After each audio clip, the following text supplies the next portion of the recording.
There's two main categorical reasons why I say Harris would be better.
Better than Trump. The first category is character. Speaking of which, if we're bringing up stuff from the past, we can say she slept with Willie Brown, broke up a family just to get her job. And She got 4.5 million votes to get into AG, and She broke up a family? I mean, she did sleep with Willie Brown, but I don't think she broke up a family. I'm pretty sure usually the allegation is that she slept with him after he already got a divorce in order to further her career. I don't think the allegation is usually she broke up a family, but all right. and DA and slept with 0 of them. You don't know How that, do you feel though. about Donald Do you know Trump? that? No. Okay, Absolutely so not. you think that she slept with 4?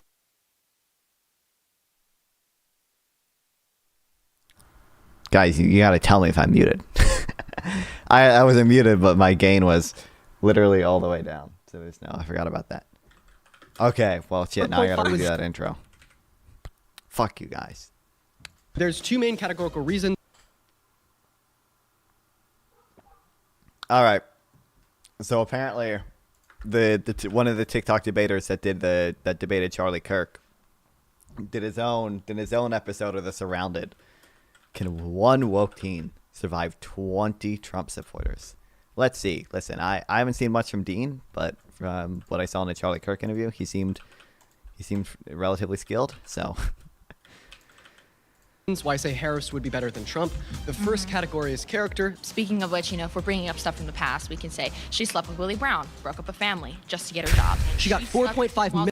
Willie Brown was already, I don't know if he was formally divorced, but he was already separated from his wife. Usually the allegation is just that she slept with him to get something in her political career, not that she broke up a family. But all right. Million votes to Doing a get into great AG start. and DA and slept with 0 of them. You don't know How that, do you feel though. about Donald Do you know Trump? that? No. Okay, Absolutely so not. you think that she slept with 4.5 million people to get in her she position of could've, power? But the one Wait, person that are she you did serious? was the most important person. Did you just say that she had to sleep with 4.5 million? No. My name is Dean Withers. I'm a 19-year-old liberal. I do political debate for a living, and today I'm surrounded by 20 Trump supporters. Damn. My first claim is Donald Trump is a racist. Oh, are we doing? Do they make them do culture war shit? All Charlie Kirk does is culture war stuff. But I mean, I don't know. This could be interesting. It's just not super relevant to me whether Trump is a racist. Unfortunately, he's done many worse things at this point.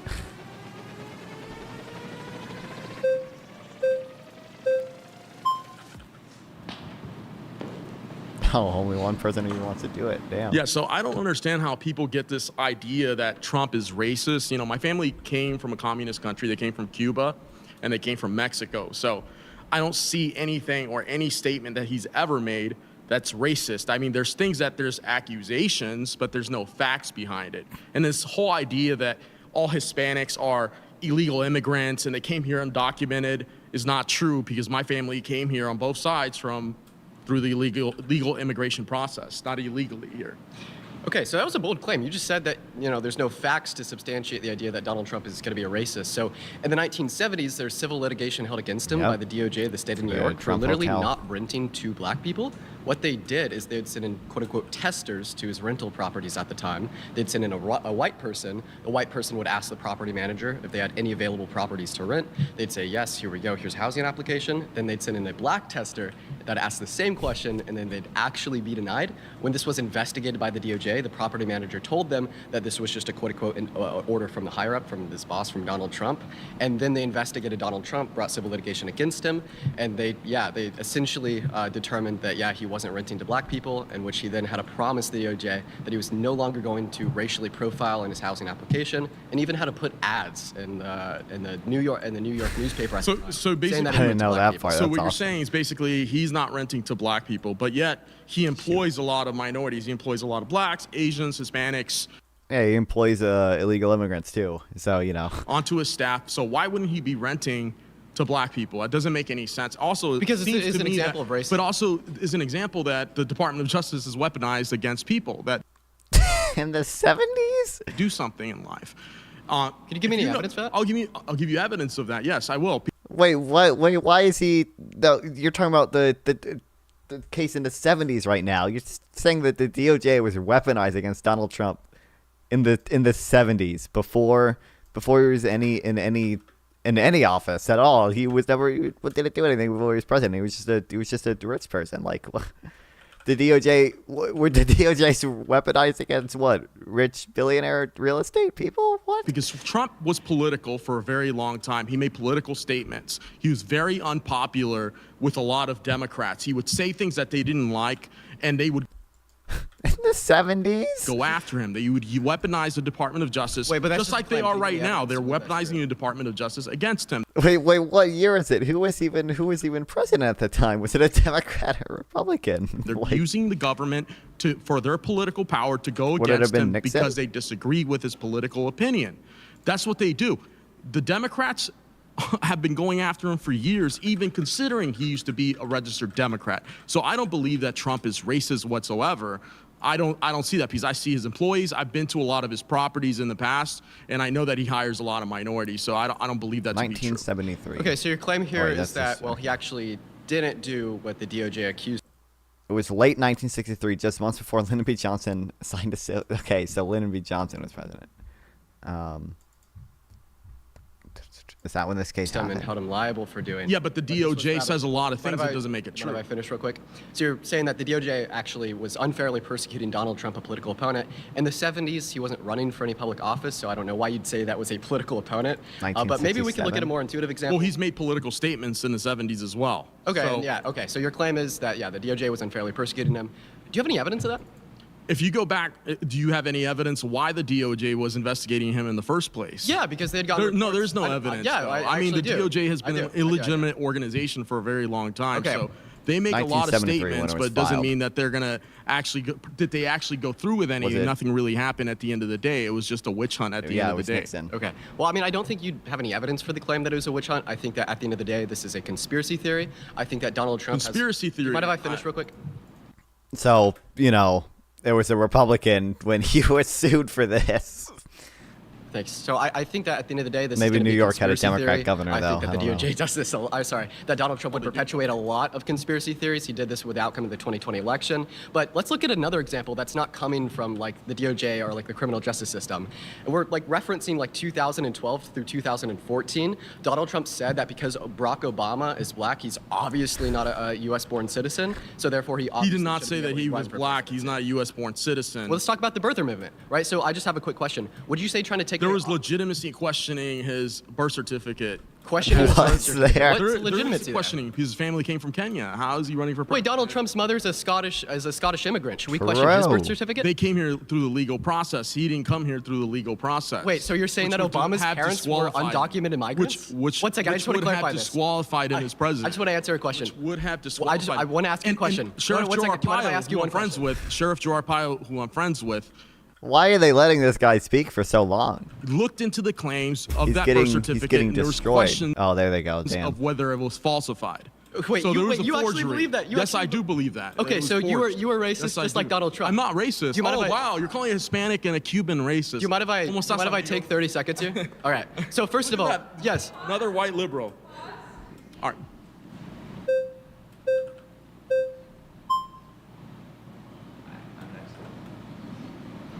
I need to set a. I'm Wanna just start running where you around. I guys need to set an left actual off? waypoint. Yeah, I think that hopefully we could slow things down a little bit here, have some productive conversation. So, how about I just start off by giving you my reasons why I think that Donald Trump is racist. So, with the last guy, we kind of touched on the civil litigation that was held against him in the 1970s for not renting to black people.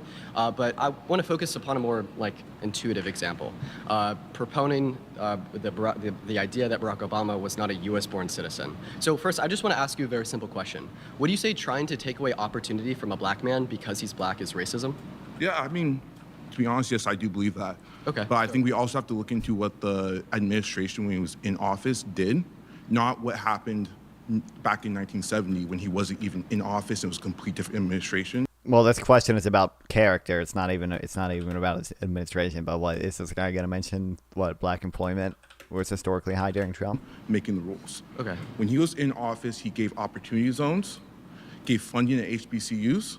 He also implemented the First Step Act, which I feel like liberals really focus on, like, oh, our What the fuck is prison this? system That- has a so majority many- of African Americans in there. So we gave them an opportunity to get out early, to start a new life. So I think if we're going to go back and look at some stuff in the 1970s, that's not really fair, because there's a lot of people on the Democrat side that have done worse things while in office. Joe Biden, who, when he was a senator, pushed to get African Americans incarcerated at a higher rate. Like, Well, Joe actually Biden can be gotten worse racist, at the end too. of the day. And what Trump did in office Get fucked. I watch you die. is help the black community Okay, damn. at Well. an exponential amount compared to all the other administrations on the Democratic Party. Okay, so you're saying what he did in office helped African Americans more than other administrations. Yeah. You referenced historically black universities. Mm-hmm. Do you know how much funding he sent to HBCUs? A decent amount. I can't give you the exact So the number. exact amount was $250 million per year. Okay. Do you know how much Obama's administration and Biden's administration have sent? I would like to hear. Obama sent $1 billion a year, and Biden sent $4 billion a year. So not only did he Oh, decrease funding no. to historically black Oh, universities, no. all right, but also you referenced the First Step Act. Thanks for the sub, Nicholas. I don't know if he's watching right now. It's probably just an old sub that's looping through it. It's probably going to be more. But the one person that actually subbed that's watching right now, thank you for the sub, whoever it is. There. How did Donald Trump influence the First Step Act to get passed? Through Congress. Well, how did he influence that bill through Congress? Answer that question for me.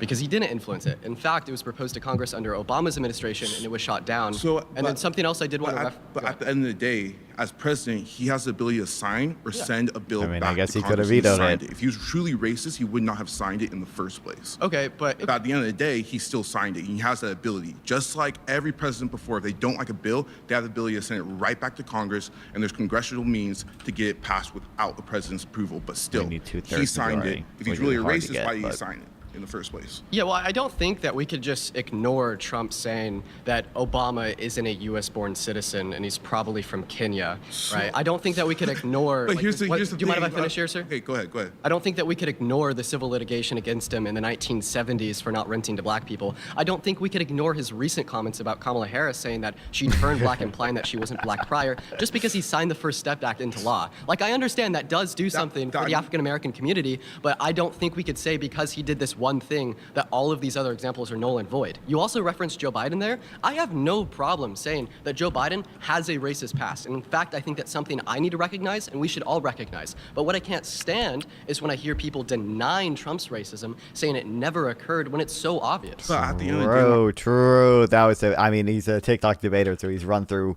I guarantee you he's run through this exact line of argument like 100 times before. But That is an awesome answer. That is a perfect answer. Correct. Base. I'm trying to explain right now is that Biden has signed bills into law, voted for them that hurt the community. Trump has not done anything to that extent.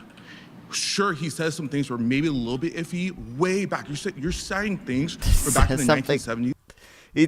The things that he's citing that Trump said happened in I think the first thing he said happened in it would be like 2015 or 2016, the Obama birtherism stuff. That did not even have like that.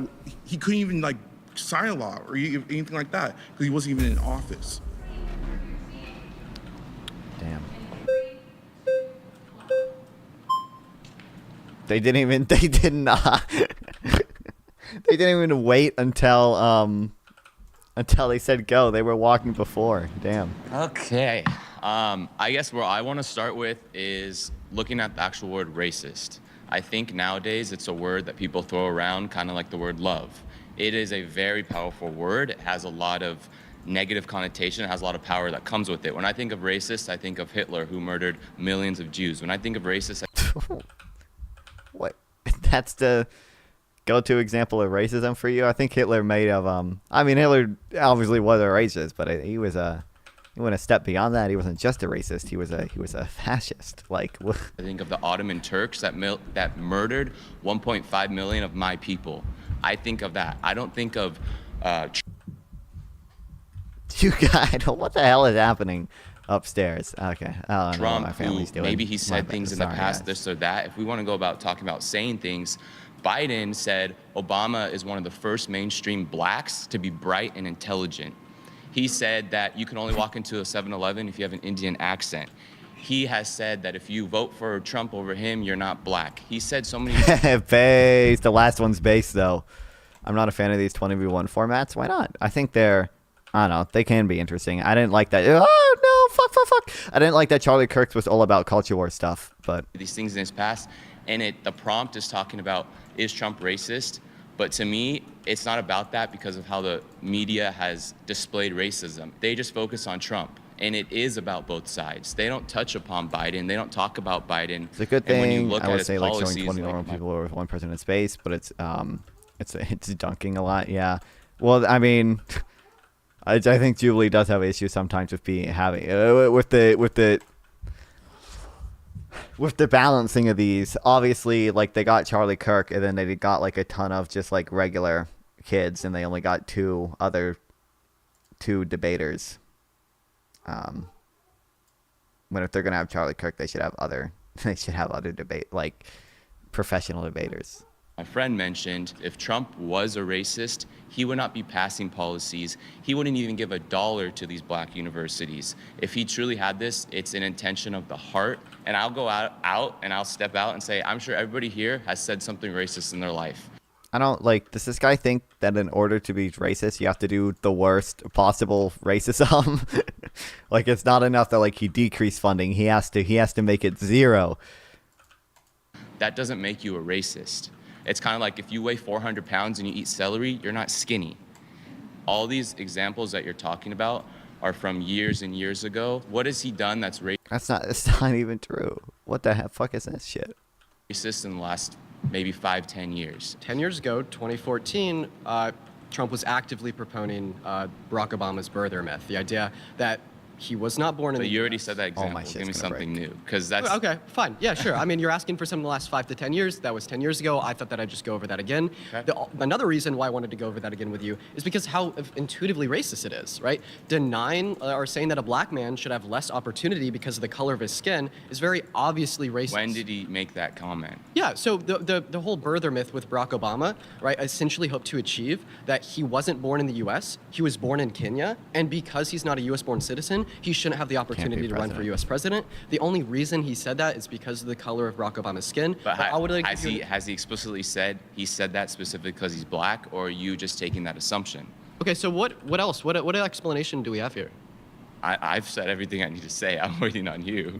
Okay. So, I mean, well, yeah, I think that looking at Barack Obama, Uh-oh. saying that he was born in Africa and then even denying his birth certificate from Hawaii, still like attributing his birth to Africa, I don't really see any other explanation apart from that, besides the fact that Barack Obama has black skin. And then another example That's from also like, a comment. That wasn't a racist action. That was a comment.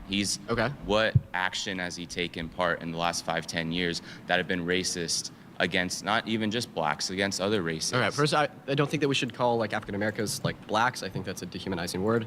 But second of all, Your opinion. You can't say Okay, black okay, on sorry. TikTok. Second of all, right, even if we look at like the last month or two, I'd say that saying Kamala Harris, right, quote unquote, turned black, implying that she wasn't black prior, that's another racist comment. We could also reference that as Because debate. she plays with that. One day she's Indian, one day she's black. That's not true.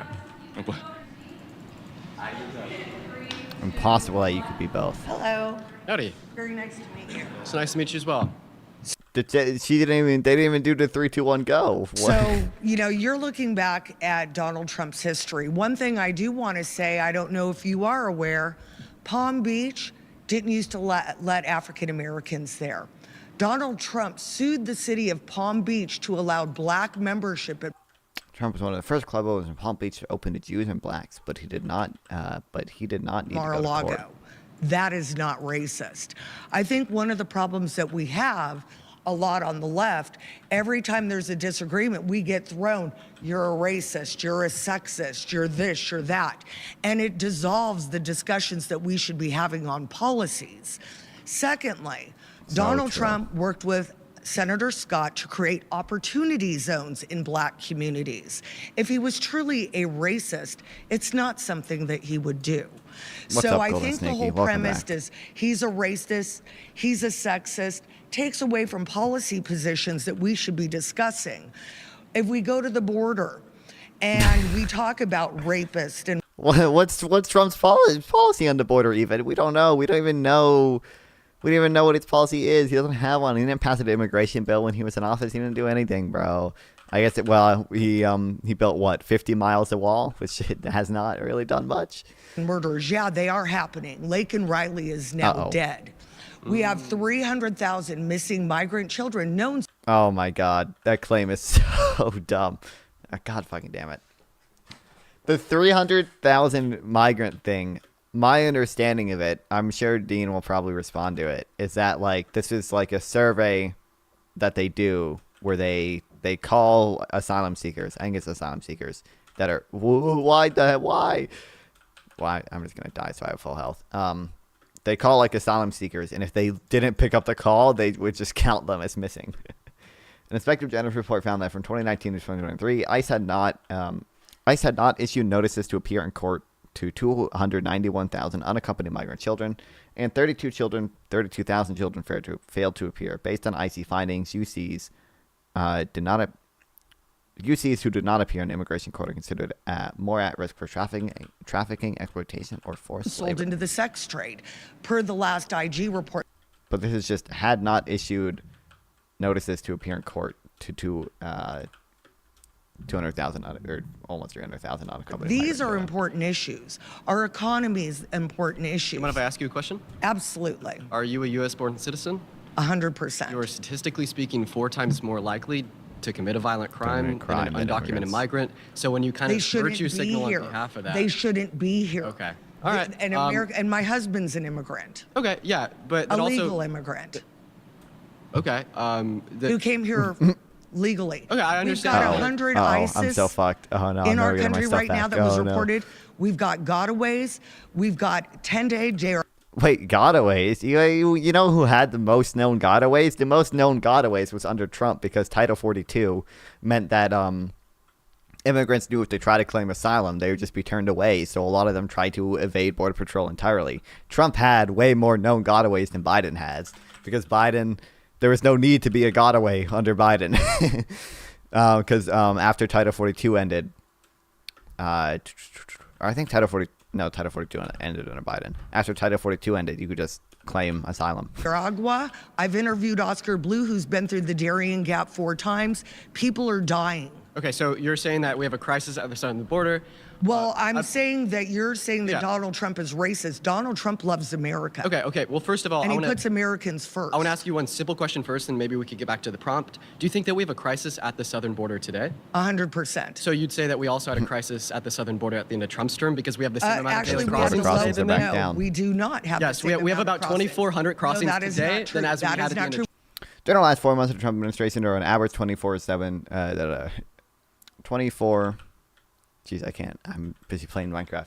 2,470 illegal crossings the southern border per day. During the Biden administration, there have been an average of 6. Well, that's during the entire Biden administration. He's just talking about the last 4 months or whatever he said, which they are back down to about 2019 levels. Trump's We have term up to after Biden's executive 14,000 order. 14,000 crossings a day. The Biden-Harris administration put us back into what's called the Global Compact of Migration.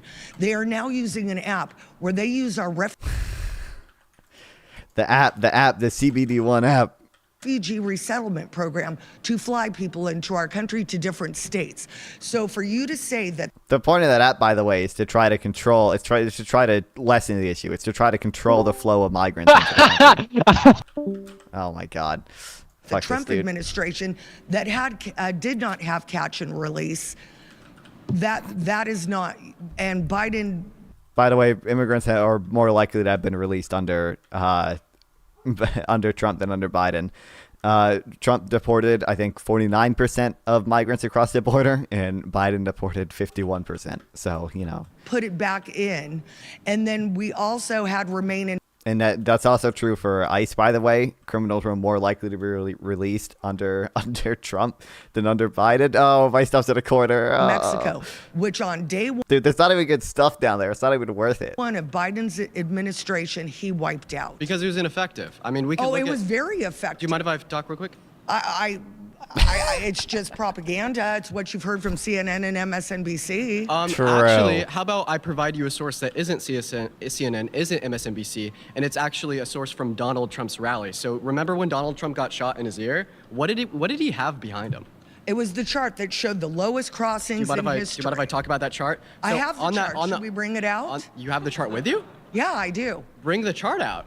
Can you have me my purse, someone? Like you have like a No, dude, that's fucking awesome, like you have man. like an actual picture of the chart. I do. Phenomenal. Let's look at the chart. She is prepared. This is great.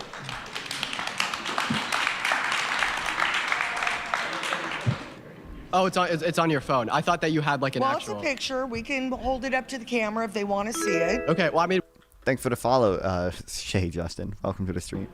well, maybe we could just reference the data on that chart. So you're referencing the Remain in Mexico policy. So that was one of Donald Trump's day ones. He only had increasing border numbers until the day he signed Title 42 into effect. Year by year, they only increase. Is The that Remain why in border- Mexico is- policy, the wall, it was all incredibly ineffective border legislation. He couldn't get Congress together to pass anything, so then he had to reappropriate That's DOD not funds true. to build This the is wall. fun. That's not this true. This is. I died in the worst possible place. Congress passed H.R. 2. It's been sitting on Chuck Schumer's desk since May of 2023.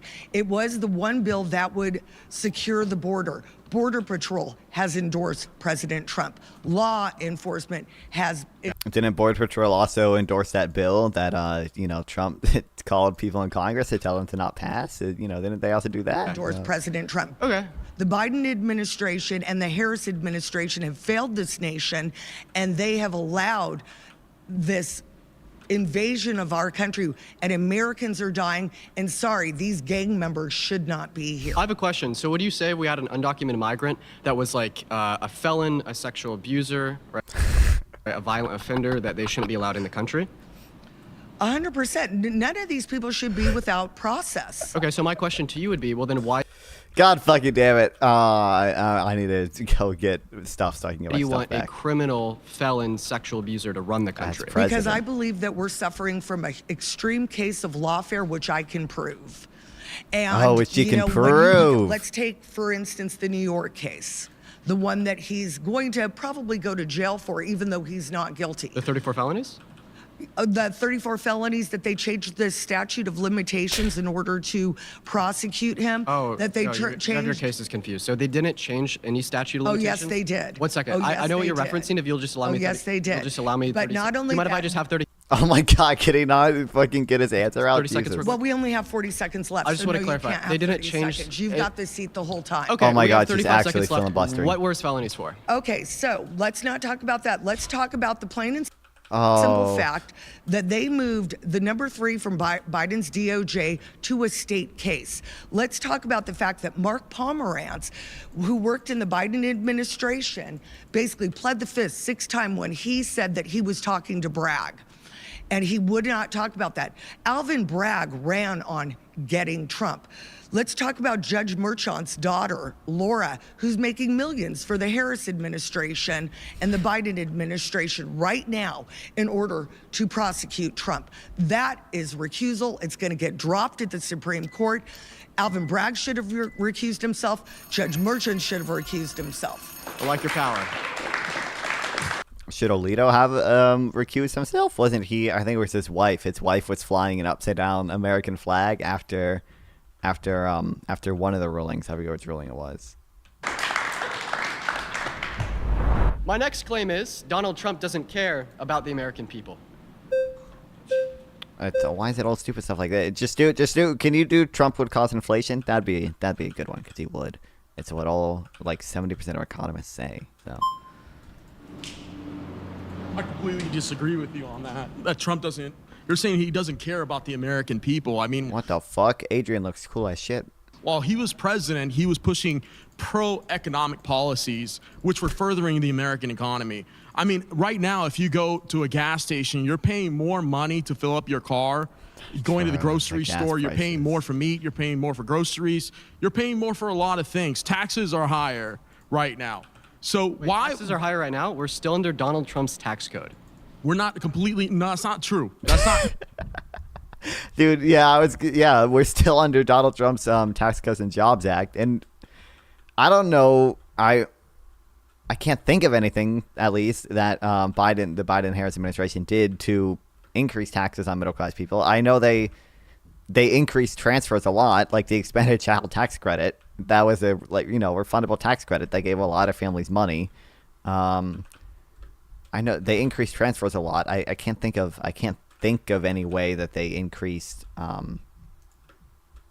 taxes except for tariffs, but the tariffs have been more limited than the tariffs that Trump are proposing anyway. So That's not true. Yes. Because each individual state can impose their own taxes. Federal taxes from the I'm going to federal give you an federal example. tax In policy. Los Angeles County, they passed all these other measures increasing quarter-cent sales tax here in Los Angeles County.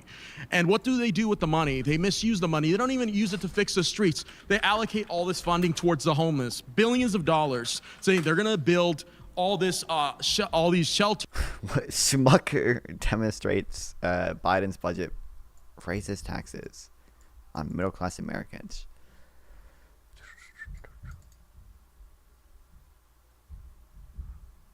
They're going to build public housing, and yet all the money goes to administrative. I don't know if they did anything to increase taxes on middle-class Americans.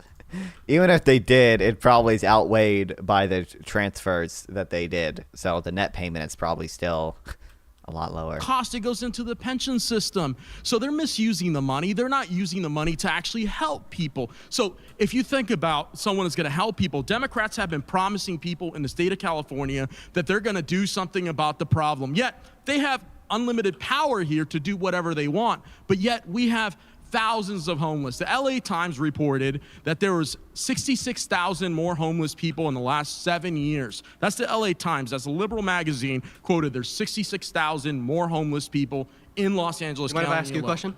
Go ahead. So I have like a lot of reasons I'd like to bring up here why I'd say that Trump doesn't care about the American people, but you reference his economic policy, and we could reference that. So yeah, can you name like one drill economic down, policy that drill Donald Trump down. influenced to get passed that benefited the low and the middle damn. class more than it benefited the top 1%? Well, first of all, the Democrats pass all these policies. Wait, just about Donald Trump. Can you name one policy he influenced to get passed that benefits the low and the middle class more than it benefited the top 1%? Yeah, while he he's tried to, or during COVID, he tried to keep businesses open. I mean, Democrats were trying to close down all their states. Oh my God. Can you name a Put policy? businesses that Sorry. they put no. They put a lot of businesses out of business during COVID. During the past years that COVID was in existence, all the states that This guy can't. This guy has not answered any questions.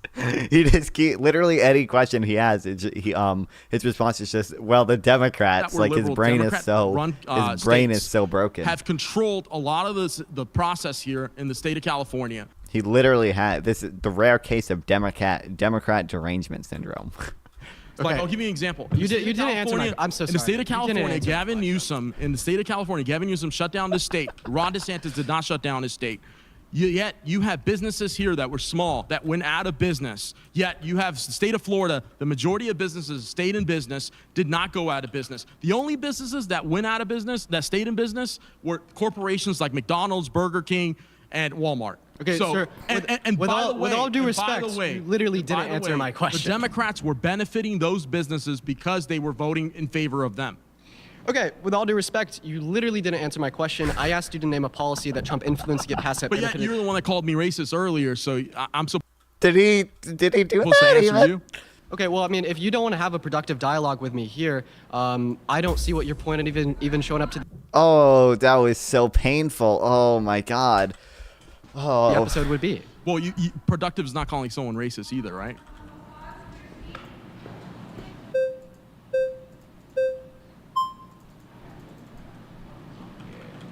Cool. Howdy. Can I cook these? Hi. George. So maybe we could go about it this way. Can I give you my reasons why I'd say that he doesn't care about the American people and get your thoughts? Yeah, he hasn't even been able to explain it yet. Let me He just had to if listen you don't about how mind, the let me Democrats start. in California Is, are bad. Honestly, the question's dumb. The statement's dumb. Because it's one-sided. Because no and politicians it's an care about the opinion people. on what we think he believes or he feels. So this prompt says Donald Trump doesn't care about the American people. I would like to give you my Now, reason. well, why. I'll actually answer the other thing you mentioned. A policy that Donald Trump Why pushed for can't they that answer a benefited question? low and middle income people. More than it benefited the top 1%. His tax policies. And I know this for a fact because I'm middle to low income. And everyone I know that's middle to low income, actually, I don't know that many. Everyone makes more money than me. Okay. Do you mind if I? No, the mind if I hop in here? only people I know of that complain about Trump's tax policies are those that make a reasonably high amount of money. There is Wow, nobody great- I know that makes great over antidote, like buddy. 200 something K that doesn't complain about his tax policy. So I don't know what you make doing this. It's probably more than I make. I kind of wish I did what you do to a degree. But if you're making more than 200K, Can I clap in here real then quick? I'm sure you can complain, but clap in I'm here? benefiting and I make less than you probably. Okay, so first of all, you said that Trump's tax policy benefited the low and middle class more than it benefited rich people. Mm-hmm. That claim is false. 83% of the tax cuts in the bill went to the top 1%. According to the Center for American Progress, if the Trump tax cuts are extended to those who make $500,000 a year or more would receive the biggest benefit, while those making $50K or less per year would receive the smallest benefit. Went to people making Wild. over $400,000 And tariffs as well are like literally the most regressive tax you can fucking do. So, a year, and it cost the American tax I mean, technically, I'm sure we could design a more regressive one, but they are very regressive. taxpayer $1.9 trillion through debt-related spending, and it only is going to lead to an average annual GDP increase of 0.02%. Please allow me to finish. Right. So it is the case that no, that didn't benefit. However, Republicans in the House Budget Committee said the cuts increase the share of taxes paid by the top 1% of households and decrease the burden on lower income households, while raises rose by 4.9%. Oh, well, if the House Budget Committee said so. Not even the House Budget Committee, if Republicans on the House Budget Committee said so. Benefit the low and the middle class more so than the top 1%, and only is leading to a greater income inequity. I don't believe you, and I don't agree with you, and I've Okay, seen so that's no coming. data. I've seen no data How to is- support that. how is Okay, their so that's brain coming so from the Tax broken? Policy Foundation. That's coming from other other economic sources that we would find online to be able to distribute how much it costs.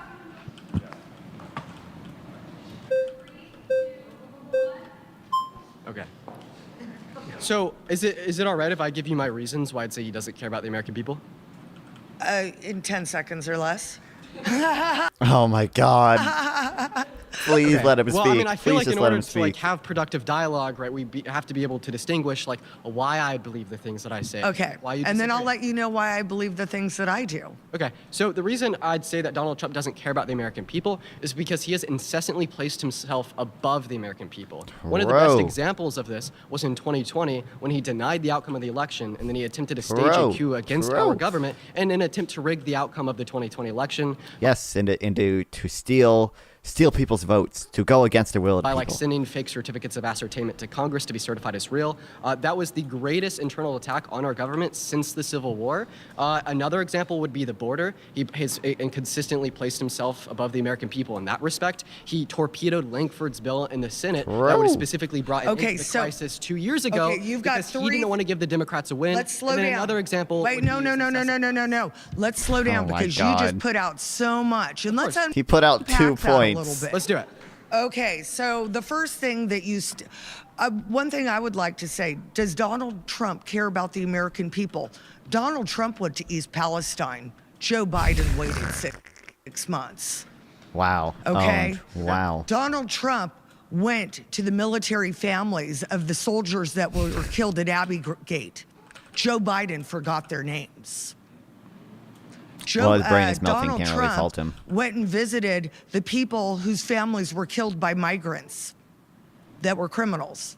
Joe Biden mispronounced won't Lincoln mention Riley's their name. names. He mentioned Lincoln Riley. He just mispronounced her name, and everyone was fucking ass mad about it. Donald Trump let me, an average American citizen, go to his house 3 times. Okay, do you mind like responding to my reasons? What? Okay, let's start with reason 1. Cool. Every election in history has had challenges, including Bush v. Gore. There have Trump's way of challenging it was a little bit different, just a little bit, you know. always been alternate electorals.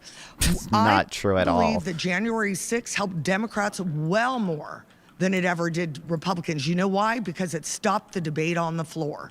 And I, as a Republican, wanted to see that debate on the floor that day. I had problem with the elections. In 2022, my son's vote didn't arrive, and I was a candidate. Okay, I just want to So- clarify. So you do affirm that Trump sent fake slates of electors to 7 different states? They to were cast not fake. There's always alternate slates of They were not electors in fake? every single That is Might as well might as well be woke liberal versus 20 Facebook posters. Literally. not true. That is not That is true. That is not true. That is Could true. you I give me worked on the okay. Ron Paul campaign. Is it possible? when you were like 5? Is it possible this that you has happened Okay. all the time? She's literally. I don't know how she unironically believes this. This is just a like Facebook poster thing. She's literally just seeing misinfo on Facebook and is like blatantly repeating it. Like, Yeah, could you give me another example of a sitting U.S. president not agreeing with the outcome of the 2020 election, then going to the DOJ? Trump told Bill Barr to announce widespread voter Bro. fraud when there wasn't any. They Going to his- didn't investigate it. They didn't investigate there's nothing to investigate. How do you investigate something that didn't happen? Like, you know- every single They did, case they was did. he took 64 cases to court and only won one of them. Like, every 63 single court case cases. that were 63. dismissed on standing. Because they didn't have sufficient evidence. To No, prove that it occurred. because they first of all, yeah, a lot of them were dismissed on standing, but like that's because these were like frivolous lawsuits that obviously that even the people who filed them were going nowhere. Like these were obviously just an attempt to really it was an attempt to hopefully have open litigation on January 6th so that they could have more justification for delaying the certification of the vote.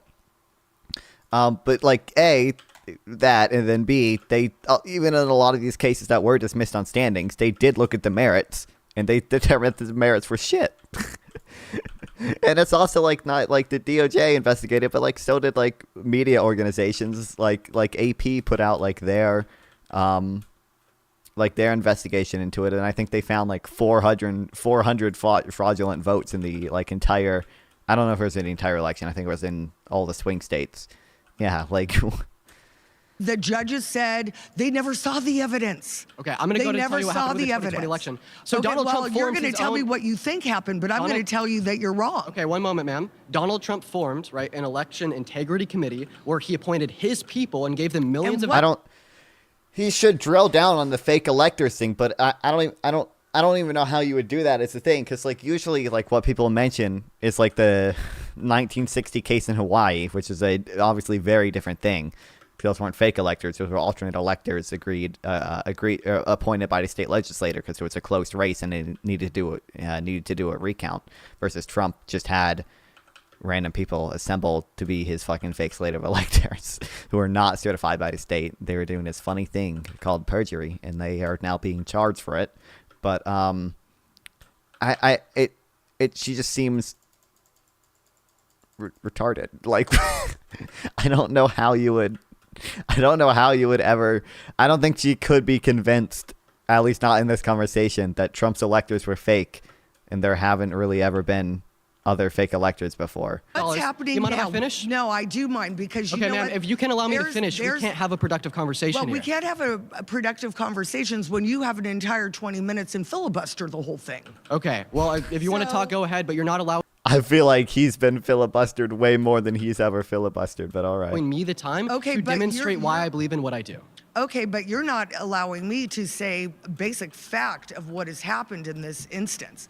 Every person that runs for election has the opportunity to challenge an electoral process. And Trump did that. Trump did that and he lost. Like, he did that with his 60 fucking court cases, and then he lost. And then instead of giving up at that point, he resorted to criminal conspiracy. That's the whole issue. That is not illegal. What's happening now is you've got attorneys that were looking into the election fraud, which the Biden DOJ is now prosecuting. And Trump's own attorneys didn't find any evidence of election fraud. There's that book written by one of them, disproven, the guy's honest search for election fraud. Like, he was hired by Trump to find election fraud, and guess what? He didn't find any. Like, having their law licenses removed. We are watching communism in live action, and you know what? communism is when Giuliani is disbarred for filing frivolous lawsuits and repeatedly lying about the 2020 election. Want you to have a future. Can you define communism? Yeah, basically. What a dumb point to drill It's down mob on. rule. It's Marxism. It's mob rule. It's False. Literally all wrong. Communism is a stateless, classless, moneyless society. okay.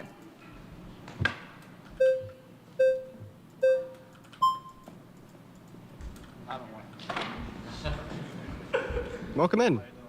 Doing all right. Trump's administration versus Biden's, objectively 2016 to 2020, and then under Biden so far up to date. Objectively, the economy. Is that defo of communism, right? Well, people disagree, but like, I mean, yeah, I would. Obviously, fucking leftists can agree in it. You should not expect people to ever agree on a definition of communism, but that is how many people define it. Yes. Economy was better under Trump. Inflation was Not true. Real GDP is higher than pre-COVID projections. Look it up. Look up real GDP higher than pre-COVID projections. Get fucked. besides, I believe, 9% under Biden. It's destroying the middle class, and then it's also putting people in more poverty. We had the best COVID recovery in the entire world by a wide margin. It's so unbelievably stupid. So how does that make Trump not be in support of American people if it's breaking down the middle class, putting people in more poverty? Yeah. So things. Has poverty even... I'm pretty sure poverty decreased because the things that caused inflation was the government spending. That government spending decreased poverty. Things like the child tax credit were inflationary because you're giving people money. You're literally giving people free money. That's going to cause inflation. But also, it's going to reduce poverty. I'm pretty sure the child tax credit reduced child poverty by like 40%. And I'm sure the other transfer payments also reduce poverty. In the grocery store are 4 times higher to pay for. People are having harder time to put food on the table for their families. Yeah. During the Biden administration versus Trump. So I want you to Yeah, of kinda course. explain. Well, let's start off here. Do you think that Government transfer easy stimulus payments or expanded unemployment insurance increase total income among low-income families, buffering families against hardships and declines in expenditures? I'm just curious. I'm pretty sure actually estimates put it at It's hard because because there was COVID, right? So like, if we didn't do these payments, I think the estimates I've read say like if we didn't do these payments, we would have like 11 million people would have fallen into poverty. So these payments like prevented 11 million people from falling into poverty. But I don't know if it lifted people out of poverty. I don't know how many people there were that were in poverty that were given payments and then were lifted out of it. I'm assuming there were some, at least, probably a decent amount, probably a few million, but a lot of it was more preventative rather than like actually aimed at reducing poverty. So That the Biden-Harris administration caused inflation? Yeah, because under Trump's administration and the policies he induced, inflation was never that high. Okay, And then after so- COVID hit and Biden's administration took over, everything skyrocketed. Gas Okay. prices, grocery stores, So everything. your argument here is because it happened in the country while they were president, they caused it. So my question to you is, did Donald Trump cause the highest rate of unemployment that we've had since the Great Depression in August of 2020 at 14.8% simply because it happened under his administration? No, simply because people couldn't leave their home, which was, causing people to And be now we're fired from introducing their external jobs. variables. So in the same way COVID caused, right, that high rate of unemployment that we had under Trump's term, COVID also caused the global inflation that we saw onset at the beginning of the Biden-Harris administration. This didn't happen locally in the U.S. This inflation happened all around the globe. worldwide. And we have way higher GDP growth than everyone else. But a fun fact here, the Biden-Harris administration actually ushered in the quickest response from the inflation onset by the pandemic out of any other country in the G7. True. I had another point, which was that. Appreciate you for coming up, man. What I've noticed, because I work in retail for some seasons and I've seen a huge bloodshed of Colombians coming in. Okay, we just got to be really realistic here about the economy. So yes, I think that kind of blaming causation and kind of correlating that to the current president, it's a little bit of a slippery slope. However, I think that when you look at the border and the way that everything has been coming in with migration, of course that the economy became better. Why? Because a lot of Colombians came in, right? And they started working and they started inputting more That's a taxes. good All these thing. fake socials that they get, they start contributing to the tax money. They pay more taxes every year, and the government basically hides this by grabbing an app, and they basically use that as an ankle bracelet replacement so that people don't find out. Instead of putting an ankle bracelet on people's ankles, they hide the fact that they're allowing all these illegal immigrants come in. So the economy has become such a success, per your statement that it's been a success in the last 4 years, because all these immigrants have been contributing to the tax. I don't. Was that a bad? Like, the economy is good because of immigration. Okay, good. Like, dollars that the government has been wanting. Wait. And so hence Medi-Cal. Wait, so you'd for all agree that these immigration is good for the economy? the immigration issue is they're being paid less money than the average salary. So I don't understand how that. I don't. There's like a house I was at some point that has a bunch of stuff in it that I wasn't able to bring back, and I don't remember where it is. It's good for the American people. I think that if you can properly execute someone immigrating into this country legally and doing it rightfully and everything, So true. yes, We you should can manage expand the amount legal of- immigration. The amount of Hey, by the way, remember when Trump had to back down on giving college graduates green cards because Republicans got as mad about it? Like, why should I have any faith that Donald Trump is going to expand immigration, legal immigration, when he's so restrictive on immigration? He won't even allow high skill immigration. He won't even allow green cards to college graduates. Like, what? way the economy is working. Yeah, I'm definitely a little bit confused on what you just shared with me, but we have a problem, and that is Okay. undocumented migration, correct? Yes. This is another reason why I say Donald Trump doesn't care about the American people, because Donald Trump He Well, shut if down he the cared border. You mind about, if I finish? go ahead. Because Donald Trump doesn't care about the southern border. I have a question for you. Okay. If your house was burning down and a fire truck showed up to put the fire out and you told them to turn around because you wanted the insurance money from letting it burn, did you care about your house? Of course. No. The idea would be if you let the house burn down to get the insurance money, you wouldn't care about your house. Would you agree with that? Yes. Okay, right? So when we have a crisis I think he probably just misspoke or misunderstood. at the question. southern border and we have the fire truck, or in this case, right, an amazing border bill that would have ended the crisis years ago, proposed to Congress by Langford, a Trump-endorsed Republican, and then Donald Trump turns around and calls up the Republicans in the House and the Senate and tells them to vote against the bill because he doesn't want to give the Democrats a win, and he wants the ability to be able to campaign on the crisis at the southern border now.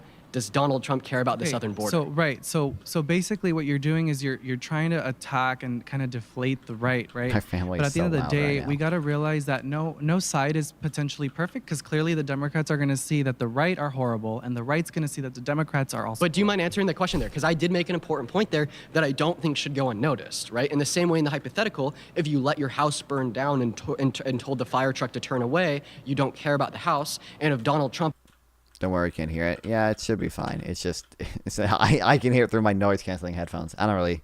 It won't matter too much if you guys. Lets can't the hear crisis it, at the but- southern border continue and tells like the Republicans in the House and the Senate to turn the border bill around in 2022. He doesn't care about the I don't southern think, border. Look, the border's always going to have a crisis. There's human trafficking constantly. If you look at the narcotics, if you look at The border's always gonna have a crisis. Oh, okay. Then why even bring it up? Okay, it's fucked no matter who's president. What like? all these drug dealers that are coming in, right?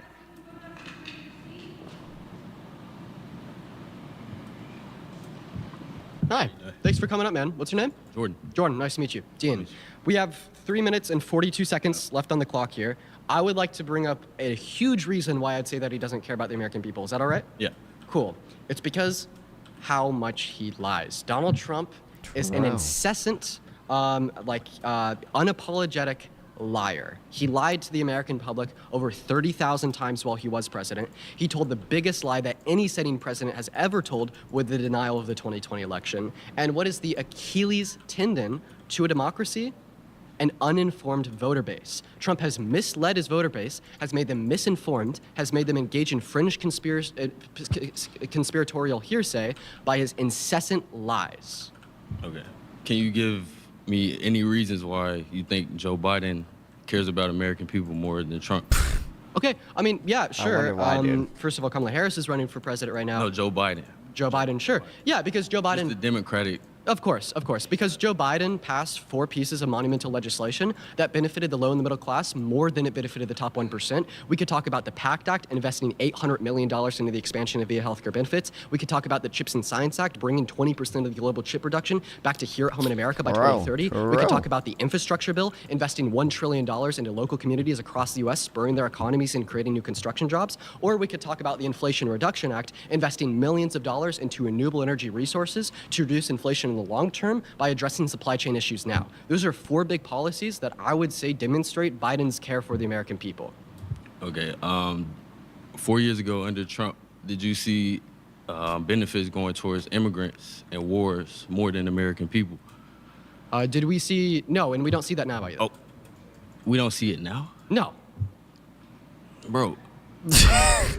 I What the moved fuck in is from this? Chicago, and 4 years under Trump, I wasn't seeing immigrants sleeping outside of police stations, gathered in gangs, and We doing said drugs benefits outside going to immigrants, police right? stations, living in high-rise hotels, getting benefits. Oh, if you're just Getting- there's more getting immigrants money, coming into our country now than getting there was free under money. Trump's term. That's true.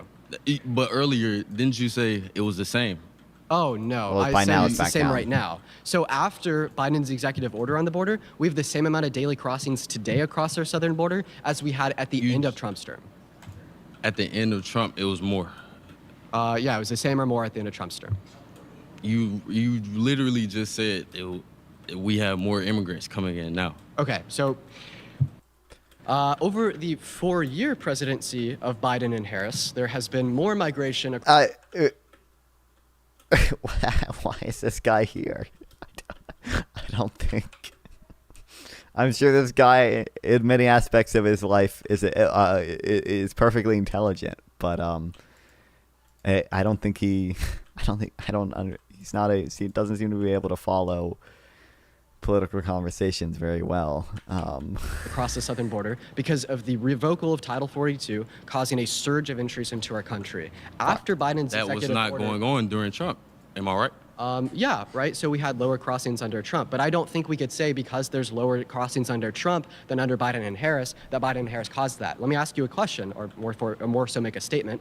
I'd look at the southern border like a river, and I'd look at Title 42, what was enacted at the end of Trump's term because of COVID, like a dam. As soon as that dam is lifted from the river, the water gushes through, just like when Title 42 was reversed and all these people that have been turned away for the last 2 years that are coming to our country because of economic disparities onset by COVID in their own, rushed into our country. Okay.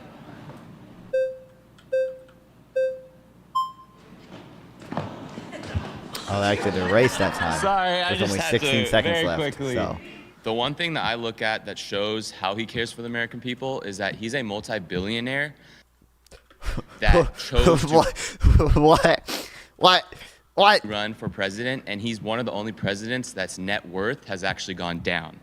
If he didn't care for the American Oh, okay. people, why would he even go out of his way, lose his worth to run for president? Great question. And here's He didn't put his businesses in a trust though, like Jimmy Carter did, right? That's what I'd say. I'd say that Donald Trump has billions of dollars, literally speaking. He doesn't care about money. He wants something else. He wants power, right? And being able to force himself into the highest position of ranking power in the world is a big deal. And that's what he wants. He doesn't really care about the American people, or else he would have enacted legislation for the low and the middle class, or else he would have not tried to over. Okay. Hey, before we go any further, we want to take a moment to say thanks so much to Stray Arrow News. Fuck your sponsor. Spoke with us. Much better president. Now, let's get into it. My next claim is Kamala Harris would be a much better president than Donald Trump. Yes, finally, yes. Oh, damn. No one wants it. No one wants to debate I don't believe him. that Kamala Harris would be a better president than President Trump. And the reason why I believe that is because Kamala Harris has had many chances. When she was a district attorney in San Francisco, she convicted more people of minor crimes than any other DA of San Francisco. And I know this too because I lived in San Francisco for a period of time, and I understand the criminal justice system. It's Schrodinger's Democrat again. Are they soft on crime or do they lock up innocent black people? To a certain extent. So Kamala Harris, if you have her as president, she's going to go after people for minor offenses. She's going to try to convict people for even marijuana, for an example. I mean, come on. Most people in this country have already been passed. Pretty sure she said she wants marijuana to be legalized. This whole issue with cannabis and everything. And I think that's something that now that should be overlooked, and it should be something that should be legalized on a federal level as well. But I do believe that Kamala Harris, if she convicted people of small, petty stuff like people having a minor amount of marijuana and had the highest conviction rate in San Francisco, how can you have someone like that as president? And she also was married into the Getty family. Jean-Paul Getty is an elite family in the state of California. So how is it that you're gonna say, oh, Kamala Harris is better than President Trump? Of course. First, let's respond to a couple of your claims there. How many people did she convict? Not a clue. 45. And what did she do in 2014? 45. You're saying she convicted only 45 people of possession of marijuana? Yes. Well, VP Harris was San Francisco DA. Her office won convictions in that says almost 2,000 felony misdemeanor marijuana cases. 45 people were convicted and sentenced to state prison. Oh, damn. And what did she? That is not true. That is not true. That she convicted only 45 people of marijuana. If she was a district attorney and she had other DAs in the district attorney's office, do you mind if I finish talking? Prosecuting those small crimes. Yes, sir. Do you mind if she had more than 45 convictions in that office alone. So yeah, she only had over. You've had a lot of time to talk. I mean, you had the whole time. I really don't have a lot of time here. But so what I'm saying is, like I just want to be able to finish. You've been talking way more than he has. Go ahead. You're saying 45 convictions, but you're not giving me facts. Yeah. So while she was DA, it is a.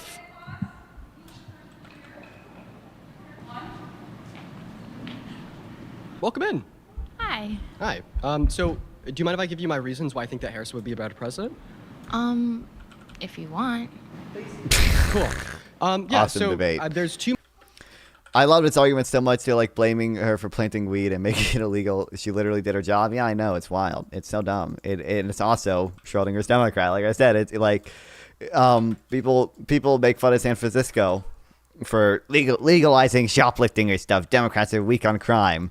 But they're also going after Kamala Harris hardcore for her convictions on small petty crime or whatever. It's like, oh, okay, well, which one is it? Two main categorical reasons why I say Harris would be better than Trump. The first category is character. The second category is policy. Let's This bridge is awesome. start off man. with character. First of all, Trump is a sexual abuser. Trump is a felon. Trump is a fraudster. Trump is an election denier. He's a dictator on day one, wannabe fascist. Okay?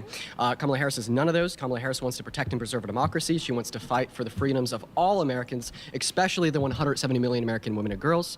And then we could reference policy next. If you want to respond to character, go for it. If you want me to hop straight into policy, I can do that too. Well, starting with character, I technically do not think she's a good person. Speaking of which, if we're bringing up stuff from the past, we can say she slept with Willie Brown, broke up a family just to get her job. And while she was there, she used a firm that was putting people in jail that had false positives on drug tests. And she knew they had false positives. She admitted to that. I haven't heard this claim before. The claim about the breaking up the family thing was in the intro, and like I said, she did not break up a family. She did sleep with Willie Brown or whatever, but he was already separated from his wife. Why can't I eat pumpkin pie.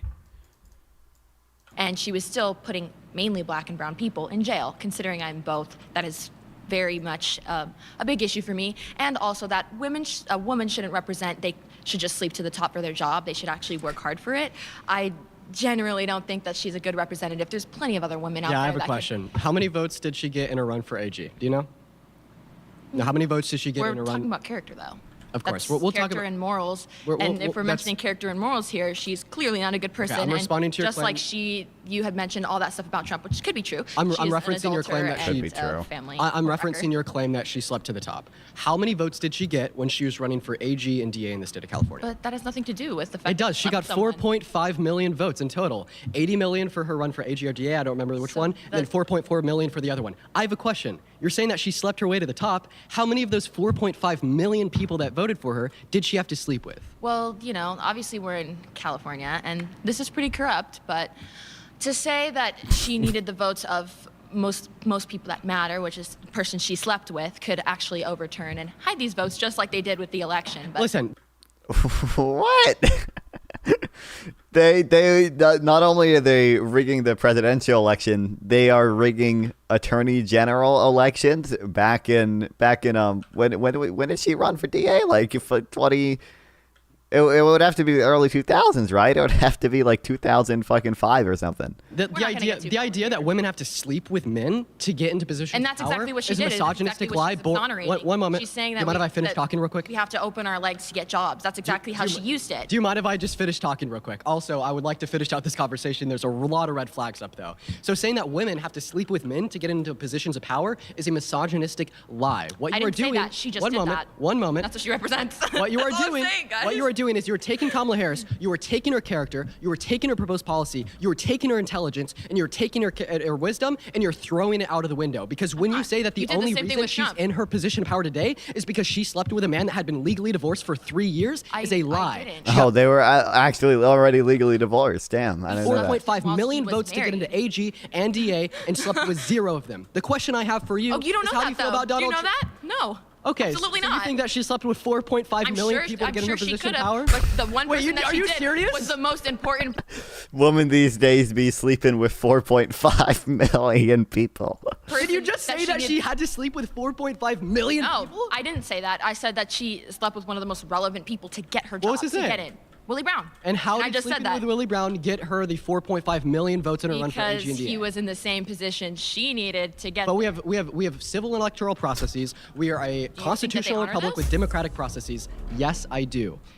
And you're saying that she somehow circumvented So- these civil and electoral processes? I don't hate women, guys. Just letting you know. I hate women.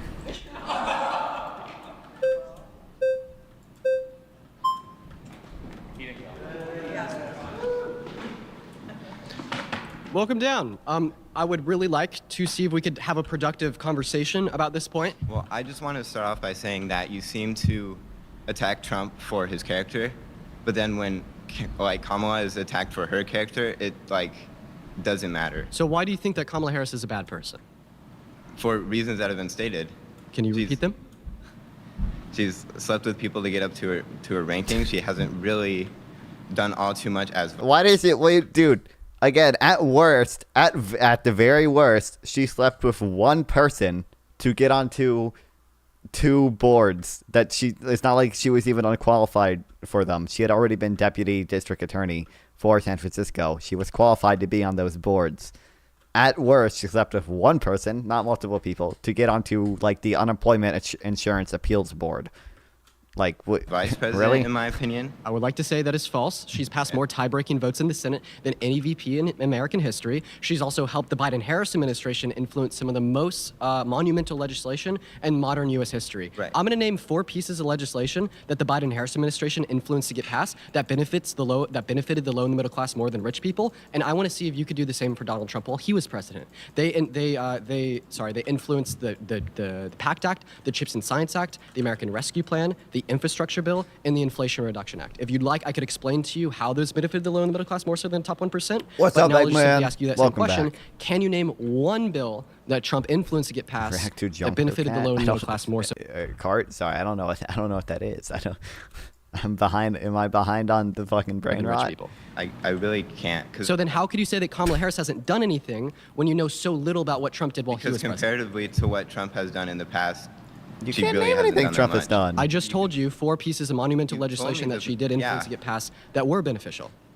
Beneficial, but not quite to what Trump did.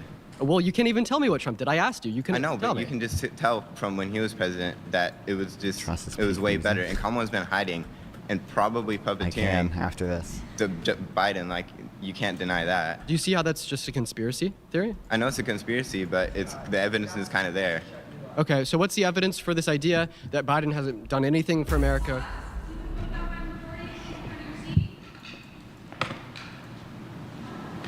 Sorry. Okay. That's smooth. You just kind of slid Thank into you, the seat. That thank was you. good. I think a lot of what we're hearing from you right now is just what I call book smart. Like, you probably are more knowledgeable than a lot of this. A lot of us on these policies and all that, that's not necessarily applicable to real life living. If we look at in my opinion, one of the most important roles as a president is to keep our country safe. Kamala Harris, she's the border czar, and she has Time has gone completely down. failed Oh, well, at he's the that. border. She's let in millions and millions of illegal immigrants. And you've been asking us a lot of pointers, so I want to ask you, do you know what the average amount of fentanyl per pound that has come through during Biden's administration versus the Trump administration? No, I'd assume that it's much higher under the Biden-Harris It is. administration. Do you know what amount of drugs processed across the southern border are processed by U.S. citizens? But I'm talking about illegals right now. So I asked you a question. Okay. So during Trump's administration, there was on average about 2,500 pounds of fentanyl that came across the border. Okay. In my 2,500, 5,000 in 2020. Both the years during the Trump administration. During the Biden Harris administration, averages more than 17,000 pounds per year. It hit a high of 27,000 pounds. Damn. Hell yeah. We get in. Carter, are you still here? Is there a word for being high on fent? my opinion, that's 2,500 pounds too Faded? much. Is that what it is? During the Faded? Biden We getting and faded? Harris administration, it's exceeding 14,000 pounds per year. Where do you think that's going? That's going to our youth. That's going to high schoolers, college Being students. awesome. It's going to adults. These innocent Yeah, people faded. are Thank you, dying man. because of what is happening. I And agree. if you look at her, I think it was just this past month, they just admitted that they have lost over 300,000 illegal That's children. 300,000 Where do you kids. think these children are going? They're trafficked. And I'm extremely passionate about human trafficking. I think it's one of the most important focuses that we need to have right now. And in my opinion, again, and in my experience within human trafficking, the conservatives are the ones pushing this.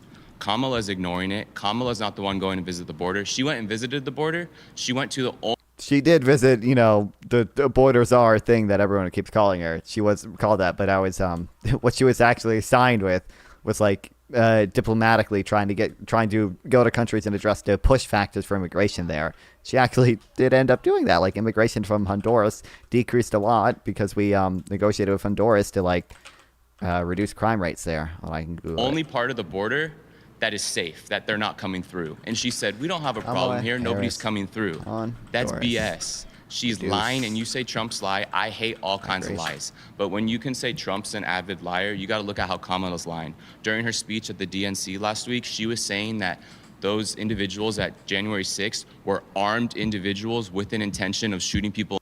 There were armed individuals at January 6th. Trump even knew that there were armed individuals at January 6th. And during the ellipse speech, he asked the Secret Service to take down the metal detectors that prevented people with guns from watching the speech because he said, quote, "They're not here to hurt me." So, In the Capitol. That is not true. So I can admit where Trump has lied in the past. Everybody lies. That's not good. But you also need to have the balls to admit where Kamala has lied, where Biden has lied, where their administration has lied. Yeah, so first of all, I think that it is important to hold all politicians, everybody in a position of power, accountable. I'm not going to sit here and say that Biden has never lied a day in his life. I'm not going to sit here and say that Harris has never lied a day in his life. I, can't confirm that Harris said that at the DNC or said that at the southern border. It was but filmed, if she so- did say those things, yes, those would be lies. Now, you want to talk about this. Wouldn't that be a question of her character then? Yeah, of course. But Okay. what I'm voting for here isn't going to be the candidate Remember, that doesn't lie Kamala at lets all. the hoppers It's going to be come the over candidate here. that lied less within this respect, and no one lies more than Chapter Donald 5, Trump. Season So- 3.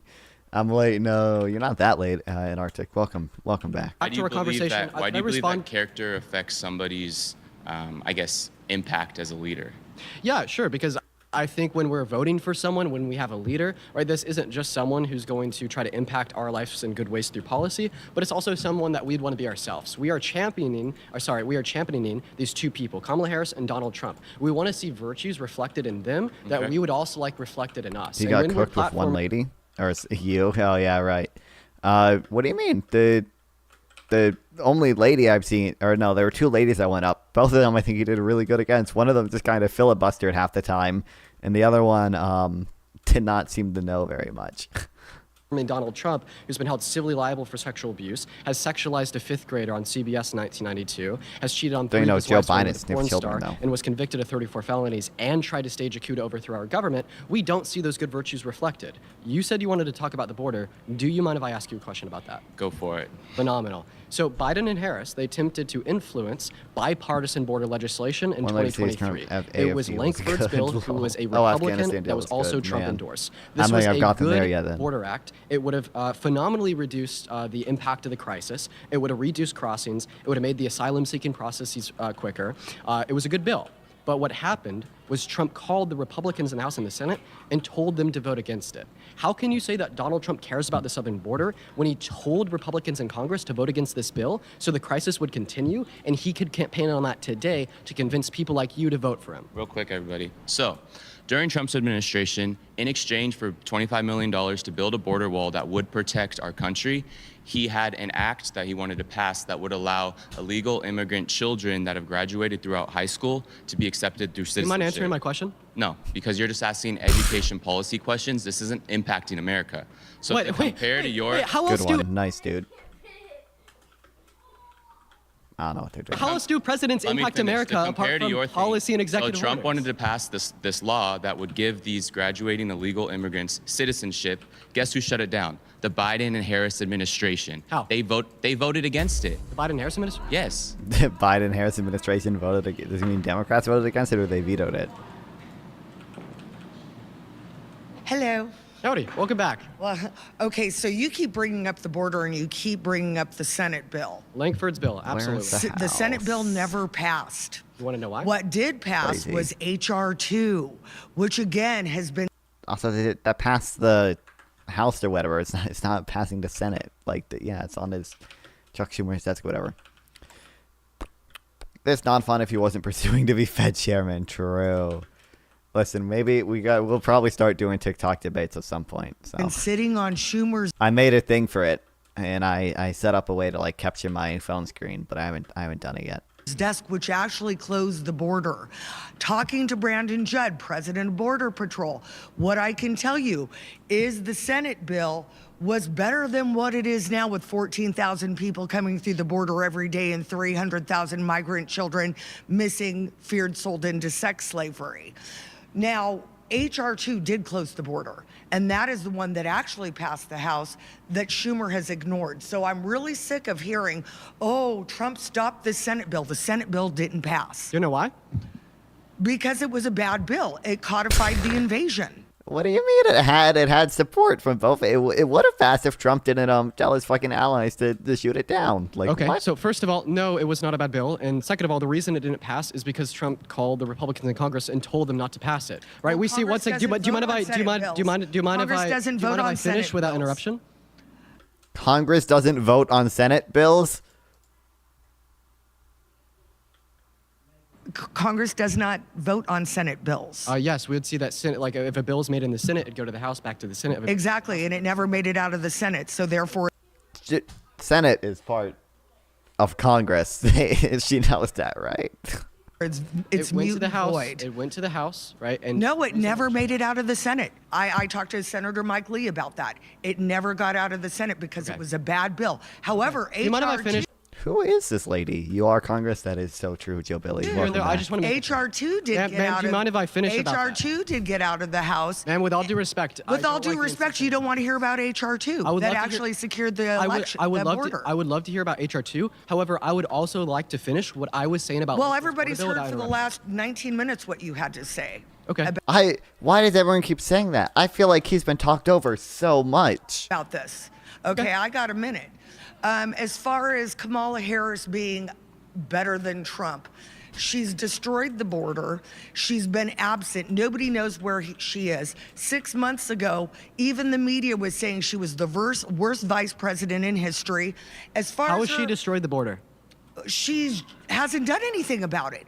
They have walked away. She hasn't gone there. She hasn't talked to Border Patrol. She hasn't met with Border Okay, well, I'm confused because the And last so- person that came up said that she had gone there. Now you're saying that she hasn't. An hour from San Antonio after she met with Lester Holt, and Lester Holt said, "You haven't been to the border?" She goes, "I haven't been to Europe either." So that was in September of So, 2021? you know, that's who we're talking about. So that Now, was in June secondly- of 2021. She went So in Kamala that's an old Harris, clip by now. So I Kamala would like to Harris- preface here No. that the Biden administration has passed an executive order on the border, and we're Because now at it's an lower daily election crossings year. today Because than it's we an were at the end election of Trump's year. term. It's an executive order that's probably also going to get struck down in the courts because it's probably not within his authority to do. And but- no, it's not just Only because reason. it's an Yes, election it is. term. They do it tried to every influence election year. Langford's bill through the Senate It was and through a the House. bad bill. Then Trump called them and told them to It shoot it never down. left the If you Senate. were starving, It never and someone, left the one second, Senate. ma'am. If you were No, you 1 second. We someone, got 6 if you were seconds. We're okay. not going to Okay, I feel like I can't get anywhere with you. Well, I because feel you're like I can't incessantly get interrupting anywhere with me. you because you. So how do we find middle ground? We do that by How allowing we- each other to speak without interruption. I'm willing to do that for you. Are you willing to do that for me? Super fun. He cooked one girl for IVF question. I haven't got them there My yet next either. claim is conservatives don't actually care about family values. Bro.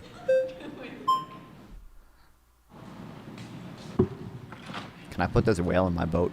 Yeah, so I don't agree with that at all whatsoever. Us conservatives, main core issue is caring about family, keeping the family unit together. You mind if I ask you a question? Yeah, of course, go ahead. So then why do you turn around and champion Donald Trump, who's cheated on 3 of his wives, one with a porn star, and has ongoing civil litigation against him in which he was determined that he was guilty of sexual abuse? That's something that's very personal, and you have to have been there in order to know what exactly goes on. Marriages are very tough. There's something that's very difficult, and again, it's. What? Do you know how rabid conservatives would be, and this guy probably would be too, if Kamala Harris did anything close to this? If Kamala Harris had 3 children, or 5 children with three different wives, or is it 3 children, 5 different wives? It's some combination of those, and cheated on one of them with a porn star. What? What? We don't know what happened, you know. Yeah, he has failed marriages, but many people have failed marriages. I think it's Okay. 3, Do you mind if right? I ask How you another many- question? Yeah, go ahead. Yeah, so you said that you really care about the family Livestock. unit. Yeah, of course. Yeah, 3. Yeah, I don't see how, any And, you know, he's probably divorced with Melania. Melania is not at any of the debates or anything. However, Laura Loomer is at. He's probably either he's divorced with Melania or he's cheating on Melania. Like, those are your 2 options. Either one. Marriage and relationships complicated. I've cheated on my wife at least 4 times, and it's not my fault at conservative all. or Trump supporter could say that they care about the family unit because of how hard y'all fight for pro-life legislation. So voting for pro-life legislation... Melania Trump says she stands proudly behind my nude modeling work. What? I didn't know she did that. I gotta Google something real quick, Without guys. good reason. What this leads to is the destruction of the family unit. You're shifting the American focus away from You financially secretly vote well-off Trump, adults true. that consent to start a family, that desire to have kids, to forcing 18, 19, 20-year-old boys and girls into starting a family because the state isn't allowing the woman the access to healthcare that she deserves. It leads to higher rates of poverty, it leads to lower rates of employment, lower rates of education, and lower qualities of life, all things considered. Another point would be, right, conservative stance on being anti-IVF, right? I think that IVF serves as a savior for family units that are wanted to be by many of American citizens. Your first point of But instead, conservatives are carrying around fake cups of J.D. Vance's jizz to make fun of Tim Waltz for using IVF. What a wonderful group of people. being for pro-life is that is a human life. That is a child in and of itself. I always hear constantly the argument of, you know, if men were the ones having babies, then it would How be a much is different Russia situation. paying you? Maybe. I'm not paid by Russia. I'm paid by Israel, remember? But that's not the case. The case is that women are the ones that bear children, and that is a life unto itself, and therefore it is deserving of its own human rights and its own human life. And you brought up many points, which Okay, can you repeat for me so I can.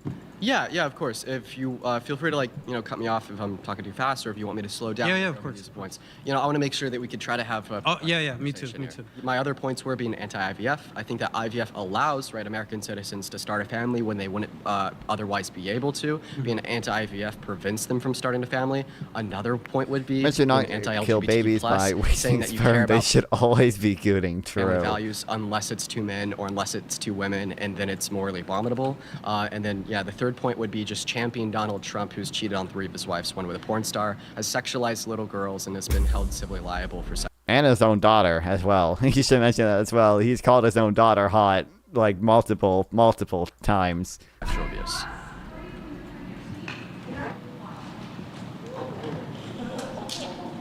Sure. So, on one hand, I kind of agree with you because I don't think that the average conservative cares about family enough, but I would say that conservatives care a lot more about the family unit than liberals and then people on the left, especially like it was brought up when it comes to the pro-life issue, when it comes to promoting the whole LGBT, like all of these things are generally anti-family, and liberals are also generally very individualistic, while conservatives have always been more on the side of conserving the family unit. Okay, I would strongly disagree that liberals are going to be more individualistic. If we just look at Trump and the policy he passed while he was president, can you name one policy he influenced to get passed that benefited the low or the middle class more so than the top 1%? I don't know that Come on. How did these people not even have talking points against this stuff? Oh. Speaking about individualistic on the terms of economics, yes, I would say conservatives are more individualistic, as in we're not socialists, we're not wanting to redistribute wealth. Yes. Socialist. Like Kamala But Harris Real quick, does. can you define socialism for me? when I'm speaking about socialism, I'm talking about the redistribution of wealth and like promoting the welfare system. Okay, so socialism is just a mode of production, so it just has to do with the workers owning the means of production. The only reason I'm pointing this out is because I feel like MAGA, Republicans, conservatives as a whole, have really misconstrued socialism, communism, etc. But one last question for you here. You said that promoting the LGBTQ+ community is anti-family. How so? Because, for instance, conservatives and people on the right have more. Okay.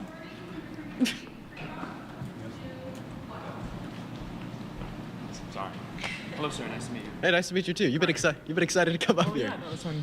I think this one's interesting. So first, I also wanted to know why you think Democrats are better at supporting family values than conservatives. Of course, great question. So first of all, we look at this from an economic perspective. Sure. I'd say caring for the low and the middle class, promoting Immediate red social, flags, social oh no. benefits. A good example would be the Wait, why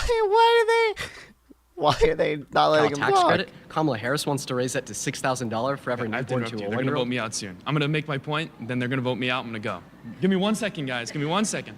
Why are they so I mean think to this what's dude? really interesting, What the hell? I wanted you to bring it up, but I'm just going to bring it up again. You were talking about when to start a Are you democracy or republicanism? Dude, Destiny keeps pointing this out, and I think he's probably right. The reason a lot of conservatives say the thing that we're not a democracy, we're a constitutional republic, is because democracy sounds like Democrat and republic sounds like Republican. family. I think that's really interesting. I think the choice to start a family is when you have sex. Personally, and someone will probably be more informational than me about this, but I think that having sex is when you take that risk, if you want to call it that, take that risk of starting a family. It's your responsibility to become a parent, become a father or a mother.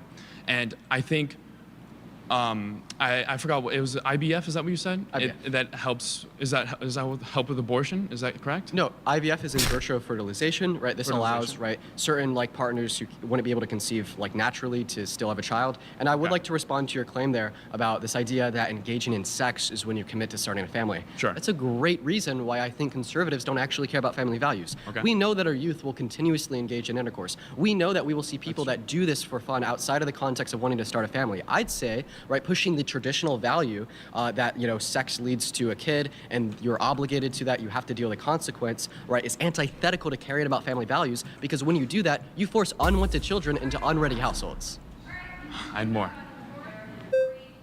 That was a good, the last point of that was really good, yeah, with the abstinence only stuff.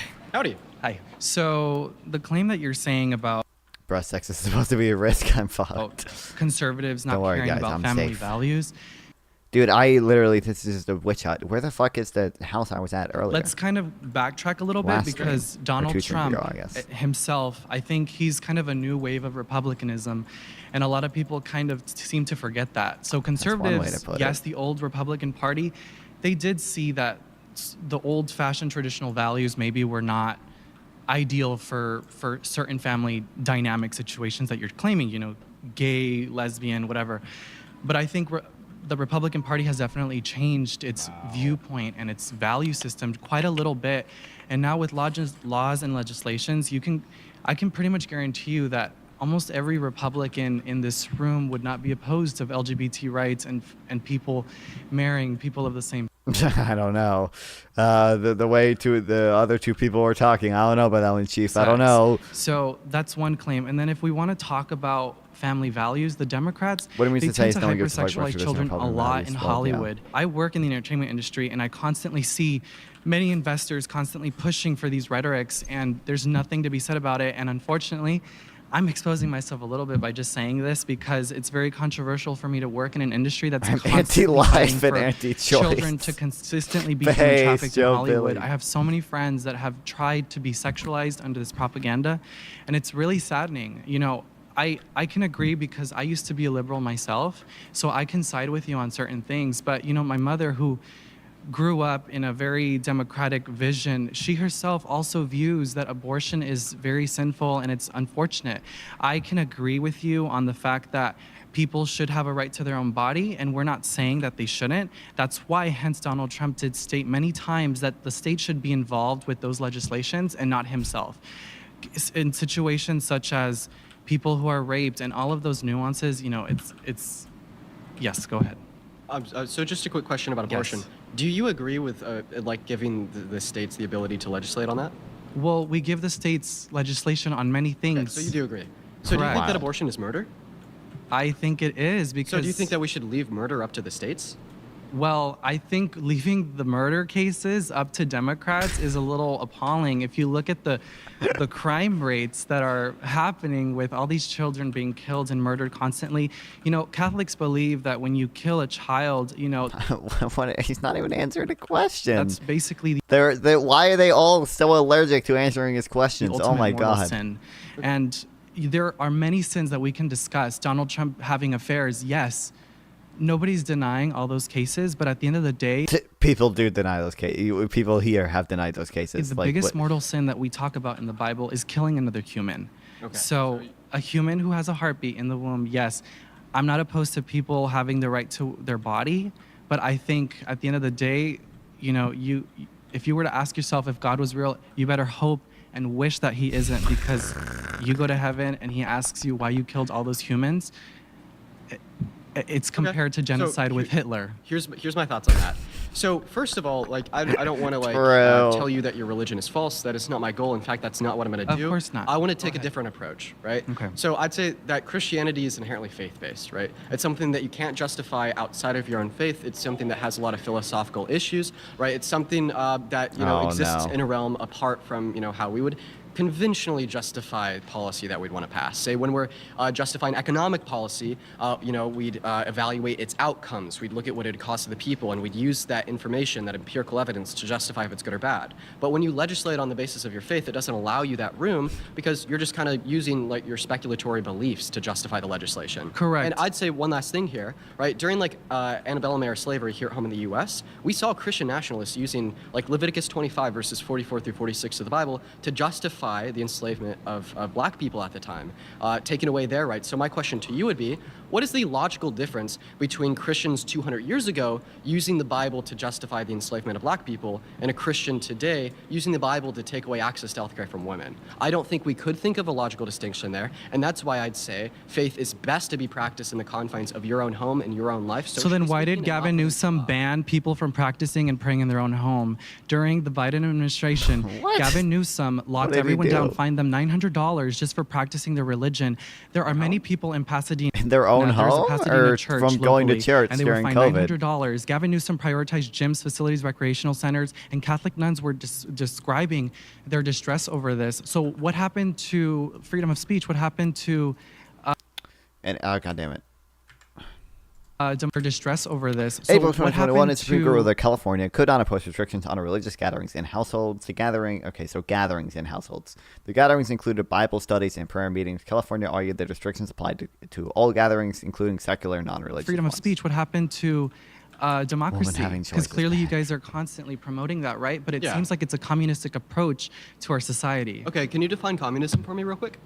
Communism is someone who constantly dictates what's happening, and they average out everyone for the for the majority. Everyone has to have What the is same Joe yapping houses. I mean, you about, look at for Cuba. real? Everybody has to have the same houses.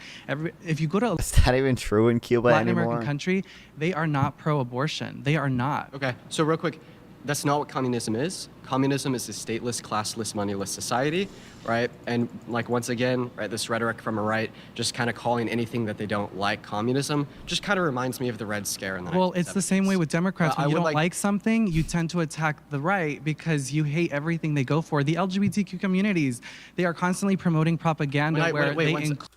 Are you rewatching? No, I swear I heard this. No. I would clarify this. Listen, you just said if I don't like Democrats, something, I mean, he's repeating the same point about the communism thing because it came up again. But Democrats are constantly pushing for openness and acceptance with the LGBTQ community and many organizations. And then guess what? As soon as you go against the rhetoric, as soon as you believe in God, all these LGBT communities are.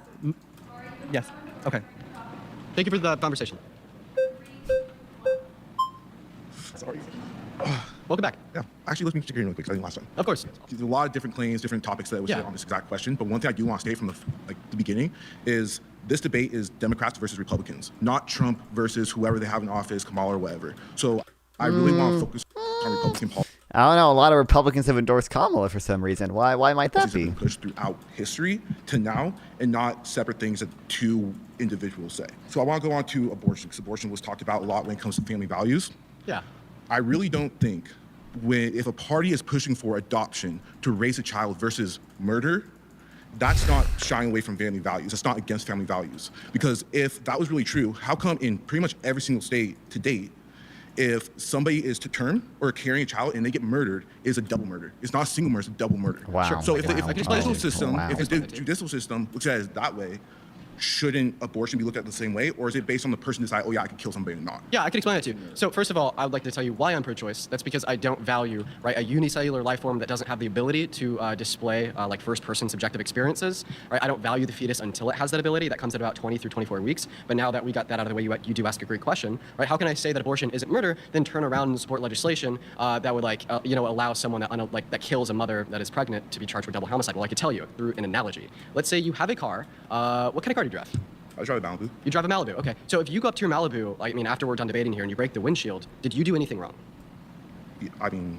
No, it's your car, it's your property, you make that decision. It depends on what view you look at it. Let's think about it this way. If you go up to your car and you consent to breaking your car's windshield, you didn't do anything wrong there. You have a right to do that. But if someone else just walking down the street goes up and breaks your car's windshield without your consent, did they do something wrong? I mean, if you okay, for example, let's say this. If I go out on the street right now... Wait, do you mind just answering my questions? Oh my God, they're so allergic to engaging with any of his questions or any hypotheticals. Oh my God, how are they all so cowardly? Oh my God.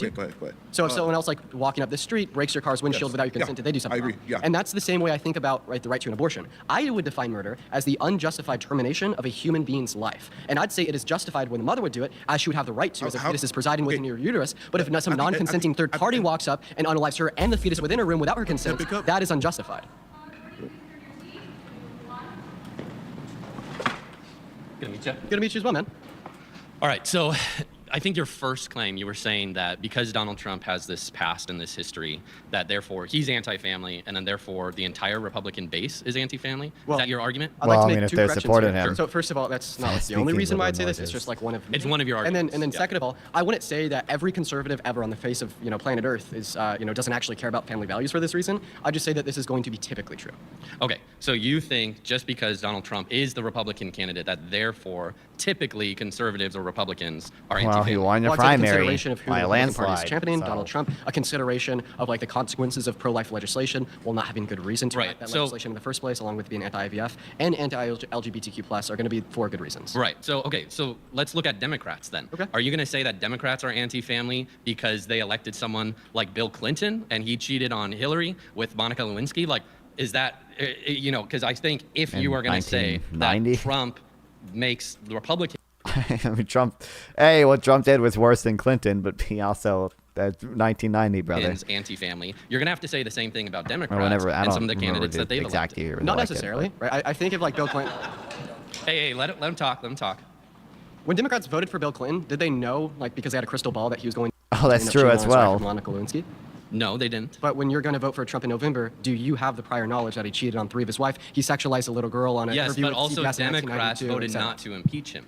Okay. Right? So aren't all the Democrats in the House that voted to not impeach him now anti-family? Well, first of all, I gave you 4 considerations why I'd say that the conservative voter base is going to be anti-family. That's going to be one. But I would say that, yes, Well, the right. We have Democrats to in look Congress- at one argument at a time. Well, I mean, I wouldn't say that, yeah, this alone is necessary in saying that all conservatives are anti-family. I'd say it's one of the considerations. I would say that, yeah, like the Democrats in Congress that didn't elect to impeach Bill Clinton probably didn't do the right thing there. But then additionally, I'd say even when we look at legislation from the Democratic platform versus the Republican one, I mean, the Democratic platform, wants to federally protect all women and girls' right to access abortion, right? That's going to make sure that unwanted kids aren't placed into unready households. The Democrat platform wants to raise the child tax credit to $6,000. Right. So I mean, you're being pushed on this argument, and then you're just bringing up other arguments. You're not actually addressing my claims. But What did he directly address your claim? He literally directly addressed it and then said, in addition, oh my God. These people are not debate-brained. additionally, I don't think you can say, oh, just because I'm going to vote for this candidate because I like their policies means I'm therefore anti-family. And I think you have a lot of Republicans, myself included, that are very pro-family and that want those things and are disgusted by Trump's previous behavior. But that's not our voting philosophy. Our voting philosophy is based off of policies and what we think are going to be He best just for the mentioned country. policies. That doesn't mean we don't have disagreements with Trump and his personal life. Yeah. And I think with literally any candidate, you're going to have disagreements on different policies that they like and different personal behaviors and actions in their life. Yeah. But that does not mean that therefore I'm anti-family because I'm going to vote for Donald Trump. Well, here's the way I'd put it. I don't see how you could call yourself pro-family, turn around, platform Donald Trump with his, anti-family past, cheated on 3 of the wives, one with a porn star, and vote for his legislation that in turn is anti-family as well. But such as again, being I just anti-abortion said access. that's not our voting philosophy. You said that you voted on the context of policy, but this is also considering the policy that he wants to enact. Thanks for the conversation, man. My next claim is Democrats are more patriotic than Republicans. True. Oh my God, unironically, I would- super base claim. Yes, the Democrats have to drill down on this I would more. love to talk to him. Hey, welcome back, Dad. Okay, just for everyone's sake, I want you to tell me why you support your claim, and then I'll leave, and people can yap at you. Okay. Thank you. You're welcome. I like this guy.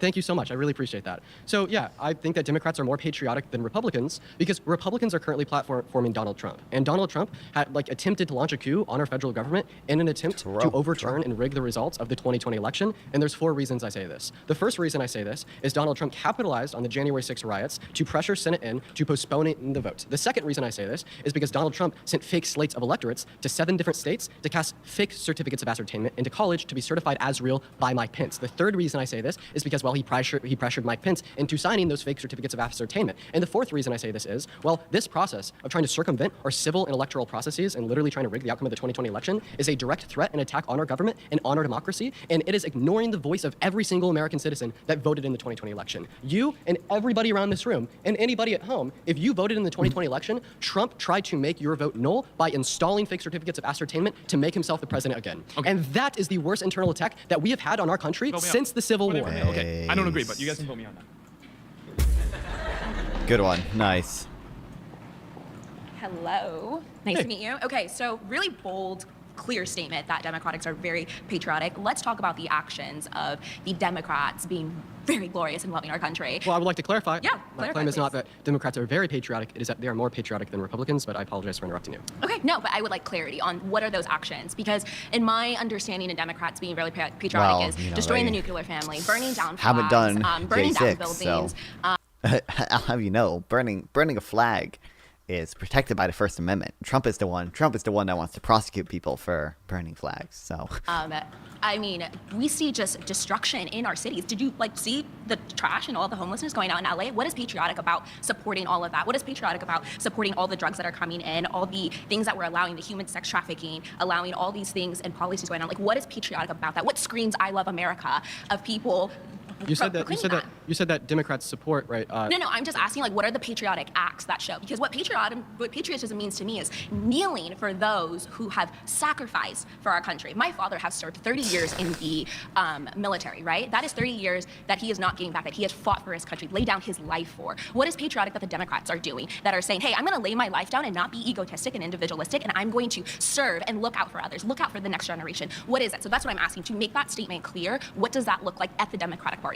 I actually think that's a great question. And the answer to your question would be a fight to protect and preserve the state of our democracy. I think that you listed off a whole cohort of claims there that were typically engaged in by Democrats that have been anti-patriotic, such as burning the flag, such as burning down buildings in the riots. And I agree with you, right? I think that those are clear displays of anti-patriotic behaviors. Do I necessarily disagree with them all the time? No, I don't think that it's wrong to burn the American flag if it's in protest of actions of the American government. But my claim here is that there's nothing less patriotic than supporting Donald Trump, a man that has already tried to destroy our country internally by attempting to overthrow the results of the 2020. Okay, I completely understand that statement. I don't agree with that, but we're not talking about Donald Trump. We're talking about your statement that Democrats are patriotic. So I'm asking about the actions are what, because we can keep. His claim is a relative claim. Democrats are more patriotic than Republicans. We're not allowed to talk about Donald Trump. But they are not the reason of being a conservative or a Democrat. It's the morals, it's the values, and the action that you are reflecting. Of course, that you're I understand you. And the morals and the values and the actions reflected. Doing the morals, as a Democrat, as a liberal, what are you reflecting that's benefiting your country? Of course, great question. These socialism policies, these individualism policies, these I want to consume these egotistic policies, these you should worship in closed doors and proximities. Don't open the Bible in school. Don't say the Pledge of Allegiance. All these things that we see. No, yes. Just let me clarify. We'll finish real quick. So all these things that we see, we're being forced as conservatives to shut that down, to be quiet, to be banned. So how are we talking about free speech, freedom of religion, loving, and all this stuff? These are all things that you guys are proclaiming. But so do you agree with freedom of religion? Of course. So then you wouldn't agree with Trump's attempted Muslim ban? Again, we're not talking about Trump. I'm asking for policies talking about how are Democrats really. Yeah, sure. Let's go over them. So first, I think that fighting for the freedoms of all 170 million American women by reinstituting federal protections for access to health care, that's going to be caring about. So abortion. I think that yes. I think that fighting. Why? Just want to make that clear. I'm sorry. I just want to make that clear because there's a lot of. Okay. Do you mind if I finish? To do that? No, I just wanted to make that clear so I'm on the same page. You can continue. Okay. Yeah. I mean, I obviously think being in a room surrounded by 20 conservatives, you're not going to look at access to abortion as healthcare. I think. No, I'm sorry. Continue. No worries. This is a dialogue. You want a good, fruitful dialogue? Let's continue. I'm apologizing. Sweet. Yeah, and I understand that there's going to be an ideological separation there, but from my side of the aisle, I absolutely think that this is something that should be federally protected. I think that infringing upon women's right to bodily autonomy, bodily integrity, all because they want to preserve the life of a non-sentient, a multicellular life form that doesn't. Did your mom thought that about you? She was about to she thought that you were just some cells. My mom when I was where? I mean, it doesn't. I mean, if she thought that he was sentient when he was fucking 10 cells, and I mean, she's just wrong. She's just dumb. But she thought I was that. So you were just a bunch of cells. So that's what you're just believing in your claim. My particular claim was the reason why I'm pro-choice is because I don't value the life of a uni or multicellular. But you have life. That doesn't so have you the get ability to make that change. You get to make that choice by having life. And someone that doesn't have that voice to say oh, that's just a bunch of cells, just abort it. Where does that stand? How is that patriotic? How is that loving America? Yeah, because it protects access to healthcare. It protects killing babies, killing children. Okay. Okay. So do you think abortion's murder? Yes. Okay. So do you think I'm making that statement very clear. Well, so do you think that some women with IUDs are murderers then? Because it is the case in some contexts. Why is she talking about his mom? Because it's just it's the fucking pro-life gotcha where you do, well, would you be in favor of abortion if your mom did it? Or do you think mothers think that their child is just a clump of cells? Do you think your mom thought that about you? IUD will allow for conception to occur, meaning there's a unique human life there, but then it will prevent its implantation into the uterine lining, killing it? I don't support or believe in any of that. To be fair, that wasn't the question I asked you. I asked you if they were murderers. Please engage with his questions. I have no comment on that. Well, didn't you just say that abortion is murder because it's killing a unique human life? IUDs can and do kill unique human life. So wouldn't this make women with IUDs murderers? Well, I, again, have no comment on that. Okay, well, see, now I can just reflect everything you were just asking me back to you. Yeah, how can you stand for the you're murder? Not going to answer the question that I have asked you. Thanks for the follow, J Car, 1966. Welcome to the stream. Welcome. Well, again, this girl got cooked. Yeah, she's very cooked. Well, I'd like to make it clear for the record that you can add a comment on that because we knew that you support killing babies. Okay, good. We're going to talk about IUD. Let's move on forward. What other actions have you seen that the Democratic Party has just showed? Again, I love America. Of course, right? So I mean, if you want to talk about. Thank you. Thank you for your time. Okay. Oh, so sorry. She was gonna go right. Chivalry? Not it. All right, so you said that Democrats are more patriotic than Republicans. Yes, because I would like to hear. So, how would you Tic-tac, you describe fake the epic YouTube failure troll. with the Biden administration, and how would you see it as being patriotic in the way that we left Afghanistan? Well, if you want to reference our Afghanistan pullout as not being Ooh. patriotic, well, we should blame that on Trump because he is the one that organized the pullout. That's actually wrong. He didn't. He did. I know What? the lawyers that worked with JAG. Not funny. Support killing innocent newborns, completely good babies. You know, abortion is a hard thing for me because I love killing babies, but I hate women. So it's a difficult. For that operation, and it was Don't a clip long that. strategic pullout over the course of several years. It was the Biden administration that booked when they were going to leave. It was their operation with the military complex under Austin that pulled that out. It was an epic failure. So are you agreeing that it was a failure? Okay, well, I mean, if you seemingly know more than me about the pullout from Afghanistan, as far as I'm aware, that was organized under by Trump's Do administration. you see giving the Qatari embassy to the Taliban as patriotic? Oh fuck! I should not have set my spawn point here. I don't want to. I don't want to spawn in the Nether. Well, I would like to just finish off here real quick. So you seemingly know more than. I don't know what she's on about. Obviously, we withdrew under Biden, and you can say the withdrawal was bad or whatever, like the way it was implemented. But like, that was Trump. Trump was the one that made that decision. He's the one that negotiated. Yeah, I know. He did want to invite the Taliban to Camp David to negotiate. Yeah, he's the one that negotiated for that withdrawal. You know, so. Than me about our pullout from Afghanistan. I was under the Do impression. you see what happened at Bagram Air Force Base as patriotic? Okay, ma'am. Do you mind if I finish? How did they get such bad people for this? I don't like. What? We'll see. We'll see. See if I can interrupt you. Go ahead. Okay. Well, just what I had hoped to say there was you seemingly know more than me about our pullout out of Afghanistan. It was one of the largest events that happened after Biden took office, and also one of what I would consider one of the worst and most humiliating for America. Okay. Well, if I can't like finish my statements, I don't see how we're Biden. going to be able to have productive Do conversation. you know how many people are left? American citizens are left in Afghanistan? I do not know how many American citizens are left in Afghanistan. Are you familiar with any of the planes that have gone back to try and pull some of these people out? Do you know who's When? operating those When we planes? Do you were know that the federal withdrawing? government isn't doing that? That it's nonprofit organizations, and that a lot of those nonprofit organizations were. Multiple nonprofit organizations flew planes in and out of Afghanistan after the U.S. military withdrawal to evacuate Afghanistans who assisted the U.S. military in May have been in danger. I don't know. Isn't that literally their nonprofit? Oh, thanks for this sub. 1966 J Carr. Wow.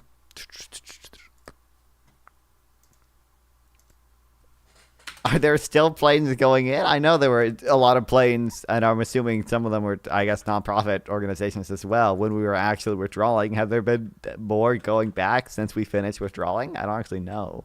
I would assume not, but maybe. Grounded in other countries and not allowed to enter in. Okay, for so flood operations. all right, let's look at the. So patriotically I speaking. mean, if I can't is speak, that something okay, that's go ahead. patriotic to you? Is leaving someone behind patriotic?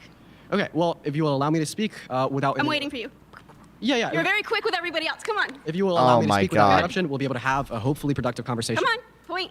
Okay. Let's go. Well, I'm seriously, I'm not going to be able to make a point if you keep interrupting me. Like that's just like we. What's up, Bob Marley? No one. Welcome to the stream. Welcome. No, you're stalling. You're stalling. Make your point. Was it patriotic? Okay, That's dude. Yes or no? Was that patriotic for you? Okay. Were you embarrassed? Okay, Do you have family that's in the I'm not going to be military? able to give you a yes or no answer. I'm going to have to give you a fleshed out answer. I will address your point if you could. Flushed out answer. You don't have a yes or no on patriot. If you would like to drop the GUI skill to 3 in video Just settings, I'm leaving. why would I do Behind that? Afghanistan. Would you vote to abolish slavery? Me? Yeah. If you will, War that we spent over 20 years you're still not allowing me to fighting? talk here. Do you mind if I I'm finish? waiting. Yes or no? Okay, well, it's I like the GUI at this scale. What's wrong with it's not a yes or no question. It I is have a to yes give or you a no fully question. I fleshed out asked you answer. yes or no. It's very If you will- direct. Yes if you will- or no. Okay, so what Was you're it trying to do is you're patriotic? trying to force me into a Was yes or no it question when I can't even respond to the patriotic? claims that you've Was made. it no, you're dancing around the question because you don't want to answer it because it's going to make you look bad. So if the I think that one actually looked like she wanted. She didn't keep interrupting him. I know it's wild. It's not patriotic. Everyone, like in this not panel, what should I in this debate circle jerk is so allergic to answering questions or engaging with hypotheticals. Hot bar and info too big? I don't think so. I think any American citizen can tell that it was not patriotic. It made us look bad. It was embarrassing. We all had doubts on what was going to happen He's under this masculine conservative administration. woman. Just How many Robux should I buy? $99 worth, based obviously. on that alone. And the fact that we still have people there. I hope Ness isn't watching right now. I think I'm gonna get Ness Robux for their birthday. I think it'd be funny to get an absurd amount because it would just be so dumb that I spent a ton of money on a gift and it was all just Robux. But I don't think it's worth it. But I might get them like $20 worth of Robux. So I think it'd be funny. That's embarrassing. Okay. All right. So if the Afghanistan pullout were to have occurred as the way that you described it, it would have been anti-patriotic. It would have been bad. Yeah, I know. Yeah, it's wild. They won't answer his questions, so they keep bringing up like a relevant point, and it's so wild to me. It's so dumb. Service members lost their lives. I don't think that they deserve What to do the that. fuck? I'm under the impression that Donald Trump had organized that pullout while he was president. He was Never. executed under the Biden-Harris administration. Nope. We're saying that's God, that false. much. We'll leave it up to the fact Jag checkers. attorneys And then I'd all also, created that, please, and please, they didn't use yo. What do you even need Robux for? Hey, please. Yo. just let me finish, please. Oh, sorry for cussing. You can cut that out. Please just allow me to finish here. That's not Wait, what did he say? Let me finish. And that's false. We'll leave it up to the Jag fact checkers. attorneys And then all I'd also, created that, please, and please, they didn't use yo, hey, please. Yo. just let me finish, please. Sorry for cussing. You can cut that out. Please just allow me to finish. Oh, I guess I cut it out. Well, Okay, so I would still say that attempting to... I'm surprised he can control himself. He can't say anything on TikTok. Not find words to address to impress stream. Are you psy-hopping me? There's no shot you said that independently of someone telling you to. Did someone you're psy-hopping me? overthrow our federal government with the use of a coup to rig an election would be less... What would you say to somebody? What would you?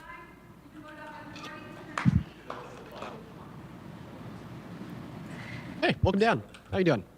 Okay, so I feel like a lot of what this question is holding is what is in the best for the American people, right? Yes. And like what is the most patriotic thing. I like that. And I feel like a lot of what has been discussed today, because I've heard it and a lot of people have said it, is, and then what you have addressed a lot is... What mod pack is this? This is just better MC. It's called.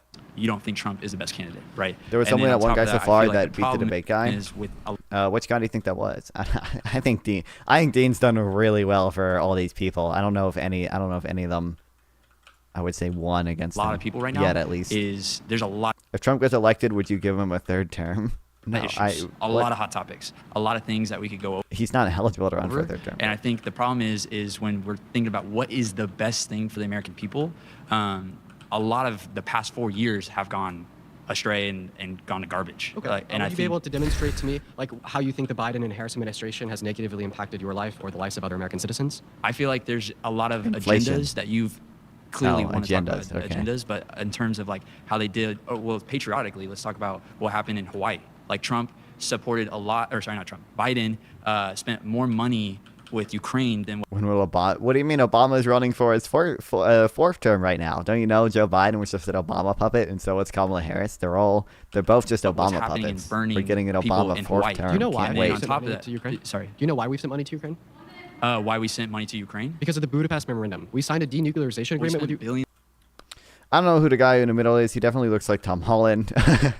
He does look like Tom Holland. His name is Dean. He's a TikTok debater, yeah. But I think if we're being nice, we can give him, we can give the guy with the Clinton impeachment point a win. Oh, well, that point was, the point the guy made about the Clinton impeachment, that was actually probably the best point made. I don't know if I would say that he won overall. Millions of dollars yes. to people that are not even Americans, and on top of why. Oh, yeah, okay. So that's because of the I Budapest should have marked Memorandum my that we signed portal. with them in the 1990s, stating if they give up their nukes, we'll defend them from a foreign entity if they're invaded. That's what they did. Us How do I sending change the Ukraine layer? funding and weapons is nothing more than the U.S. upholding our contractual end of an agreement that we made in the 90s.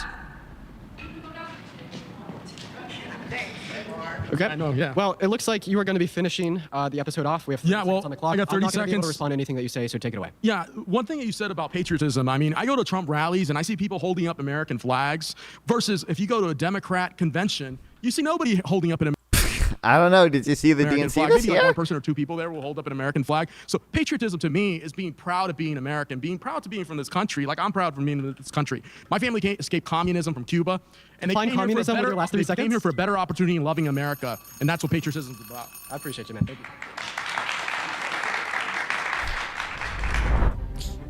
you. Damn. Do you announce use Trump to debate for 10 minutes? I forgot they did this.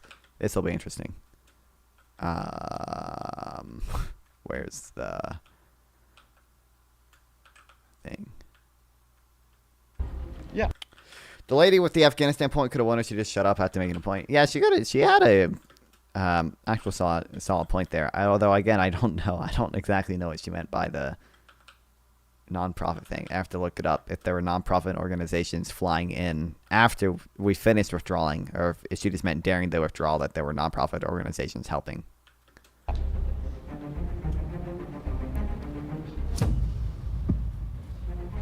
I think there were two reasons why Dean chose me. I think I was probably one of the more respectful people that disagreed with him. And then the second reason is I think I actually challenged him.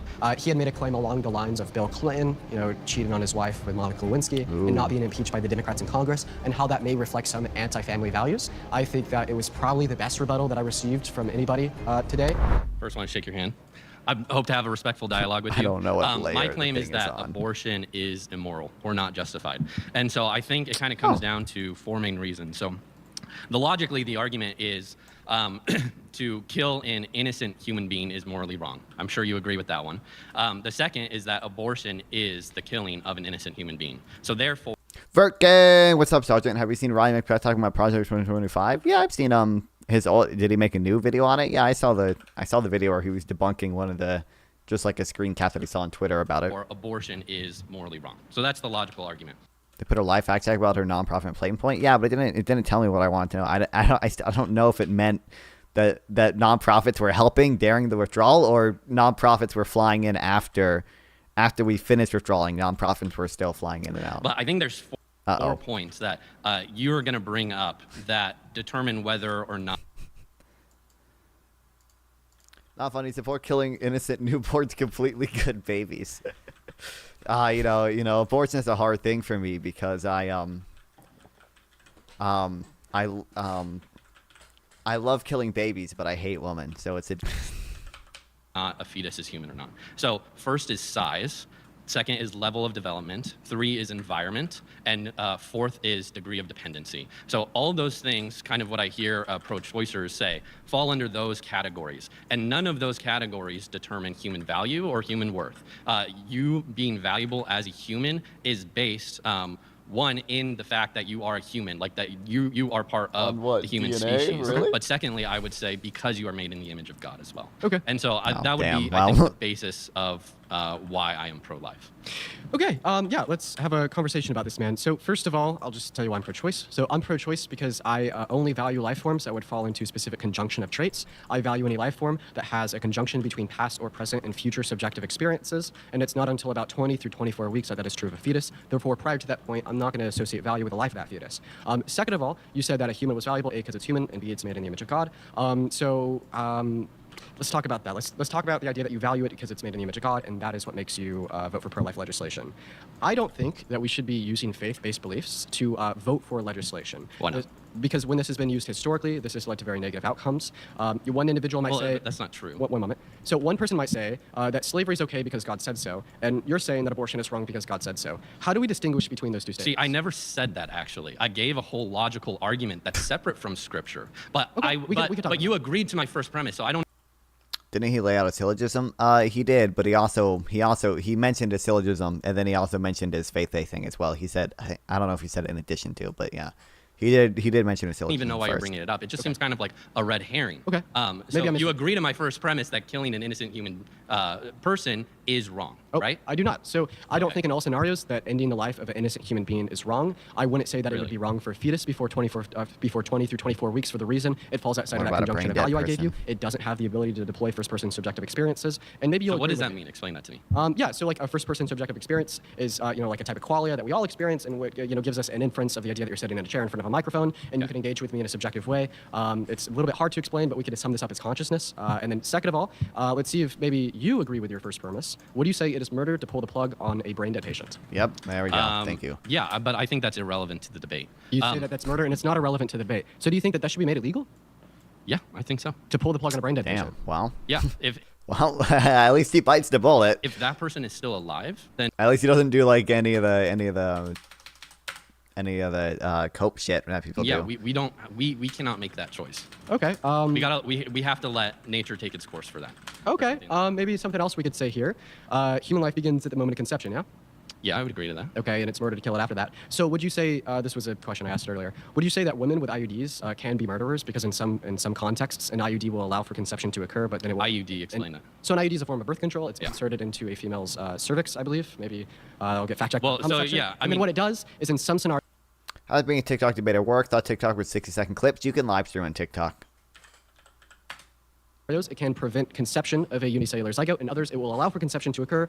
TikTok also has like its what the fuck? It's like multi hosting or whatever. So like you can invite people to come on and debate. What about you?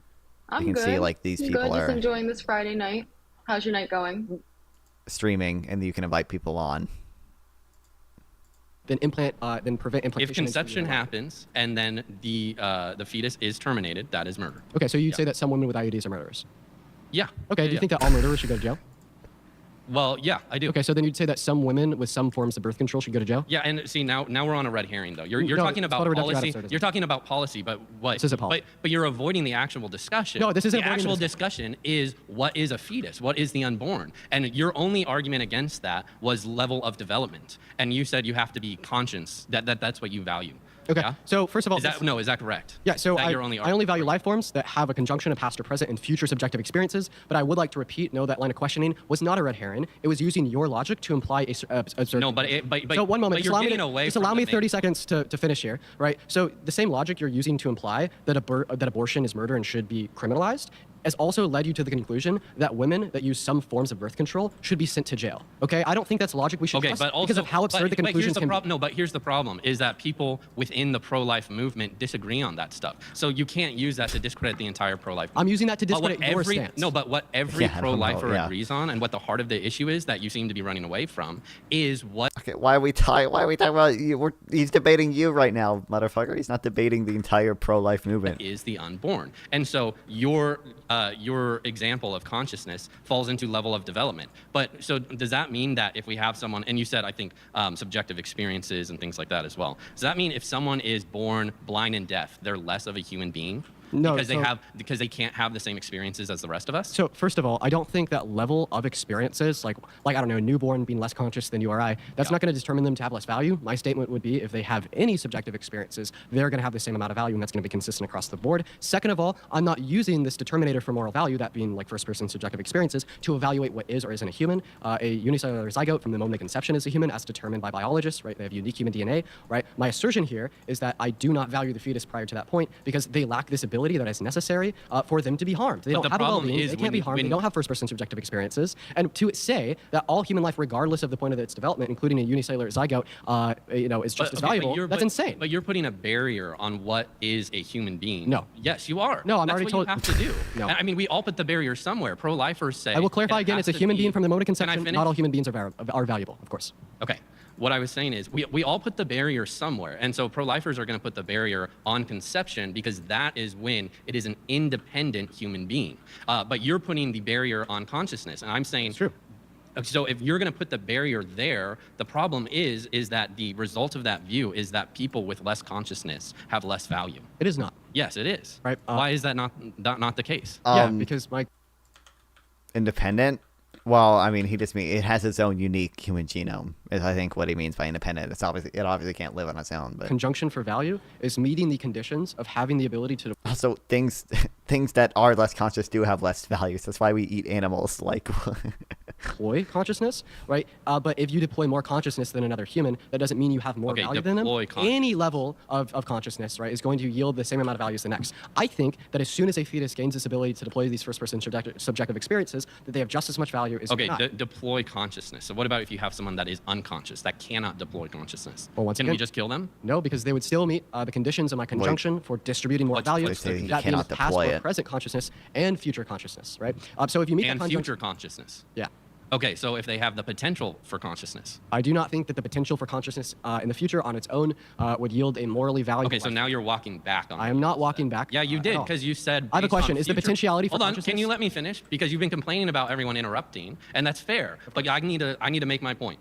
All right. So you were saying that you were just saying about future consciousness. And that's exactly the argument with the pro-life, is that they have the potential for that consciousness. That's not that's a different argument than you gave earlier. You just said we should value all human beings earlier. Yes, and again, you're discriminating based on level of development. And if we were to discriminate against I don't even we discriminate based on level of development. Like, children have less rights.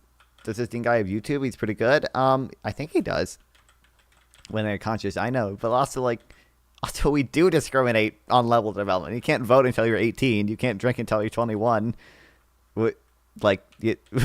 Yes, correct. We discriminate based on level of development. Like a toddler or whatnot, based off of level of development. If that's what it means to be human, then that introduces he's already clarified they're a human from the moment of conception. Subjective aspect. You're just kind of making talking points now, right? I've already clarified that this isn't what makes someone a human. This is what makes a human morally valuable. Yeah, but I've also clarified, one moment, allow me to finish. Sure. But you can cut off your dick if you are 9 on fun. So true. Can you cut off your dick? I've also clarified here that no, I don't know. According to Jordan Peterson, I guess you can. Not value so. potential for future consciousness on its him. own. I value it in conjunct to past or present. I feel as if you're almost ignoring my argument, conceiving of an argument. Okay, well, in we your head. have it on video of you not just saying past and present, but you saying future.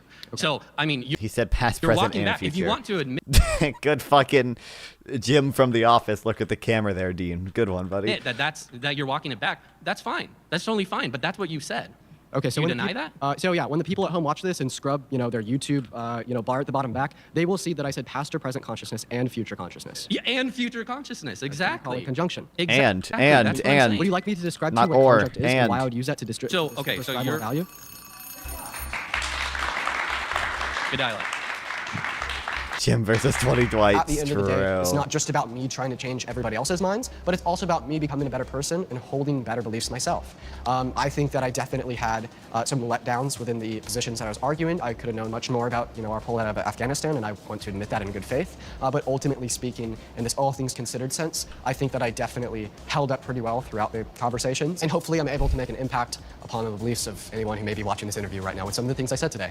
I thought Dean was a great debater. He definitely came with a lot of news articles. He did better than Charlie Kirk. Well, that's true, but also, well, no, Charlie Kirk was also debating people that were below his skill level, I think. But yeah, and a lot of facts, what they want to say, and kind of, I think at the end of the day, you can have the facts, but it's how you construe them. And I think he did really well at construing the facts and everything.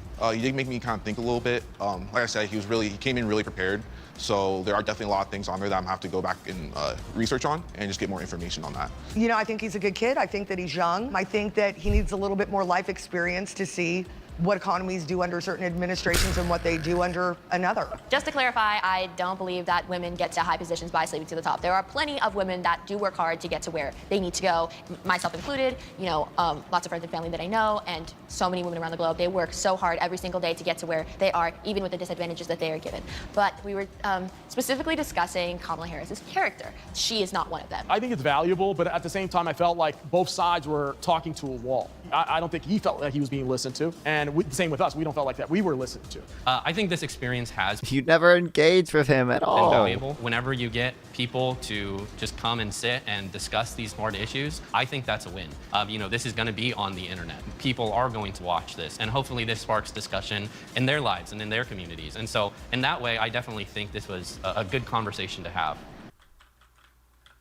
Wild. They didn't copy strike me this time. Maybe I'm on their list of creators that can actually watch their content now. Do you think am I that big now? That's how I'll know when I've made it.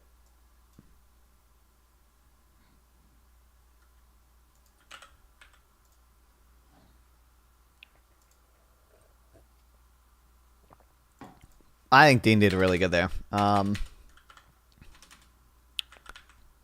Yeah. Switzerland to Albania. Fuck. I don't, fucking Croatia, Bosnia. I didn't need Bosnia. Oh, wait. Can I just use Serbia? Nope. Kosovo. What's this country? Montenegro? Is that what this country is? No use in doing that now. If I just do Austria-Hungary, do I get it? He definitely locked in the research, yeah. Well, actually, I don't know if he locked in on the research. It's just that he's a TikTok debater. He does this like all day, every day. So like he's run through like these same like talking points like 100 times before. So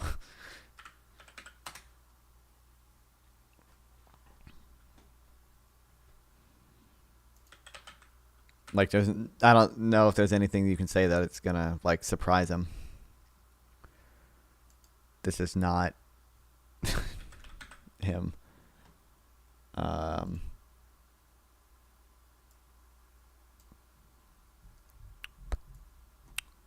It's Dean.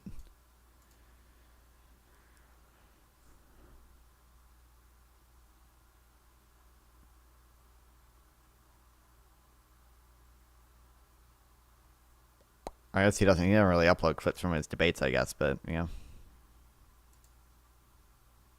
I made a huge mistake. So mad. I think that approach definitely wins you the audience, but I think he could have been more convincing than the others if he could reason and consider it through rather than listing facts. And judges. I don't know. Hi, Brooks. I don't know. Listen, I don't know if that's possible. I don't know that's possible.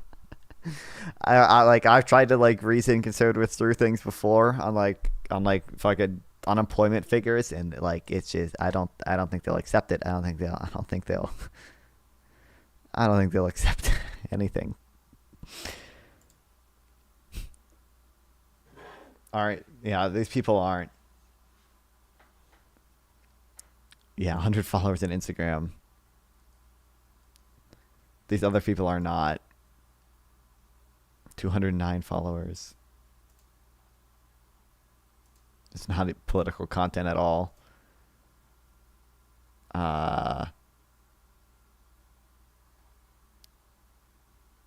This guy seems...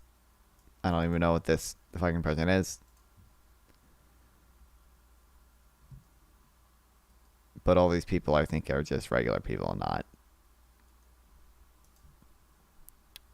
900 followers. Yeah, none of these people are content creators at all. Oh, wait, did he upload, like, a video of this? He uploaded a reel.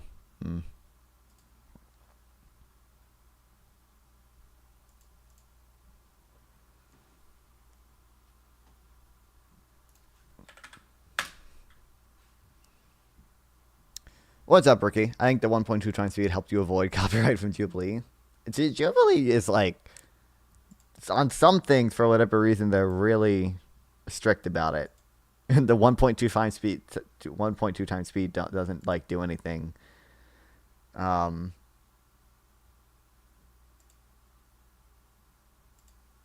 Yeah.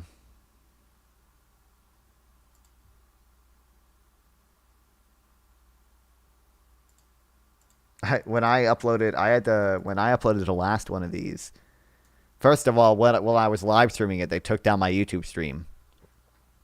And second of all, I had to cut out part of it for the upload. I had to trim it down, and I also had to. You can do this some. I had to apply a filter over it. You're saying a baby is a disease or a tumor? A parasite is not a disease and a tumor. Those are not the same thing.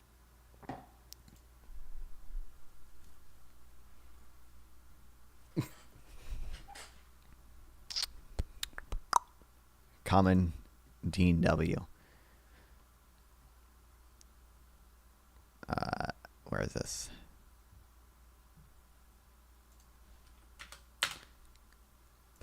I like it. They titled it "Woke Teen." Can one woke teen survive 20 Trump supporters? But like, they didn't even do that much woke shit.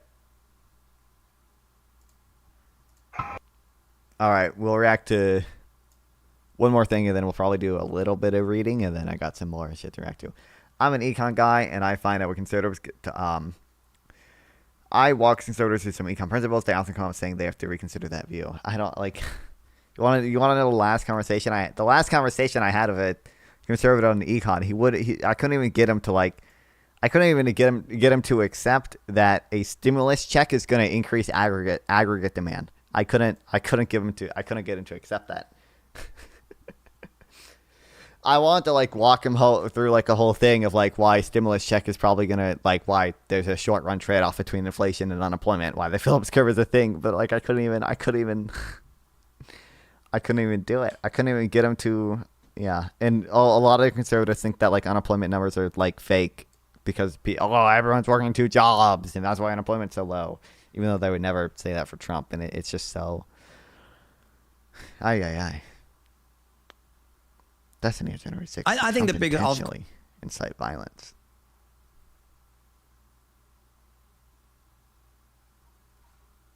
More reaction content. More reaction content.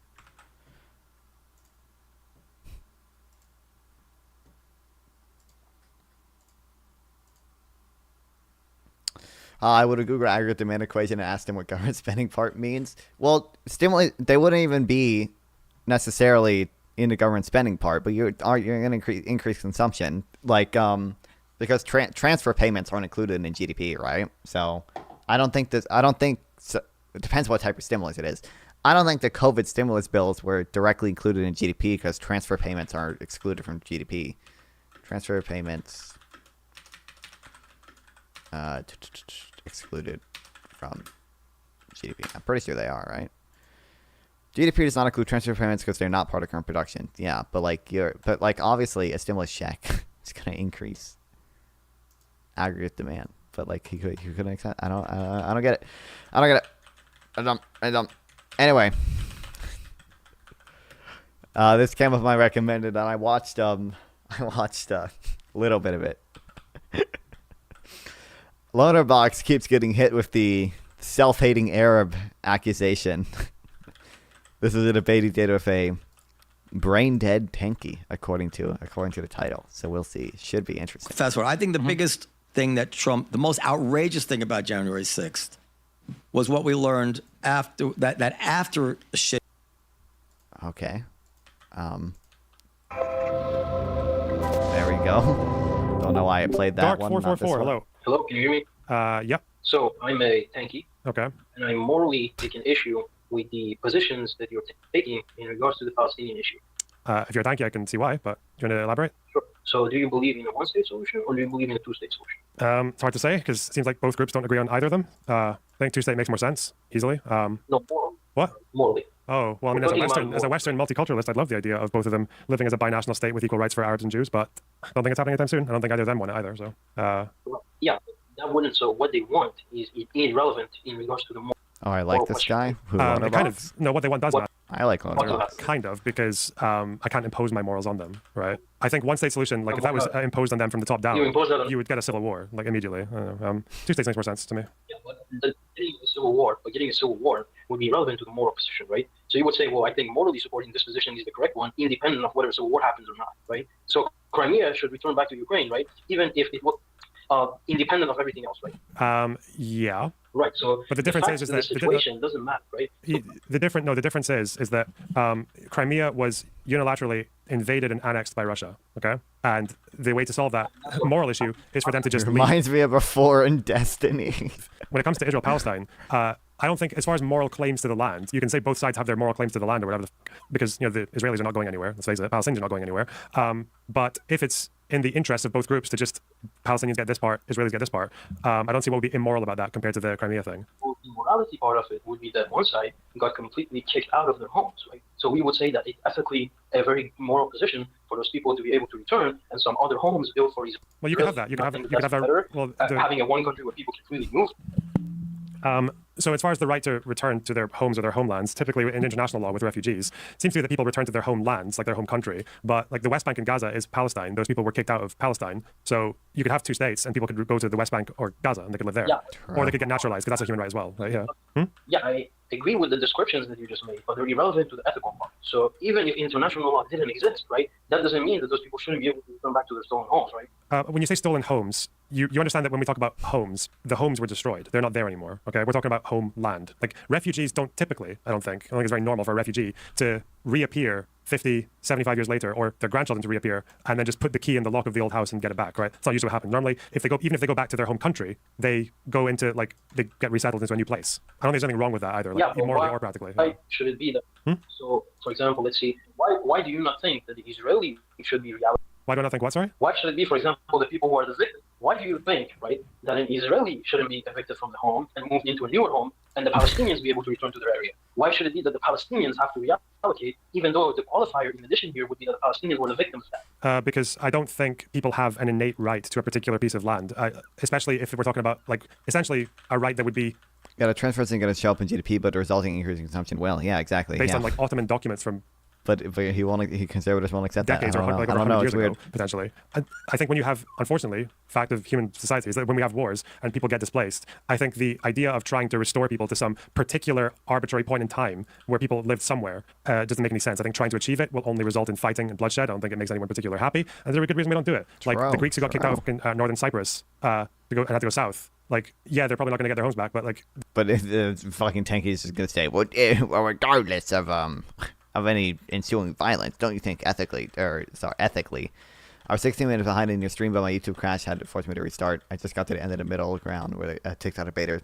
They've got other homes now. The Pakistanis who had to leave, the Muslims had to leave Pakistan, don't get their homes back, but they have citizenship. They can live somewhere. And then their future generation just gets to live as normal people. Seems like a better way to do it than trying to restore everyone to one particular point. Okay, but that doesn't answer the question because it's just a statement of facts. Oh my God, right? I told you. So when we're talking about a moral in this case, right, you're saying that morally, like, for example, Crimea would be Russian because it's 8 years now that those people have taken the area over. So would you say that morally, if Crimea would be Russian now, and we should condemn Ukrainians for saying that? I don't think so, right? No, but the thing is with Crimea, we're talking about place, first of all, that was much more recent than Palestine. And we're not talking about, you're conflating an annexed territory. That's weird because that's something no right-wing economist would agree with. It's just because the Democrats did it. Like, I don't know. With a recognized country. And we're comparing refugees returning to the... And people don't, I hate so much when people like, people think it's like such a gotcha to like say things like, oh, don't you know unemployment doesn't include people who stopped looking for work? Like, it's first of all, any decent, like, they teach that in economics classes. Like, yes, everyone knows that. Yes, any good economist knows that. Two, we have different measures of unemployment, and they tell us different things. So we have U6 unemployment, and U6 unemployment does include discouraged workers. Like, we have different measures of this that tell us different things. Yes. That are used in different contexts. So usually, I think we'd use like U2 unemployment, which is the thing they're referring to, or is it U2 or U3 is the one that's used most commonly, like the one the Fed looks at or whatever. But yeah, U6 unemployment does include discouraged workers. And then we can also just look at the prime age employment population and like, oh, who knows? That's crazy. It's like at 80.7%, like a 40-year like historic high, like wild, crazy. Their homes versus their homelands. For example, you talk about Crimea. The Crimean Tatars who were deported by Stalin got to go back to Crimea. I don't think the best answer for them necessarily was for them to try and find exactly which house they were kicked out of or which acre of land they were kicked out of and just getting to seize that part back. I don't think that makes sense either. Because you're talking about morals, right? Part of morality, I don't know if you believe this is a tanky, but part of morality also comes from outcomes. Okay, so if something causes like a lot of harm, like hundreds of thousands of Crimean Tatars returning. There we go. Finally, this is what he should have said initially. They're going to seize back every single school. We're trying to maximize utility, and it's probably not going to maximize utility to do what this tanky suggests. Square foot of land that they had, that might not necessarily make anyone better off. That would result in a shitload of fighting and bloodshed when you could just like build new houses. Okay, and then everyone has it easier. Or do you believe? What does tanky mean, Fawn? I think the original usage of the term is basically, to me, it means like a communist who supports what I think it was Stalin. I think it was the Soviet Union invading like Austria and having tanks in the street there. It basically just means authoritarian communist Stalin supporting guy. I think it was in Austria. Those who express support for one star. Okay, now where's the? Believe that anyone who's ever been kicked out of their houses. Do you believe that members of the Communist Party group who followed the party line, specifically distinguished party members who spoke out in defense of the Soviet use of tanks to suppress the Hungarian revolt or the 1968 Prague Spring? Okay, anyone who's ever been kicked out of their house has an innate right back to that house or back to that acre of land, like the fig tree or whatever. If you're talking about it in an idealist case, sure. But the thing is that our moral decisions are sort of on a practicality as well, right? So, for example, if we're going to say, for example, the Tatars, I think they should be able to return to their houses, right? But, right, I think that you can create new houses for the people who have already settled on that land. So I don't think that you should create new houses for the people who have been the victims, like, for example, Palestinians, but you should create the houses for the Israelis. Okay. Oh, so they should move the Israelis out of the houses and then put the Palestinians back. Okay, I got you. Yeah, okay. So we ethnically cleanse the Israelis. Your is what position it's is that saying. Palestinians have they have a moral right to each area of land that they were kicked out of, right? To each acre of land. Can you answer that just yes or no, please? Yeah, and you can then build land for other. Okay. Do they pass that right on to their kids? Say if they die a refugee, do they pass the right on to their offspring? Sure. Do they pass the grandkids? Sure. Great grandkids? And does this ever end? If you don't get their houses back, no. Okay. So when Jews claim that they are when Jews claim that they're returning to the when Jews claim that they're returning to the hills of Judea and Samaria, if they were able to actually point their DNA back to a particular square or an acre of land in Judea and Samaria, basically Golden Sneaky, that's what it means. Well, it depends on what you mean by someone who's Jew. I don't think it's only genetical. I think it's also cultural. I don't think that the Jews living in the United States have any connection to the people that lived there 1,000 years ago. You don't think Jewish people in Europe have connections to Israel, to the land? I'm going to clarify the question, okay, because I don't think you understood it's not only genetic. I'm going to clarify the question. If a Jewish person is able to prove genetically or whatever the fuck else that, or even just a land document, if a Jewish person was able to prove that they came from a particular place that is now currently, I don't know, Nablus or Ramallah, should they be allowed to seize that land back? Since right of return is apparently you can inherit it forever, or does it stop somewhere? Well, I think that this Jewish person is it. I don't believe in genetics. I believe in the cultural one. But if it's culturally the case, yeah, sure. I think the person that's living there should be given another home closer to that area. It's made up by the Jews. I feel like there are probably a lot of Palestinians who would be a bit upset with that argument, but okay. Do you know the people who do you know in the did you say this about the Middle East as well then? Because a lot of Jews lost a lot of property in the Middle East, Mizrahi Jews, in the 50s and late 40s. Should they be allowed to go and evict whoever lives on there and take their places back? Evictions on principle. I just think that there should be other homes built for other people who are evicted. So, like Ben Gvir, who is descended from Iraqi Jews, should be allowed to go to Iraq and evict whoever might be living on the house that his family had to leave. Sure, because that was immoral, right? It was immoral. Awesome, great. Had to leave there, right? Yeah, what a wonderful world to live in. Now have to get punished for a crime they didn't commit. True. Yeah, but it's not a moralization against them, right? Well, okay, you can say that, but they're losing. Because you can say it's not a moral claim against them, but they're getting evicted. They don't give a fuck. They're suffering for it. They're suffering for a crime they didn't commit. What? There's many people. I think their suffering should go away by building another home, right? That's the point. But I'm just wondering what quality there is in a human being that gives them an innate right to a particular piece of land. This is like a sacred level of private property that would go back like. Position. I mean. What if they were renting? I don't think most of the 700,000 Palestinians who got kicked out in 48. Yeah, they didn't even own that land. A lot of the issue was to transfer during 48. Or sorry, even prior to 48, really, was the Palestinians there. A lot of them didn't own the land that they were working on. The land was owned by like rich landowners in Turkey, so Jewish people would buy the land from the rich landowners and then show up at these people's farms and be like, "Hey, we own this land now, and also we only want to employ Jewish people." So that was the whole that's half the issue there with the Hebrew labor. I don't think most of the 700,000 Palestinians who kicked out of their land in the Nakba were property owners, were they? I think most of them would have been tenants. I don't know the property owners or not. It's the morality that matters. You keep saying morality. I'm asking you. Here, right? I'm asking you morally. So why do they? Where's that moral right? That moral right to the point that you get to actually hurt other people who didn't do any of the crimes that happened, and even if it's like the offspring of the person who the crime happened to, I'm wondering where this morality comes from. That's a really strange moral standard to me. I don't understand that. What do you mean? We're talking about an abstract subjective morality, obviously. Yeah, but I'm asking you to explain that morality to me. I'm asking you. I don't know if I'm a moral objectivist. I tend to base my morals on on outcomes. That's why I believe in outcomes with long-term some rules. That's why the outcome of imposing your moral standards would be horrible. Do you think that fucking? Yeah, but we're also deontologists. For example, do you think that raping a child is on principle bad? Yep. Okay, so you think that raping a child is okay if it puts them in a positive outlook? Yeah, it's still bad. That's still okay with consequentialism, though. Do you know what rule consequentialism, though? Do you know what that is? Because even in that because even in that niche situation, okay. So you're saying that even if there was a case where you could abuse a child, but it would have good outcomes. I've gone far from hot men. You can still oppose it because you don't really want to live in a world. Oh, I'm sorry. You've been gone for. I was so confused. People are ever abusing children because almost always, pretty much always, as far as we know, it's always going to be bad. Just because there might be one or two exceptions, that doesn't mean you shouldn't wipe out as a rule because as a whole, it's a bad thing to do. The world would not be a nice place if people thought this was okay to do if they thought it could produce good outcomes for some people. That's why, consequentially, that rule can still apply, even in niche cases. Yeah, what if it would? What if being a child would lead to a better world? Right? You wouldn't oppose that, right? You still if it would lead to a better world. Not as a rule, no. The world is general. So usually the problem with raping children is that the children suffer for the rest of their lives. The problem with raping children and allowing people to do that is that the children suffer. So it doesn't lead to a better world.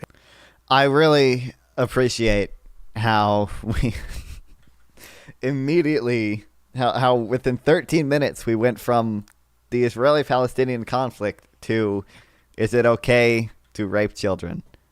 Awesome, dude. Innately, unless you're redefining the entire concept of child abuse. No, all you're saying is well, raping a child is bad because it leads to bad outcomes. And I'm saying that you would be fine with that if it has positive outcomes, right? In a hypothetical. Okay, this is the argument that you're doing to me, okay? I don't.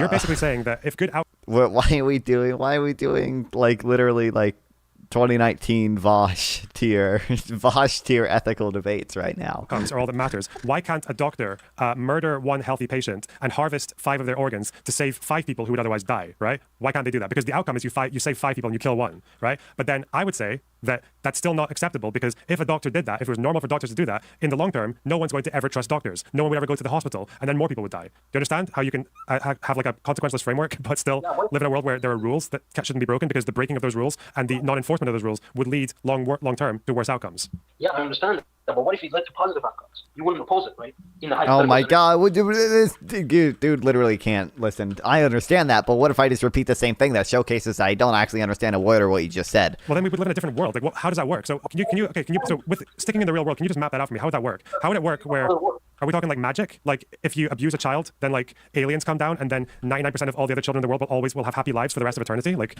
and we'll eliminate bone cancer and we'll eliminate all the other child abuse in the future? Like, hold on. What I'm talking about is a hypothetical within your moral framework. Okay? So I'm saying that if you, on principle, have no objection to something happening, an action is an action inherently in of itself wrong. No, right? Because you're consequentialist, right?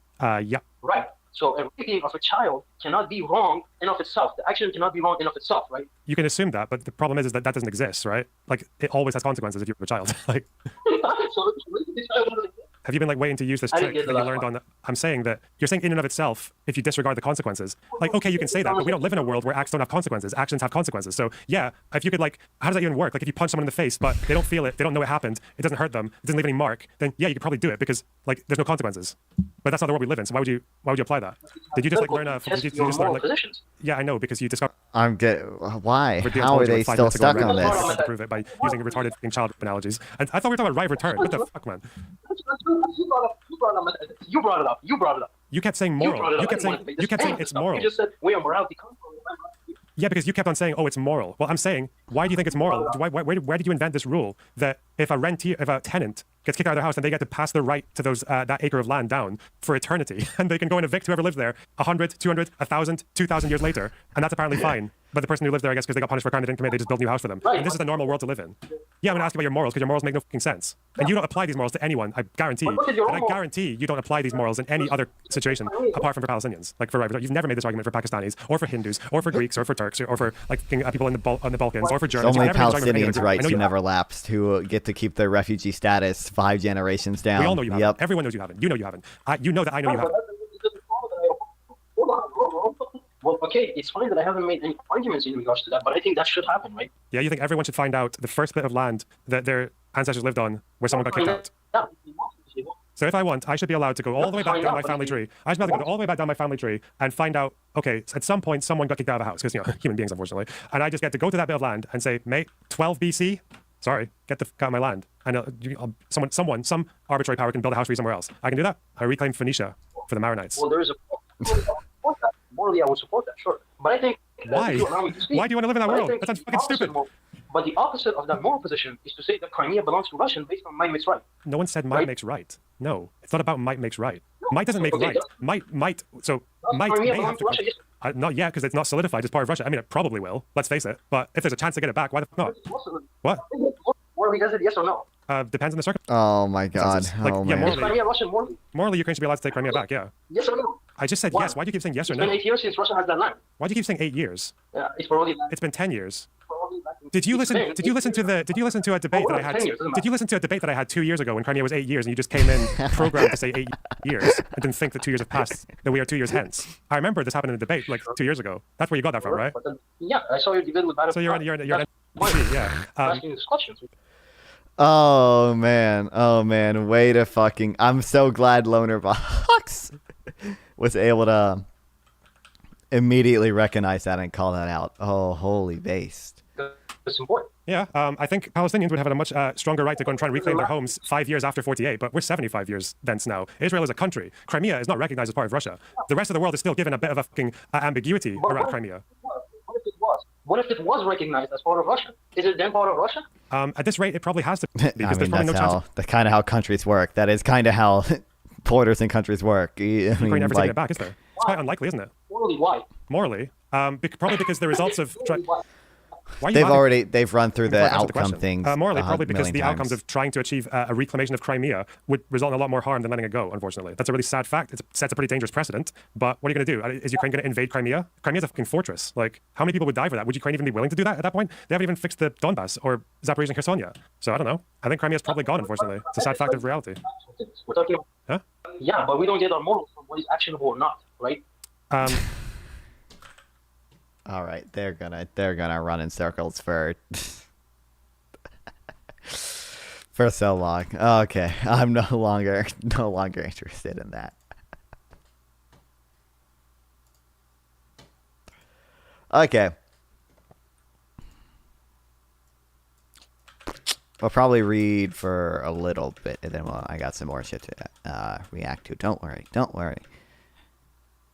I forgot we're still behind.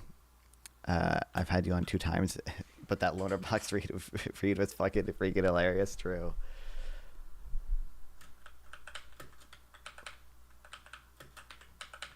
Loaner box must have been speaking super fast because I have him on 1.2 times or 1.5 times speed, and if you had me on 2 times speed. Okay, I am interested in reading this.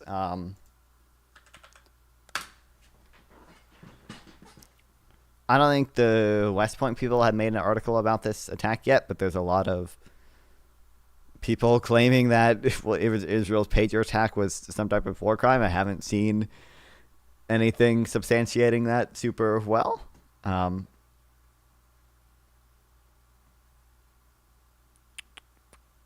Where is... Oh, Israel must... Yeah, they haven't talked about it yet. There is this post. This is written by an actual international law expert. I think we've read one of the things this guy has written before. But this is just a blog post.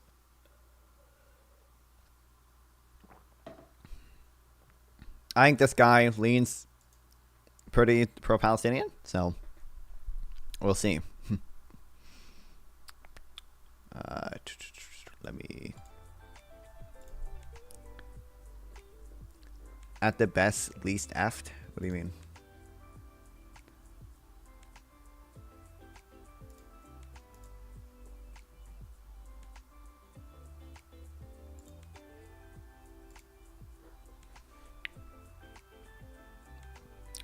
Okay. There's much that we still don't know about the attacks that Israel conducted against Hezbollah in Lebanon by detonating hundreds of pagers and walkie-talkies rigged with explosives. This type of attack is genuinely unprecedented. I can't recall any sufficiently close analog, but maybe others can. This novelty poses some difficulties in understanding how the long established rules of IHL, especially those on distinction and proportionality, but also precautions, would apply to these attacks. There are many other IHL questions raised, especially about whether the pagers and walkie-talkies constituted booby traps or otherwise violated the IHL rules of regulating specific weapons. Let's see, put both the articles of war in this post by whatever, outlining many IHL questions on just security. If not a war crime, at the very least effed. I don't know if it was that effed. I mean, like, this is like literally probably the way to get probably the most proportional way to target Hezbollah, right? I mean, you're literally like small explosives on individuals. Like, that's going to kill a lot less civilians than any airstrike would, right?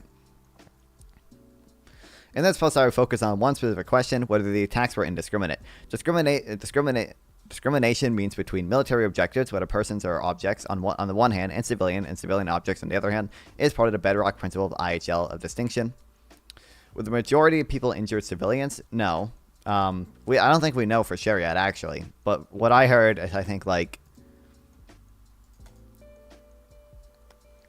I think it was 11 died, and so far 9 have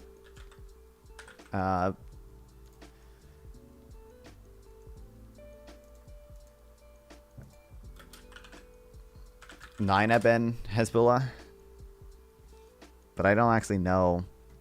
Fart out of my pussy. Thank you, Josh. Can you send that gift? She wasn't lying. That pussy can squirt. Oh, let me just send it to Isaac real quick, so I can show you guys. Femboy wasn't lying. That pussy can squirt.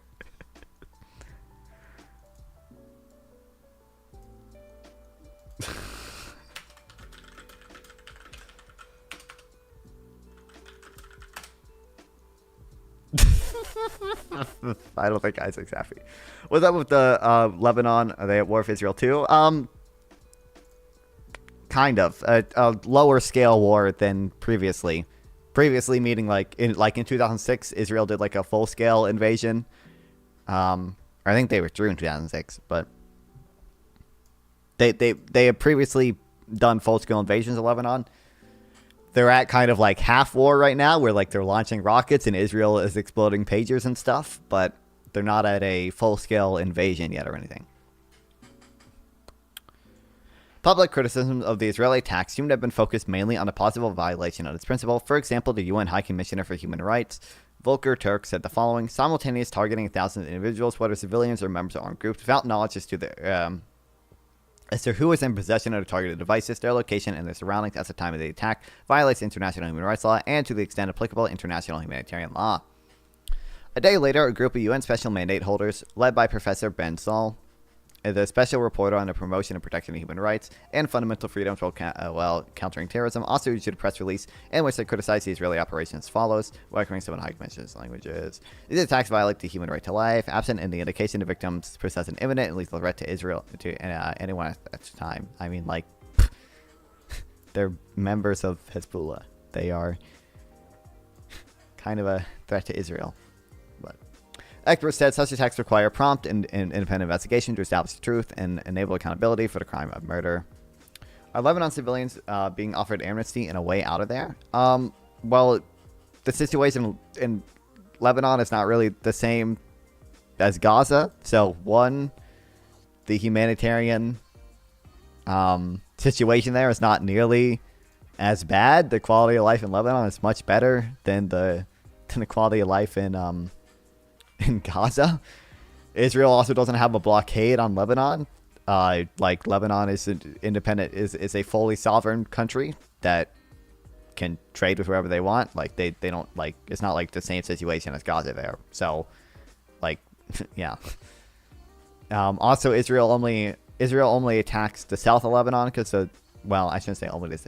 Israel only really has been attacking Hezbollah. Hezbollah controls some parts of Lebanon, but doesn't control other parts of Lebanon, so they only attack parts where Hezbollah is in Lebanon. So civilians, in theory, should be able to go to where Hezbollah isn't. However, Hezbollah has been accused of using human shields the same way Hamas has. So, I don't know a ton about it. But to the extent international humanitarian law applies, at the time of the attacks, there was no way of knowing who possessed each device and who was nearby. Experts said simultaneous attack by hundreds of thousands of devices would inevitably violate humanitarian law by failing to verify each target and distinguish between protected civilians and those who could potentially be attacked for taking direct part in hostilities. Such actions would constitute war crimes and murder, attacking civilians, launching an underground attack, in addition to violating the right to life.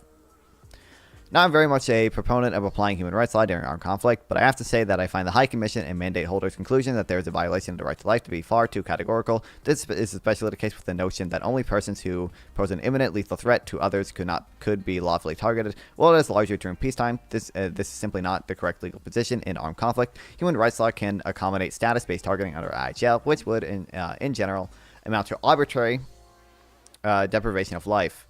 So, I mean, this is true. Are you the TikToker or Republican? Well, we finished watching that already.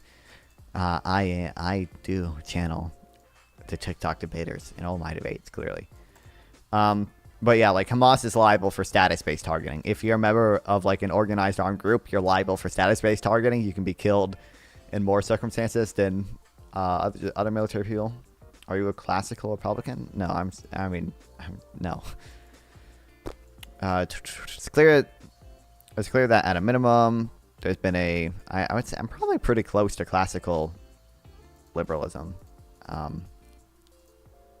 Yeah, I don't know. It's clear that at a minimum, there's been an intense non-international armed conflict between Israel and Hezbollah for many months now. This is not some kind of liminal situation in which every IHL-compliant killing could be unlawful under international human rights law. Human rights law. Put differently, it is IHL that should be the primary frame of reference here, and not human rights, to the extent that IHL applies language seems to be misguided. The targeted person's right to life would have been violated to the extent IHL rules on targeting were violated. So the real issue is whether the use of exploding pagers and walkie-talkies was IHL compliant. The core question in that regard is whether the attacks complied with the principle of distinction. My sense is that the answer to this question is that they probably didn't, i.e. that they were, in fact, indiscriminate, but this is not as obvious as the statements above make it appear. First, it is important to dispense with the possible argument that it was not the Hezbollah members themselves, but the communications device that they carried that were made the object of attack. In other words, Israel might argue that disrupting the enemy's communication is clearly a lawful military objective, and that was the operation they were doing. But this is simply counterfactual. If Israel really wanted to disrupt Hezbollah's communication, it would have tampered with the devices so that they could short-circuit or otherwise shut down, which it could have done far more easily than implanting them with explosives. The only plausible explanation for them rigging devices with explosives was that they were sufficient to kill or injure the persons using them. In other words, it was the people holding the device who were made the object of the attack. This is much is absolutely clear. Second, this is probably the most important legal point. It is not remotely tenable to argue that any member of Hezbollah is simply by virtue of their membership in an organization a lawful target under IHL. Okay, this is interesting. Counter to what I've read before, but status-based targeting in NIACs is somewhat more complicated affair than IACs. Consider e.g. controversy about the ICRCs, that's Iran's thing, continuous combat function tests and so on. But even so, it is clear that a group has like Hezbollah, with many members, thousands of members performing many different functions, political, religious, social, as well as military, cannot be equated to an armed force as such. In other words, status-based targeting Hezbollah members must ultimately depend on whether these individuals do. What these individuals do. The same is true of Hamas, Taliban, and even ISIS, back when it administered large parts of Iraqi and Syrian territory. He might go into this, but I don't actually know. Were the pagers also pagers given to just the civilian aspects of Hezbollah, or were they only given to military wing? It's entirely possible to argue that all members of Hamas's military wing are targetable on the basis of their status, but members of Hezbollah who do not belong to the organization's military wings are civilians and can only be considered targeted if they directly participate in hostilities. I understand that much. Hezbollah members can be teachers, police, blah, blah, blah, blah, blah, blah, blah, blah. But I don't actually know if the walkie-talkies and pages were only given to the military wing or not. Israel pager attack. Military wing.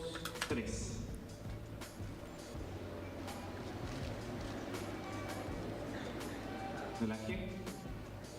Expansión dorsal. A la cuenta de 3. Los dos al mismo tiempo. 1, 2, 3. Relajé. Vamos con tríceps. Lado de elección.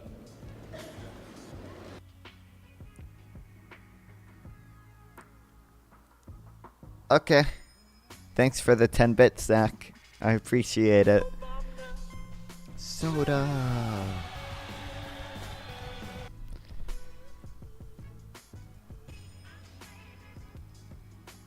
Can we have more channel point rewards? Not really. I can only have 10 at a time. I can switch them out, but it's a little bit of work.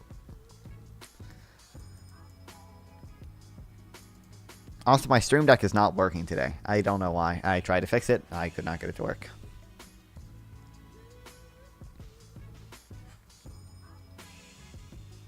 Yeah, 9 were killed, including... Okay, so 9 were killed. One of them was a child. 2,800 wounded. This says used by Hezbollah's military units and institutions. So this specifies military. do support the pagers. I don't have a strong opinion on it. That's what we're reading about right now.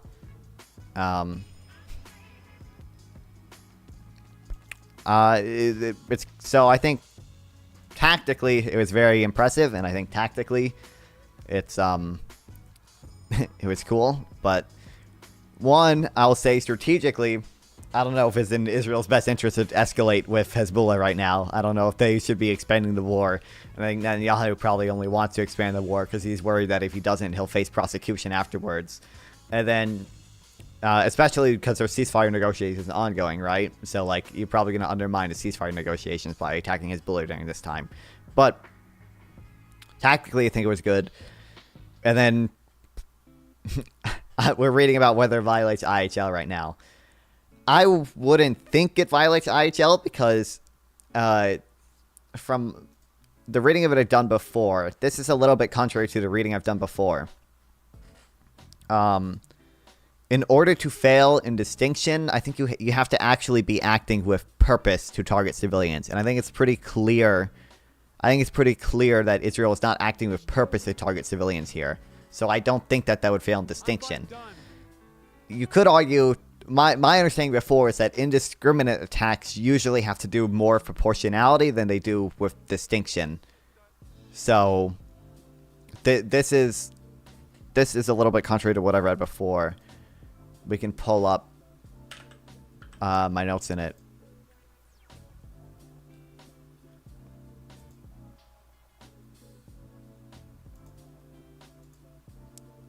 I'm gonna send it. It's not. Is it okay if I send nude girl media share, my sister? Wait, no. I didn't read that before. No. Also, localist. Why what? No, you can't do that. You can't do that. No. It should be more focused on these nuts. True. I think if I search if they are.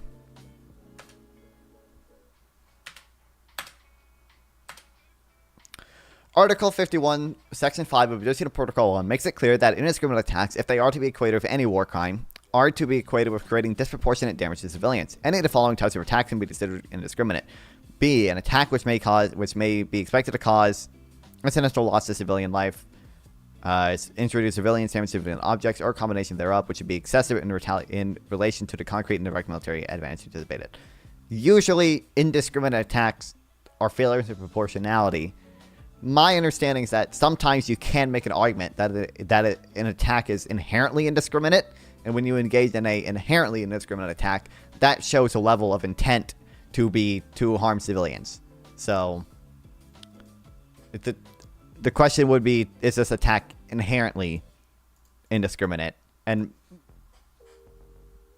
I don't think you could make a case that it would be inherently indiscriminate. But I don't know for sure. This article singles out Hezbollah's military. It says they blew up thousands of pagers and used by Hezbollah's military units. But I don't know.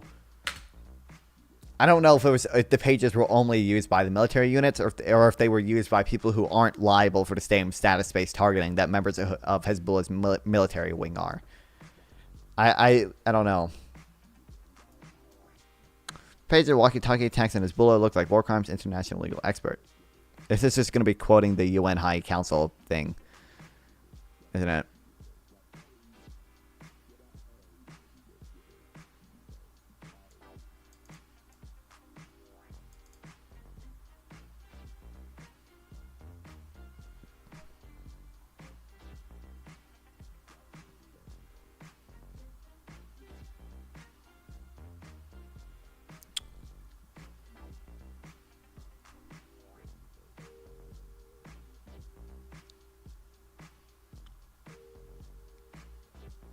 My package did not come. True.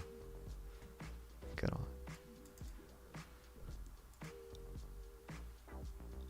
on. This doesn't even specify whether the pages were given to.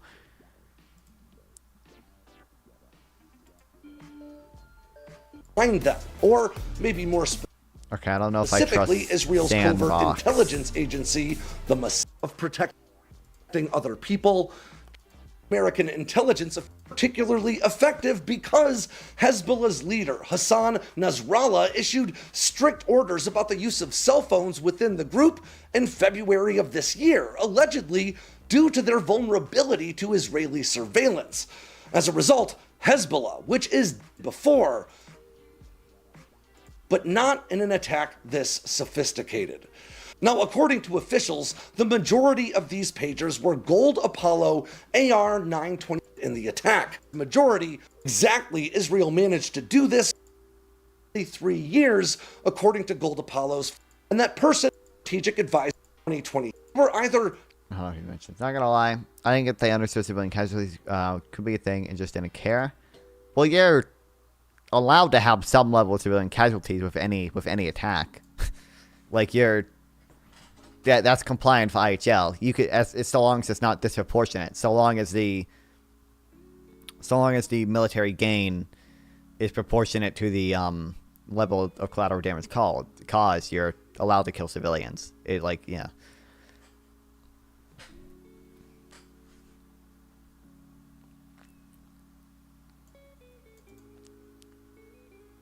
So I don't. Maybe they'll argue more stuff, but if they were only given to the military wing, then the attack is probably fine. If they weren't, then there's definitely a stronger case for for it being indiscriminate. Third, before applying IHL rules and targeting, whose scope is confined to attacks, we must have a clear sense of how exactly to define the attacks on the facts of this peculiar case. This in turn depends on some technical features of the operation that remain unclear at this time. The key question is this: after the pagers and walkie-talkies were distributed to Hezbollah members, did Israel have the capacity to trigger only some of the devices on an individualized basis, or did it have to trigger them all at once? In other words, this is an all-or-nothing operation in which the trigger signal had to propagate to all the devices at once, or sequentially, or could Israel instead choose which device to blow up? If single devices could be triggered only all at once, we are talking about one single attack affecting 1,000 individuals, or 2 attacks if we separate out the walkie-talkies the day after. By contrast, if the devices could be triggered selectively, then we're talking about a series of separate attacks, each of which individually had to comply with distinction and proportionality. As it stands, it's unclear which of these two possibilities are true. We just don't know yet. The most important piece of evidence here would be whether, in addition to the devices that detonated, there was also a number of devices rigged with explosives that were not detonated, presumably because Israeli agents conducting the operation thought individual concern was not a legitimate target. Still having pages equipped at the funeral is crazy. He had to have been a spy. Wait, who? What? Having pagers equipped at the funeral? I don't know what you mean exactly. I don't know what you're referring to.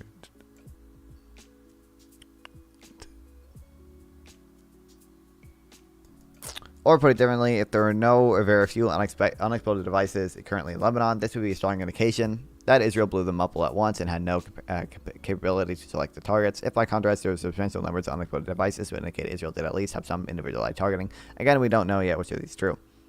Fourth, on the all at once hypothesis, the 2 attacks could comply with distinction only if Israeli officials believed with reasonable certainty that the overwhelming majority of the rigged devices would end up in the hands of the Hezbollah military wing, who could lawfully be subjected to status-based targeting, or in the hands of civilians directly participating in hostilities. Thus, if Israel believes something like 90% of all devices, when it spoke about the spy thing, the pagers at the funeral is so crazy, would be in the hands of Hezbollah fighters, triggering the devices could, in theory, comply with distinction. This would, in turn, depend on what intelligence Israel had on whom Hezbollah was given to the devices. But that intelligence would have to have a high level of reliability and certainty. Well, considering they're able to pull off this attack, I would say their intelligence is probably going to have a pretty high level of certainty. As otherwise, there would be a substantial doubt as to an individual status. Fifth, on the all-at-once hypothesis, there would be a single proportionality analysis, which would include 2 sets of civilians, those who were unfortunately themselves in possession of devices, and those that would detonate, and bystanders who might be affected by the blast, even from those devices whose user was a Hezbollah fighter. There would be a higher level of certainty that the first category civilians would be seriously harmed, and a lower likelihood of harm to bystanders because of the limited size of the explosive package.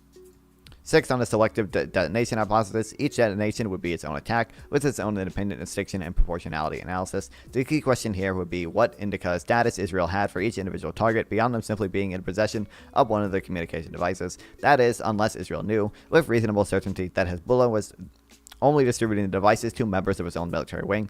The possession of such a device could not on its own provide sufficient basis for status-based targeting.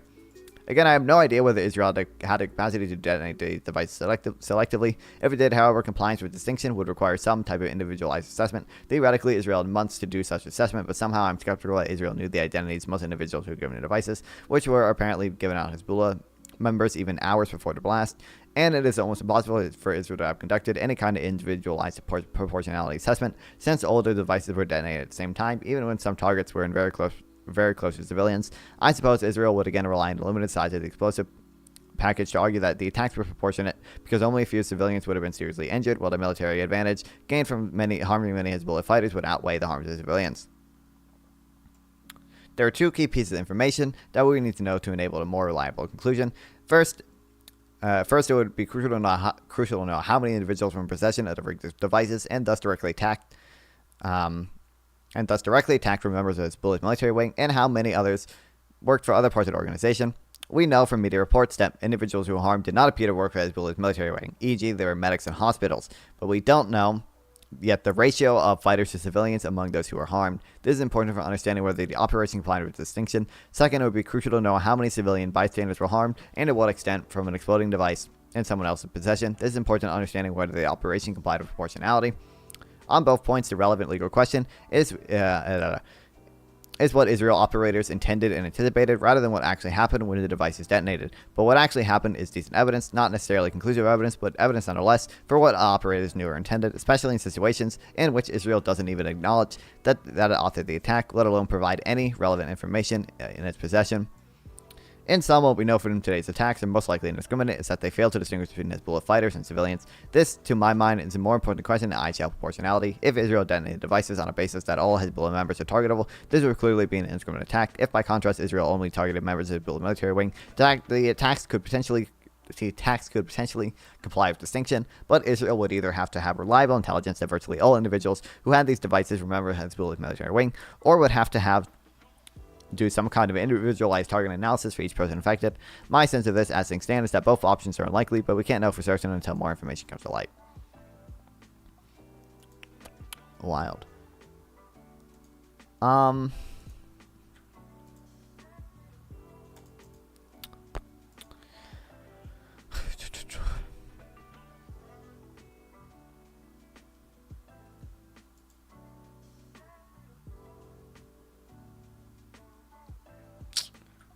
Would you accept a pager as a birthday gift?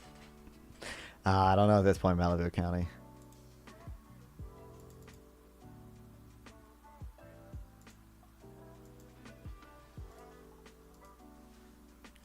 They were made in Taiwan or whatever, right? So maybe not from Taiwan. Although I do my pro-Israel Hasbro, so I'm safe.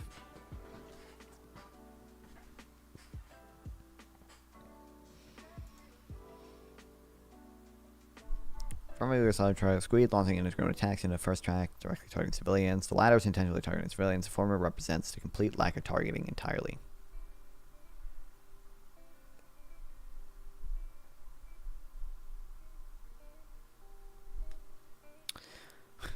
Yeah, so I mean, it's hard. The way international law was set up, the two-track system. You can either fail in distinction or proportionality. Usually, distinction. The way to fail in it is you have to be acting with dolus directus or a higher level of intent like dolus specialis. You have to be acting with purpose to target civilians. It's not just you accidentally killed some or you did an attack that was reckless or you knowingly killed them. It's that you have to be acting with purpose to kill civilians. It has to be your primary purpose to do it. Over time, especially with the Yugoslavia trials, we started squeezing more and more things into distinction. So now a lot of people are arguing, like, if this attack is indiscriminate, it fails in distinction, even though I think if an attack is indiscriminate, it's arguably more fair to say it's a failure in proportionality than it is a failure in distinction. unless it's a inherently indiscriminate attack, because at that point you could argue that you are acting with purpose. But I'm not an international law expert. Also, like mentioned in the article, I don't know. Our international law was also not set up to deal with pager attacks like this. He also mentioned something about booby trapping, which I've heard people mention before.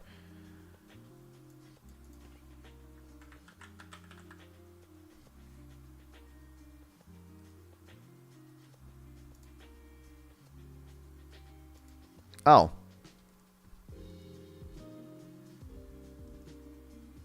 So here's another. This is from the LeBaron Institute. I didn't know they had this already. Reports emerged on September 17th and 17th of September 2024 as fuck the European dates. That from about 1545 that day local time, a large number of pages used by Hezbollah personnel in Lebanon exploded spontaneously and virtually simultaneously. At the time of writing, 9 persons reported to have died and 2,700 persons reported to have suffered injuries. Subsequent reports on September 18th indicate that the death toll has risen to 12 persons, and that some are suggesting these may not have been members of Hezbollah. While there are speculations as to the responsibility for these events, and while some observers will no doubt make assumptions in that regard, the purpose of this post is to address the relevant law, basing the discussion on the brief early reports. The BBC News suggests that this evidently coordinated attack was achieved by the insertion into new pagers, or shortly after the manufacture of servicing of a fake component that contained 20 and 10 grams of military-grade high explosives, between 10 and 20 grams. Thought that the device may have been armed using a signal in the form of a alphanumeric text message, presumably by sending the same message to all devices of the pager carrying the explosive component. The near simultaneous detonations would be achieved on the basis that the device had been armed. The next occasion in which the pager was used would trigger the explosive device. Early reports must always, of course, be treated with caution. However, for the purpose of the current discussion, let's assume the explanation in this paragraph is broadly accurate. In a context in which these events took place is an ongoing, non-international armed conflict between Israel and Hezbollah. However, at the time of writing, there is no evidence to establish conclusively the responsibility for these attacks. The apparently sophisticated nature of the attacks, their evident coordinated nature, and sheer number of affected devices may suggest state involvement. The operation might perhaps be undertaken by organs of the Israeli state, and thus could be attributable to Israel. There were suggestions reported by BBC News on the 18th of September suggesting that Mossad was responsible for the operation. If that is the case, attribution to the Israeli state indeed arise. Equally, the operation could have been undertaken by individuals or a group acting on the instructions, direction, and control of the Israeli state, such that actions might be attributable to Israel on that footing. Alternatively, maybe these were actions of private individuals operating within a pager manufacturer or pager processing facilities who are sympathetic to Israel, but whose acts are not attributable for it. For the purposes of the current discussion, however, let's assume, hypothetically, that the events are indeed attributable to Israel. 2 questions need to be considered first. First, are these weapon systems, or methods of warfare lawful? The weapon system in the present case will comprise the fake component, including the explosive content, the detonator, the arming mechanism, and the equipment that is used to generate and transmit the relevant signal. A method of warfare is the way of conducting hostilities. Second, do these attacks comply with targeting law? I consider these questions in turn. First, the weapon slot. Thanks for the follow, Bob Marley. Welcome to the stream.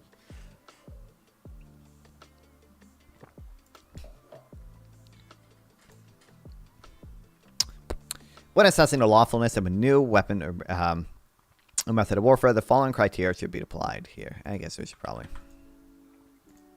take notes on this.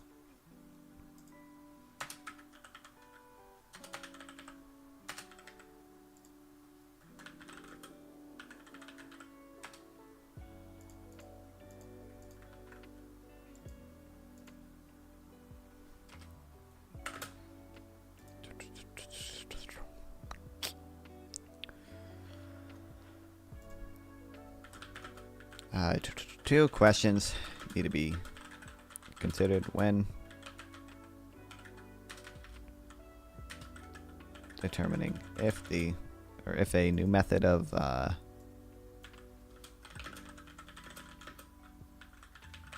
warfare is lawful.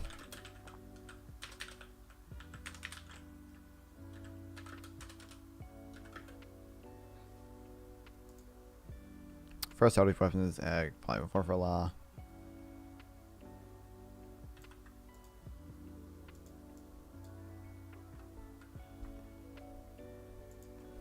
Here, I guess I can do it.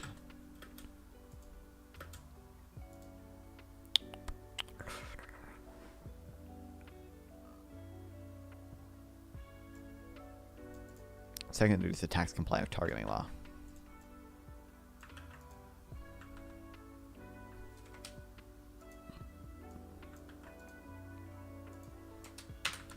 Weapons law. I imagine it's going to apply with weapons law. When assessing the lawfulness of a new weapon or method of warfare, the following criteria should be applied. Is the weapon or method of a nature to cause superfluous injury or unnecessary suffering? Essentially, this requires consideration of alternative methods of achieving the desired outcome and the determination of whether the weapon or method being considered will inevitably cause injury, suffering, or additional injury, suffering for which there is no military purpose. The device being considered here seems to employ a combination of blast and fragmentation as the injuring mechanism. Both of the technologies are widely employed in warfare, unlikely to be regarded as breaching this principle.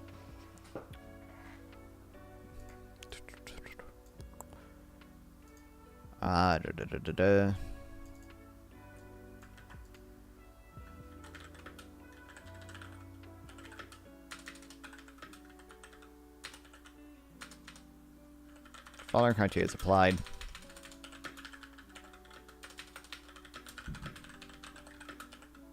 When assessing if a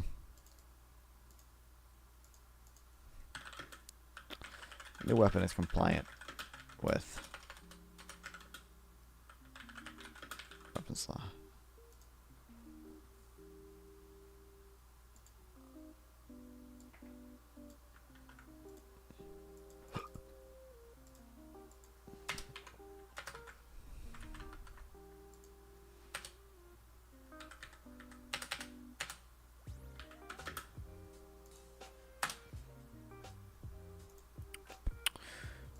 Is the weapon or method indiscriminate by nature, meaning it is capable of being directed against particular military objectives? Can it effectively reasonably limited to military objective? Was it of a nature to strike civilians? And military objectives without distinction.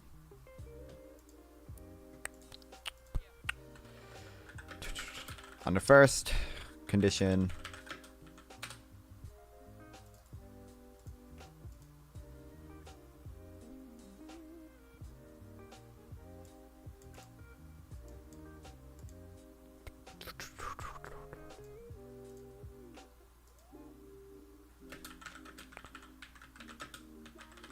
the attack seemed to be using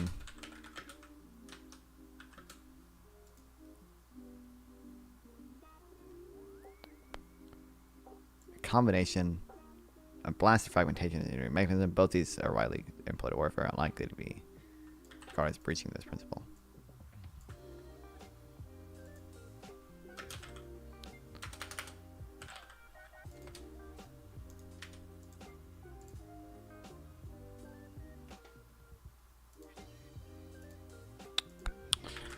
Okay, on the second.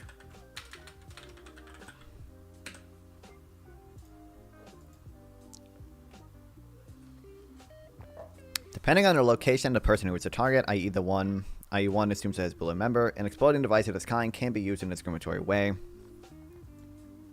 The concern, thus under the principle, would be that the... Oh wait, there's more. Oh wait, okay.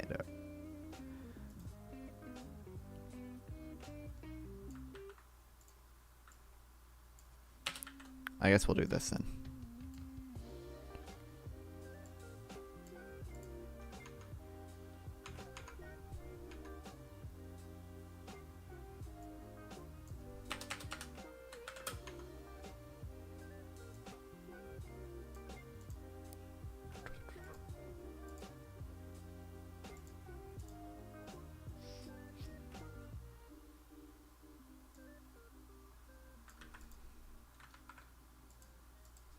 Exploding a device like this can be used in a discriminating way.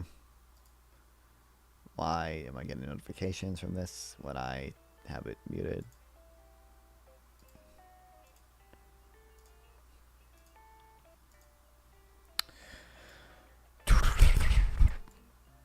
Concerned under principle will be the process leading to detonation devices. If such, it cannot be known who is near the vicinity.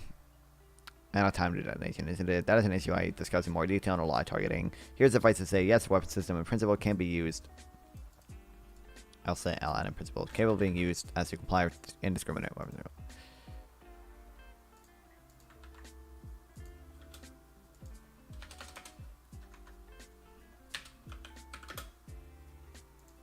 Three, does the weapon method of warfare breach law of armed conflict that protects the natural environment?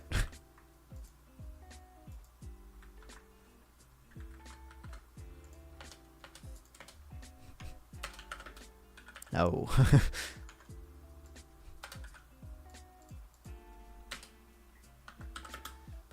My YouTube went poop again, but this time I had to restart my phone. What I miss? Not much. We're just reading shit right now, so I don't know. Where were you? Where did you leave off? Is there a legal rule that makes a specific weapon provision in relation to the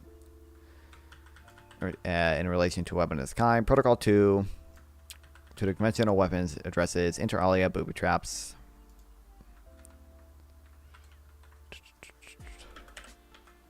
This would be like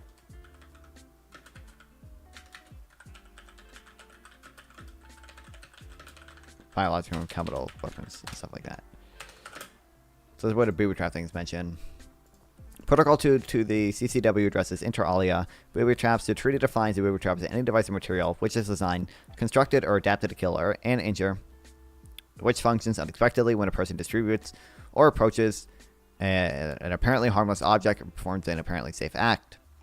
On December 21st, 2001, the scope of the application of CCW and its then annex protocols was extended to apply to non-international armed conflicts. However, that extension in scope only takes effect for states that ratify the extension. Israel has not done so. Israel, however, a party to the amended Protocol 2, which also inter alia addresses booby traps and signifies in identical terms to those given above. CCW amended Protocol 2.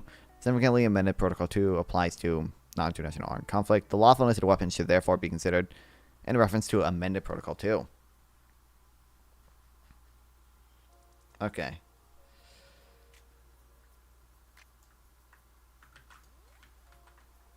What does inter alia mean? Inter alia, I forget what it means.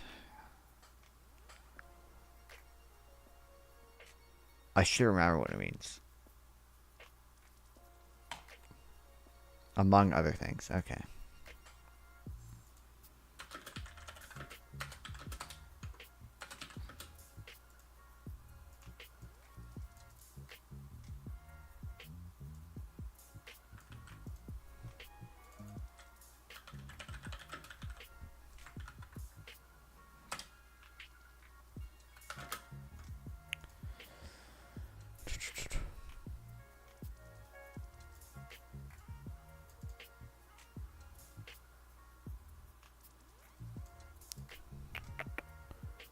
That scope only takes place to states that have ratified extension.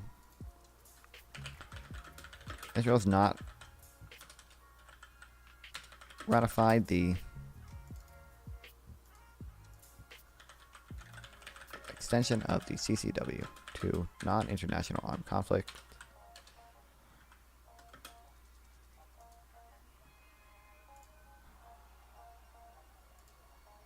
Might I put an R in here?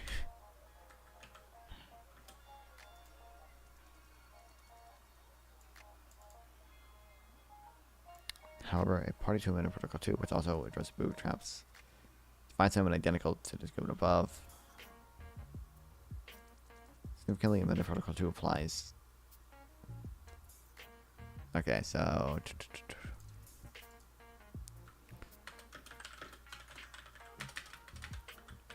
Israel is a party to amended Protocol 2, which also does booby traps and find them identical terms that is going above.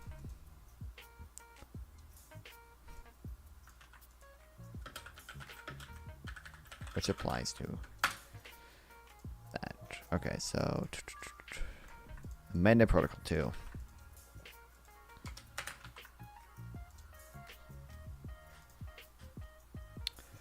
Other provisions of Admin Protocol 2, the following should be noted. Effective advance warning of the use of booby traps should be given unless circumstances do not permit. Perhaps it was thought that the military purpose of the pager operation would be defeated if a warning had been given. Key prohibitions regard to the use of booby traps are found in Article 7, Paragraph 2, which stipulates the following. It is prohibited to use booby traps or other devices in a form of apparent harmlessness to reportable objects which are specifically designed and constructed to contain explosive material. Much will depend on the precise way in which these devices were produced. In my view, there is a distinction that must be drawn between booby trapping an object and making a booby trap to look like an apparently harmless object. The former activity occurs, for example, when an explosive booby trap is applied to a door or drawer, such that when it opens, the device explodes. Paragraph 1, Article 7 lists that the objects must not be booby trapped in that sense. Paragraph 2, by contrast, is simply prohibiting making booby traps to look like apparently harmless portable objects. The information in this early report suggests that once the arming signal has been sent, the device using it as Hezbollah in Lebanon are therefore prohibited on that basis. The devices using it as Hezbollah in Lebanon, therefore prohibited on that basis. Further details as to the devices in later reports may, of course, affect this provisional conclusion.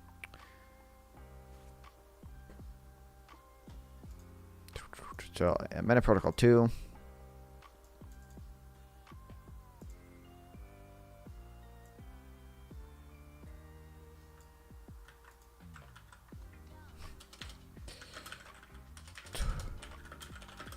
In this case, giving advance warning.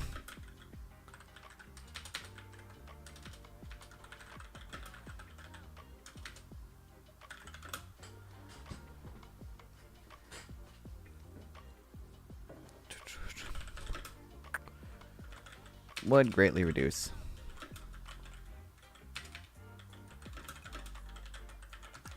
the effectiveness of the attack.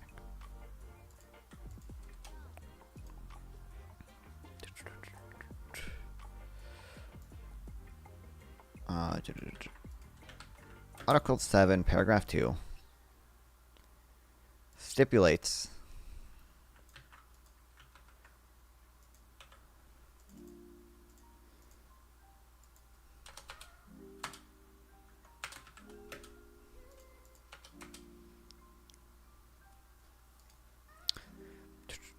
okay, so must represent a precise way these devices are produced. In my view, there's a distinction must be drawn between booby trap and object and making a booby trap to look like an apparently harmless portable object.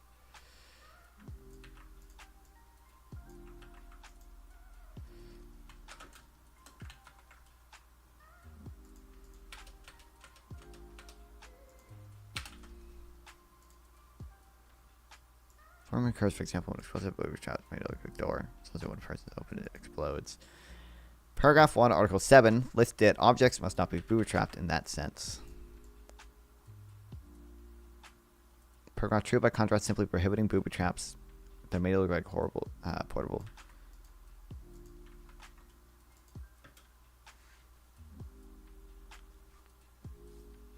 Simply prohibiting making booby traps that look like apparently portable. Or, sorry, apparently harmless portable objects.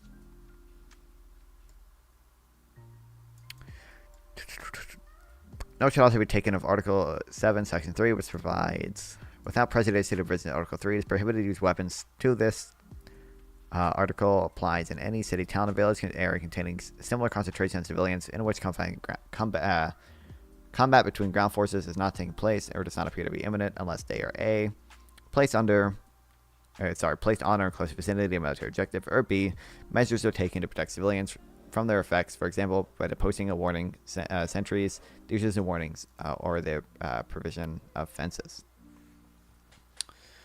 Of course, if Jesus, why is there shit on this?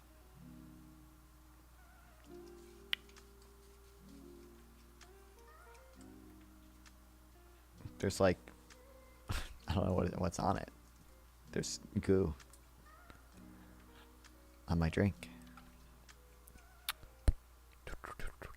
Of course, if later information confirms the illegality of weapons as such, the paragraph of Section 3 comes essentially mute. Nevertheless, it would be wording that paragraph 3 requirements are probably satisfied because the pagers issued as Hezbollah were likely in close vicinity of whom they were issued, thus satisfying subparagraph A.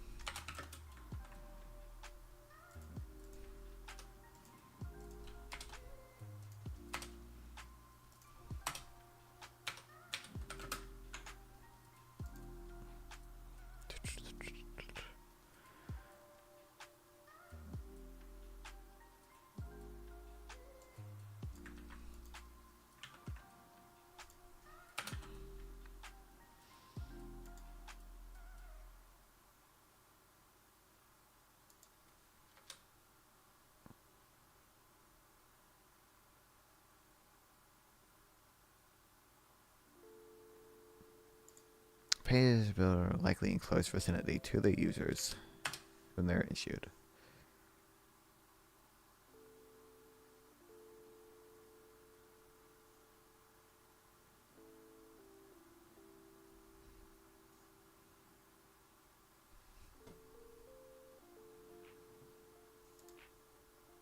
Fingerprintness. Other devices, also related to Protocol 2, which is also known as above, so the prohibitions and restrictions of Article 7 Amendment Protocol 2. These are defined in the former as manually in place munitions and devices designed to kill, injure, or damage, which are actuated by remote control or automatically after a lapse of time in Amendment Protocol 2. The definition of other devices is as follows: manually in place munitions and devices. Okay, so the same thing, fucking thing. Previously adjusted, the word used manually is designed to distinguish between munitions that are individually and directly placed by a person and those that are mechanically placed. Where the exploding pages are concerned, my provisional view is that we are dealing here with booby traps. The munition is not being manually placed in the manner required that other devices by the other device's definition. The pager is being adapted to convert it into a booby trap of sorts addressed by Article 7, Section 2 of Amendment Protocol 2, and on the basis would appear considering what is currently known assumed to be an unlawful weapon. Further factors to be considered, namely reports on the 18th of September suggesting that the eyewitness observed smoke emerging from the pockets of victims. This may, of course, be considered with suggestions that devices within the pagers have been remotely armed, were commencing in detonation in response to an innocent act such as disturbance while being carried within a pocket. It is emphasized, only be when the full details emerge of the exact nature of the weapon and its triggering mechanisms that a clear interpretation can also be given as to what we are dealing here from an international law perspective. The final point to make with regard to weapons law is that there is an obligation on all states legally to review all weapons before employing them in an armed conflict. In my view, this is an obligation that is implied by other provisions of international law, including Common Article 1 to the Geneva Conventions, to which Israel is not a party. U.S. Department of Defense Law Manual of War, blah, blah, blah, blah, blah. Okay. Targeting law.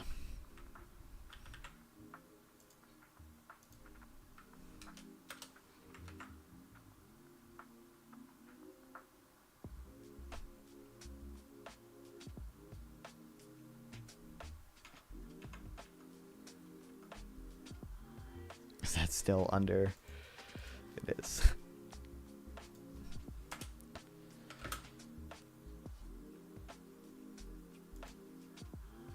To reduce the complexities of targeting law into a few sentences, of course, not possible. Of course, not possible in this part of the post is not presumed to do so. Moreover, whether or not the weapon is considered to be unlawful per se, the issue of compliance with targeting law should still be addressed. A few points can usefully be made. The principal distinction requires parties to the conflict to distinguish between civilians and civilian objects on one hand and combatants and military objects on the other, and to direct military operations against only military objectives. Wild.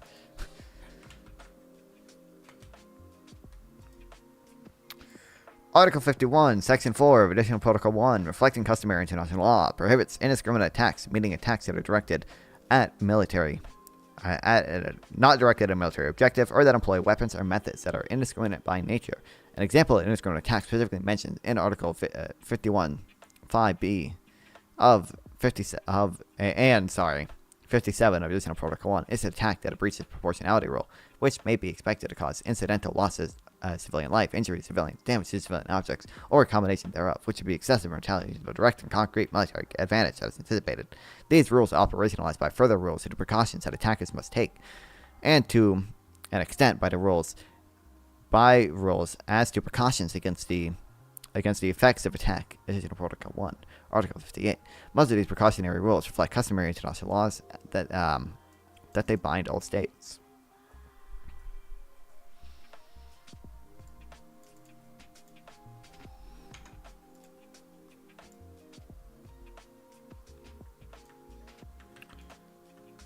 Prohibits indiscriminate attacks.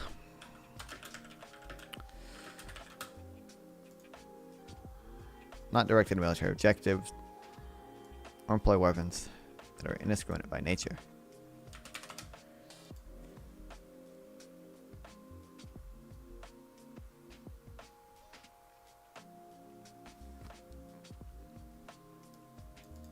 Targeting a device that is known to the adverse party. If the conflict has been issued to persons who are lawful targets, would not at first glance to be in an indiscriminate act.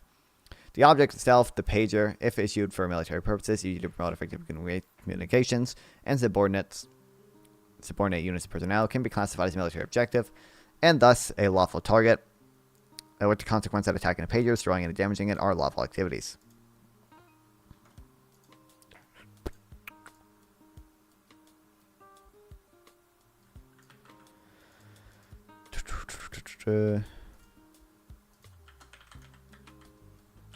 Targeting a device that's known to be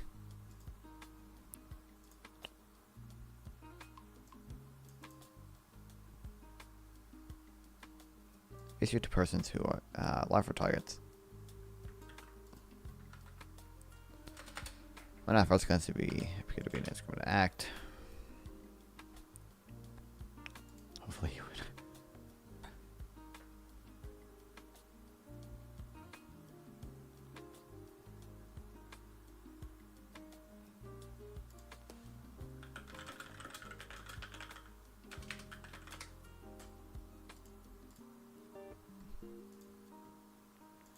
Object itself, the pager, if it has been issued for military purposes, can be a lawful activity. If the target compromises the person whom the pagers are issued, they are classified as fighters in non-international conflict. Then again, the principle of targeting an individual will be lawful. If however it is known that the pagers are likely to protect a person who do not be classified as fighters, for example, the individuals in question have exclusively diplomatic, political, administrative responsibility, no combatant-related functions, such persons would be categorized as civilians and not lawful to target them.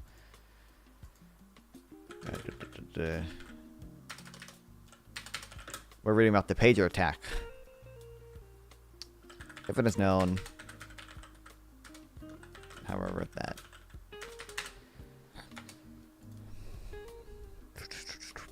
the pagers are likely to be in sessions who not classified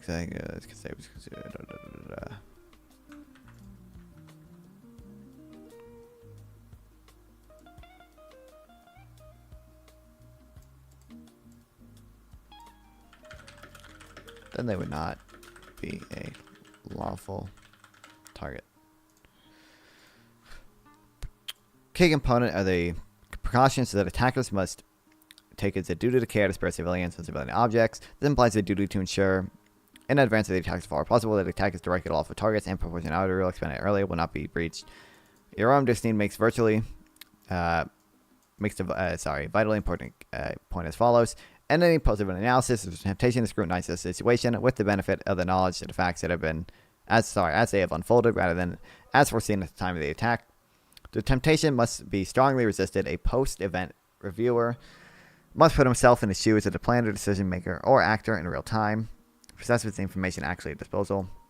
It's examined ex ante. It's probably reasonable for those planning and conducting the operation to assume the pages were issued for military purposes would be in the possession of military user at the time of the detonation. Targeting law concern would be more likely to be centered on the adequate considerations given to the incidental injury and damage to be expected at the explosions. As is assumed to be the case, that this planning and conducting the operations could not have known the circumstances that would pertain each of the large number of explosions that took place.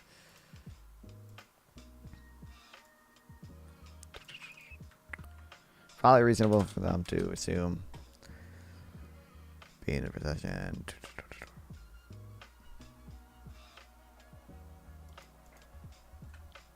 pager attack seemed really smart. Well, it definitely is wild they were able to pull off, yeah.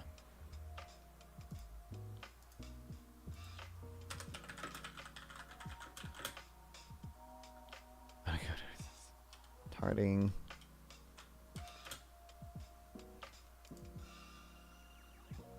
Or sorry, targeting law would also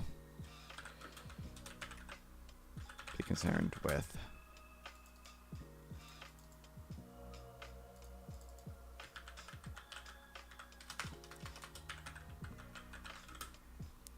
Seems like the civilian to valid target ratio is on par or lower than other methods. Yeah, seems like that. Well, actually, do we even know how it? I think we only know 11 people have died, right? I don't think we know yet. I didn't read into it yet. What was the story with the ones that detonated at the hospitals?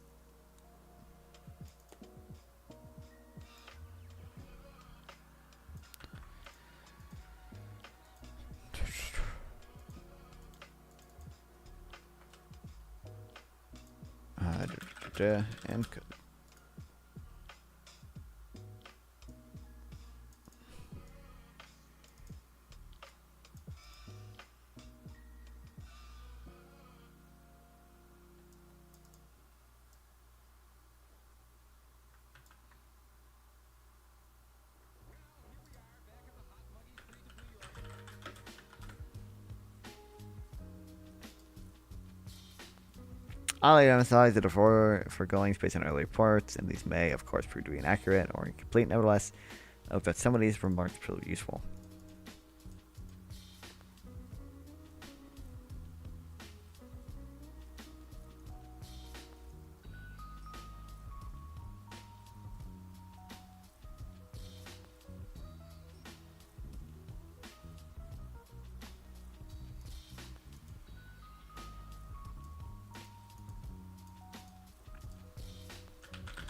Lebanon, pagers, hospital. The ones that went out of the hospital look like low numbers. Probably civilian members working civilian jobs that aren't call unit as needed would be my guess. Okay. But I suppose it would be. I suppose it could be someone. If they are, it like I still don't know. I don't think anyone knows yet. I'm like, if they were given only to military people who were, are able to be on call or whatever, you're liable for status-based targeting, so you're kind of fucked. Even if they're concerned about setting it off in hospitals. Wouldn't it be that the people that they exploded on weren't lawfully targeted? You can be targeted if you're in a hospital, even if you are, if you're part of an organized armed group that's liable for status-based targeting. You can be targeted in a hospital. It doesn't matter. You can be targeted in your sleep. You can be targeted wherever you're status-based. But the concern would be proportionality there. If it would injure too many people in the hospital in relation to the direct and concrete military gain.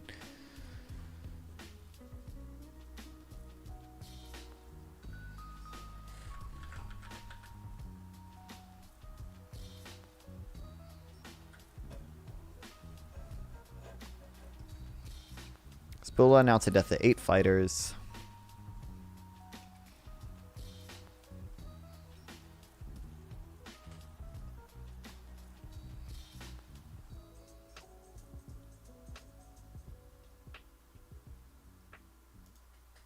There's only one person who could have the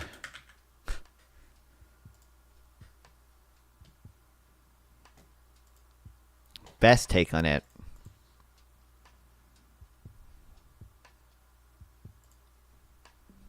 So yesterday, Israel's National Intelligence Agency, Mossad, pulled off what has to be the single most hilarious and effective and targeted military operation probably in world history. I'll get to it in a second. First, this is it, the final day for you to take advantage of our president's terror group, Israel. Such heavy rocket fire that not only have dozens of people been killed, meaning the village in the for their facilities, technological specs such that they were able to insert a virus into the nuclear program of the Iranian Why is he talking regime. about Stuxnet? The two tests, very, very good at this. Yesterday, they pulled off what has to be the single most targeted, astonishing, and hilarious military intelligence operation of all time. Now, first of all, it would take a heart of stone not to laugh at what I'm about to say. I understand there are people out there today who are upset if you laugh at this. You should be laughing at this. The people who were damaged yesterday were targeted in the most specific targeted strike in the history of urban warfare. In history, without a doubt. We don't know that, though. That's the issue is that we don't know. Not only that, I will just say there's nothing immoral about laughing or chortling over terrorists who get their balls blown off. There's nothing immoral about that. As it says in Proverbs. With the F, they most definitely knew the casualty would be large if they also knew who had the pager, who have the pagers, and when they'd have the pagers. 11, when the righteous prosper, the city rejoices. They shout for joy. The issue is we just don't know. Like, we just don't. I just don't think we know. When the wicked die. Or sorry, retract my statement. What about Or in Psalms 58:10, the righteous will be glad when they are avenged, when they bathe their feet in the blood of the wicked. Or perhaps Deuteronomy 32, rejoice, O nations, with his people, for he will avenge the blood of his servants. He'll take vengeance on his enemies and make atonement for his Okay, I don't like. And laughter. Well, this incident deserves not only laughter, it deserves celebration in the West, because it turns out that when a Western power, which Israel certainly is, blows the balls off something like 2,800 terrorists in a simultaneous pager attack, that's funny. It's funny, and it's effective, and it's targeted. You're seeing people out today, the Edward Snowdens of the world, who effectively is a Russian agent, and always has been, suggesting that this is a danger to the world when Israel's there. No, it most assuredly is not. It is the most targeted military operation in history. You don't have to worry that your iPhone is going to blow up in your pocket because, number one, you don't work for Hezbollah, and number two, your iPhone does not have the components necessary to blow up in your pocket. That's not how this operation was carried out.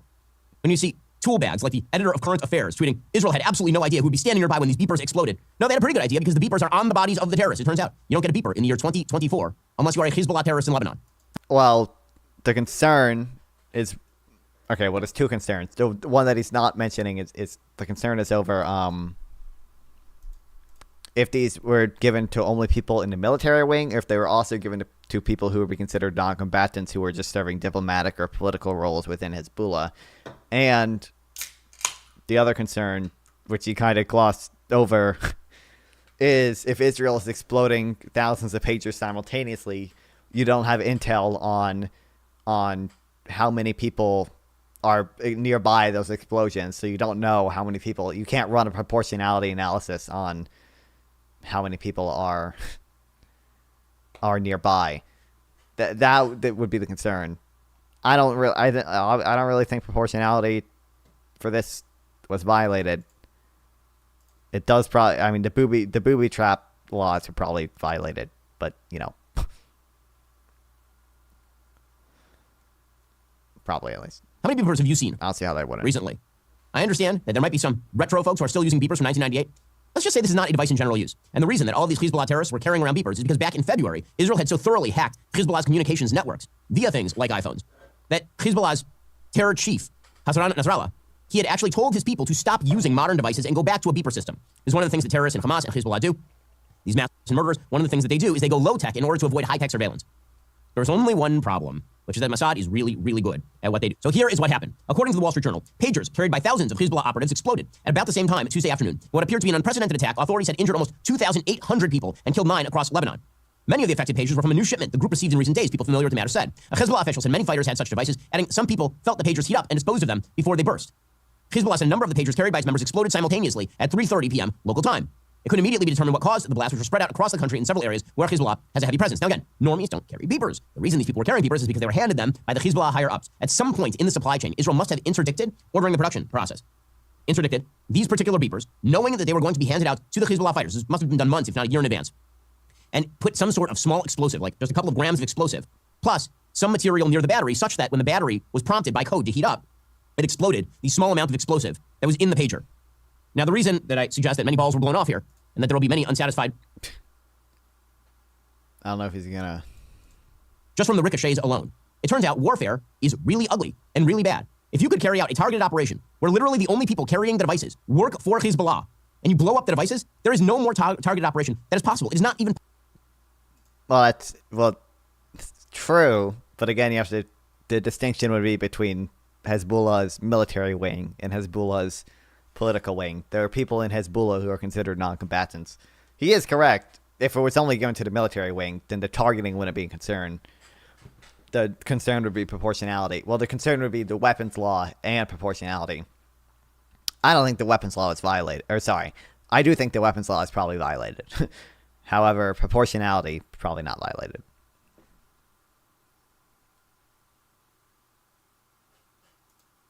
possible to target it anymore, which is why when you see people who are now expressing outrage at the operation, understand what they're outraged at is Israel defending itself. That's all. They're not outraged at the human cost of war. If they were, they would have been outraged by the 8,000 rockets that are being indiscriminately fired into Israel by Hezbollah. They'd be outraged by the fact that the Houthis are shooting missiles into the middle of Israel. You don't see any of that outrage. Hell, they'd be outraged about what's going on in the Congo. They're not. The reason they're upset is because Israel is good at what it does. And actually, Israel's discriminateness makes them more upset. Because the more discriminate Israel is, the more it demonstrates that Israel actually does care about human life way more than its enemies do. This is one of the things that boggles so many minds about the war in Gaza. Israel has pursued the single most humane war in the history of warfare in Gaza. Now, humane war is inevitably a bit of an oxymoron, because war is never humane. But if you're going to 9898 today for your free info kit, countries, and particularly in the Middle East, works for terror regimes. This is why the UN RWA is all right, I don't know. hiring part way faster. See for yourself. And this is the problem with Kamala Harris. Kamala Harris will be awful as president. Awful. We're in the middle of an election cycle. You know, Ben Shapiro has a law degree. Ben Shapiro actually could be like a really good commentator on this stuff. Why I don't even need this window capture on this one. But he's not. Like, he did no analysis of the law there. All he's saying is Israel good. You know, he mentioned why he didn't think it failed in distinction, but not from like a law analysis. Ben Shapiro hated Trump. What happened? It's the, I wonder if I can find the meme. I don't know. He doesn't like Trump. He was like, he was really anti-Trump at first, and then like he just coped so hard about it. He coped so hard. He's like, oh, you know,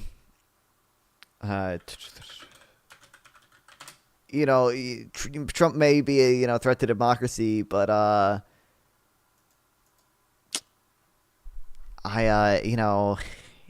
guardrail held, so let's we can trust the guardrails. There's this meme. It's like a cycle where it's like Trump does increasingly retarded things. Ben Shapiro has to say increasingly retarded things to defend Trump's. So his supporters get increasingly retarded and feel validated by his increasingly retarded statements. And it's just a cycle. And Ben Shapiro seems to be stuck in that trap. Yeah, like he was pretty anti-Trump at first, but I think he probably realized there really is like no room. There really is no room on the right for like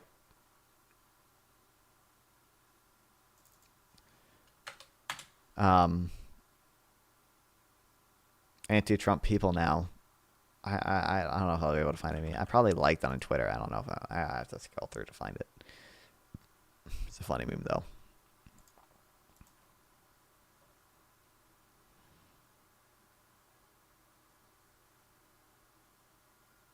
The gaming footage for Gen Z.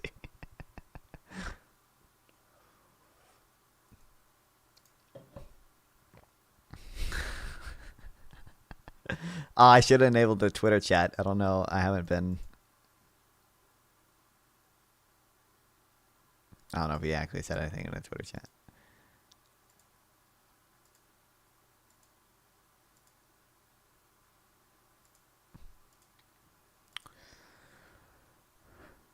What was it? Oh, my likes. To try to find the meme.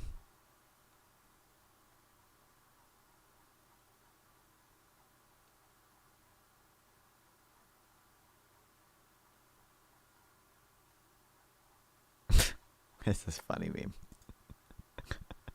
I don't care, bro. We got a 50 basis point cut. Bunch of Jerome Powell stuff.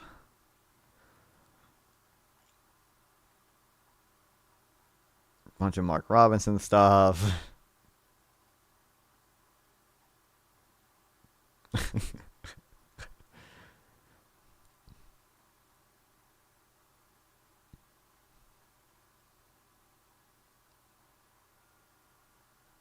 Bunch of immigrant stuff.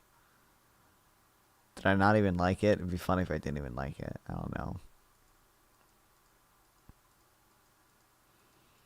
Oh, here it is. Yep. Ben Shapiro's role in modern day politics. Shares retarded misinfo made up by his own base. Ben is forced to defend increasingly retarded points made by Trump. Trump supporters have their retarded beliefs validated by enabling them to share more retarded misinfo.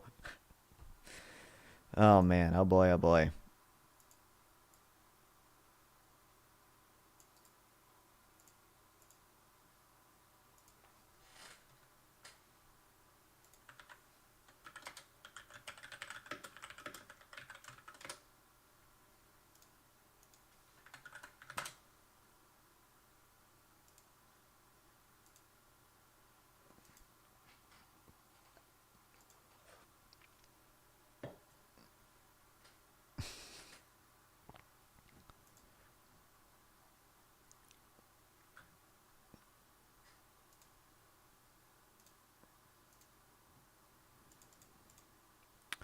Did you ever take on the pet eating Haitian that you know of? Oh, did he? Oh, I don't know, actually. It wouldn't surprise me if he said something dumb on it, but...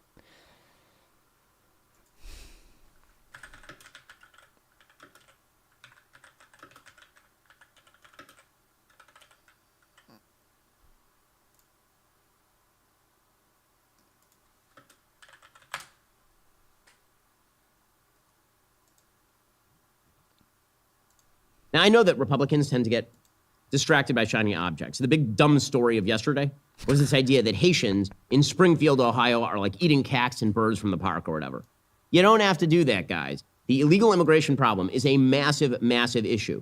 There are, in fact, enormous issues in Springfield, Ohio that have been highlighted by the current vice presidential candidate and senator from Ohio. Listen, at least he's...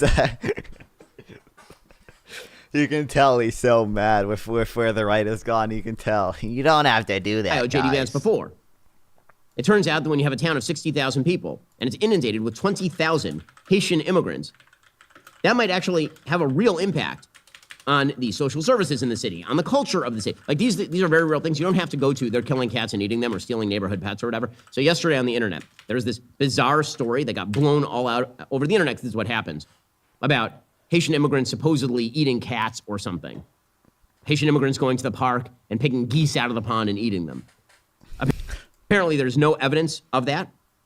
So the Springfield police have said, yeah, that's not a thing. We have no reports of pets being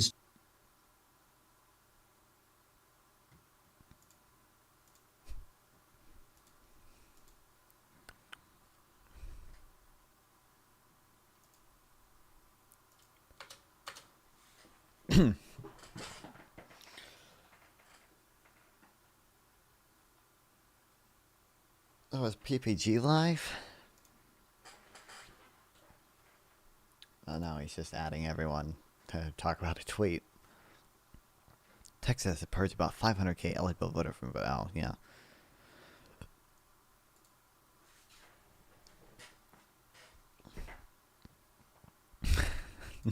Slavery's bad, not bad. Some people do for slaves. I wish I'd bring it back. I would certainly buy a few.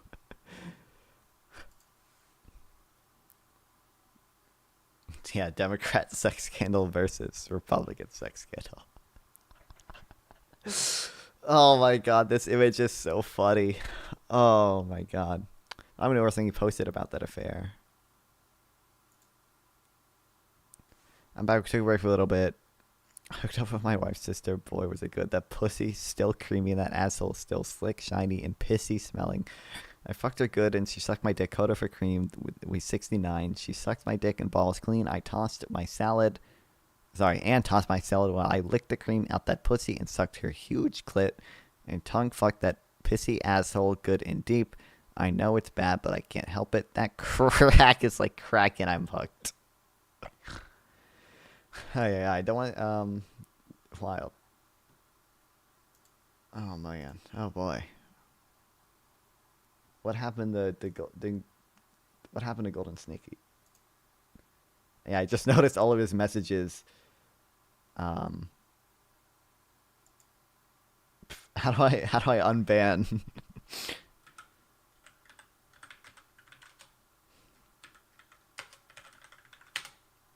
I don't know why I got mad at you for spamming caps. I'm banned? Oh, I guess you're not banned. Well, your messages were deleted. At least it shows it on my end. Although, it doesn't show the new one. Nightbot got mad at you.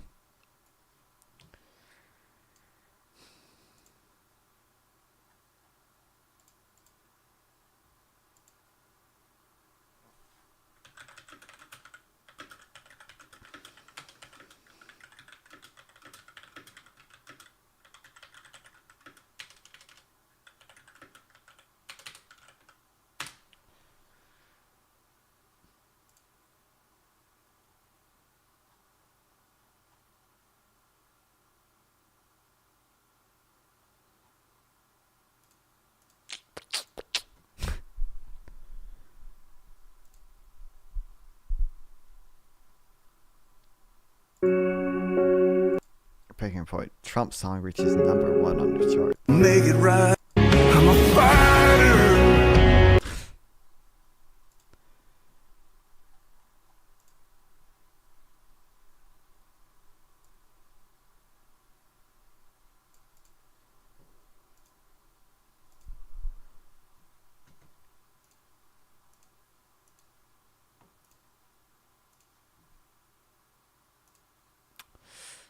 I like how PPG is living rent free in your head after your defeat. Oh yeah, my defeat. How would you, dude? I have never, in all of my formal debates, I have never lost. I've only done three with judges, and I have not lost a single one of them. The track record is absurd. Okay. First debate. I win. The first debate's the only one I didn't win by unanimous decision. First debate against Panda, I win so good that he blocks me. He still has me blocked and he won't talk to me at all. So there's that. Second debate I did against PPG. I win by unanimous decision, and also he's banned on Twitch now. So I consider that a pretty solid victory. Third debate I did against North, won again by unanimous decision. And North is now gone. I don't think he streamed since then. He has not streamed since then. He unadded me on Discord. I don't know what happened to that guy. So, but I mean, to be fair, that is because I did actual judge debates, the debate death matches. I do more strategically, so I only do it on stuff I actually have a strong position on that I've researched. I don't do it on positions that I just hold nominally.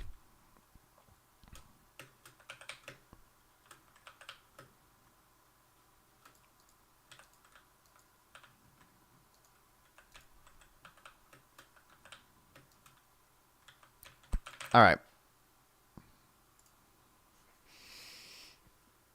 What do we want to do next? We got the end of Fed thing. I'm curious of this. Comedy Cell USA. Destiny on Gen. I think the big. I'll fast forward. Let me put the display capture back on, or window capture. Did Trump intentionally incite violence? I think the biggest thing that Trump, the most outrageous thing about January 6th was what we learned after that after the shit hit the fan, after they found these rioters were inside the building and they're urging Trump to do something, tweet something, stop this. He wouldn't do it. He just kind of sat back and enjoyed it. That is... And he called senators trying to get them to go along with his plan. Fucking outrageous. I don't... Criminal? Criminal? No, I don't think it's criminal. I don't think that's criminal. It could be impeachable. I don't think it's criminal. I don't think Trump meant or even conceived that they would get inside the Capitol, let alone that he thought that he could change the presidency through violence. Then what was the point of all the fake electors plot then, buddy? Think that. So I went back and I actually never heard Trump's whole speech on January 6th. It's really bad. So I went back this morning and I cut it up. But it started with Giuliani. Oh, yeah. No, it started earlier than that. I know what you're talking about. Fortunately. Well, he started with Eastman, right? Well, Giuliani and Eastman were the two that went on right before him. Yeah. But it was a whole, I think there were 5 or 6 other speakers before. But yeah, there's a lot. Those speeches are especially because if you hear it, you would think that what the speech is Trump comes up and he says, all right, guys, we're going to celebrate and do whatever in protest. And I know you guys are going to be peaceful. Let's go. Well, I cut it up. I actually went through the speech and I found every part where he says the word fight. Oh, yeah. I'm going to play it for you and you can tell me. But before we do that, in Giuliani's speech, But he said peacefully and patriotically. He says, over the next 10 days, let me go further back to, and I might, by the way, you cannot, this is very interesting, you cannot find the entire Giuliani speech or the entire Trump speech on YouTube. You can. It's harder to find, but you can. I tried a long time. I found it elsewhere. Anyway, so Giuliani says, so it's perfectly reasonable and fair to get 10 days. And they want 10 days. Democrats and our allies have not allowed us to see one machine or one paper ballot. Now, if they ran such a clean election, why wouldn't they make all the machines available? They ran such a clean election, they'd have you come in and look at the paper ballots. Who hides evidence? Over the next 10 days, who hides evidence? Criminals hide evidence, not honest people. Over the next 10 days, we get to see the machine. I haven't heard Giuliani's speech. I didn't know he said all this. That are fraudulent. If we're wrong, we will be made fools of. But if we're right, a lot of them will go to jail. So let's have trial by combat. I'm willing to stake my reputation. Oh, I've heard that quote before, though, yeah. The president is willing to stake his reputation on the fact that we're going to find criminality there. So the plain meaning of that to me is not trial by combat violence, like David French said. It was, I want 10 days. We're going to say our facts. You say your facts. We'll have trial by combat and see whose reputation is still standing at the end. So the first tell about all this, and you said something very smart somewhere. You said, if the truth is good enough, why do you have to exaggerate? And this is a thing, we've heard so many people talk about Giuliani's trial by combat. I think this has nothing to do with violence. This is clearly not the words. So that was what it started. So then you could play that, and then we'll go through the Trump. I might ask you to stop. And I really didn't leave anything out of this. Go ahead.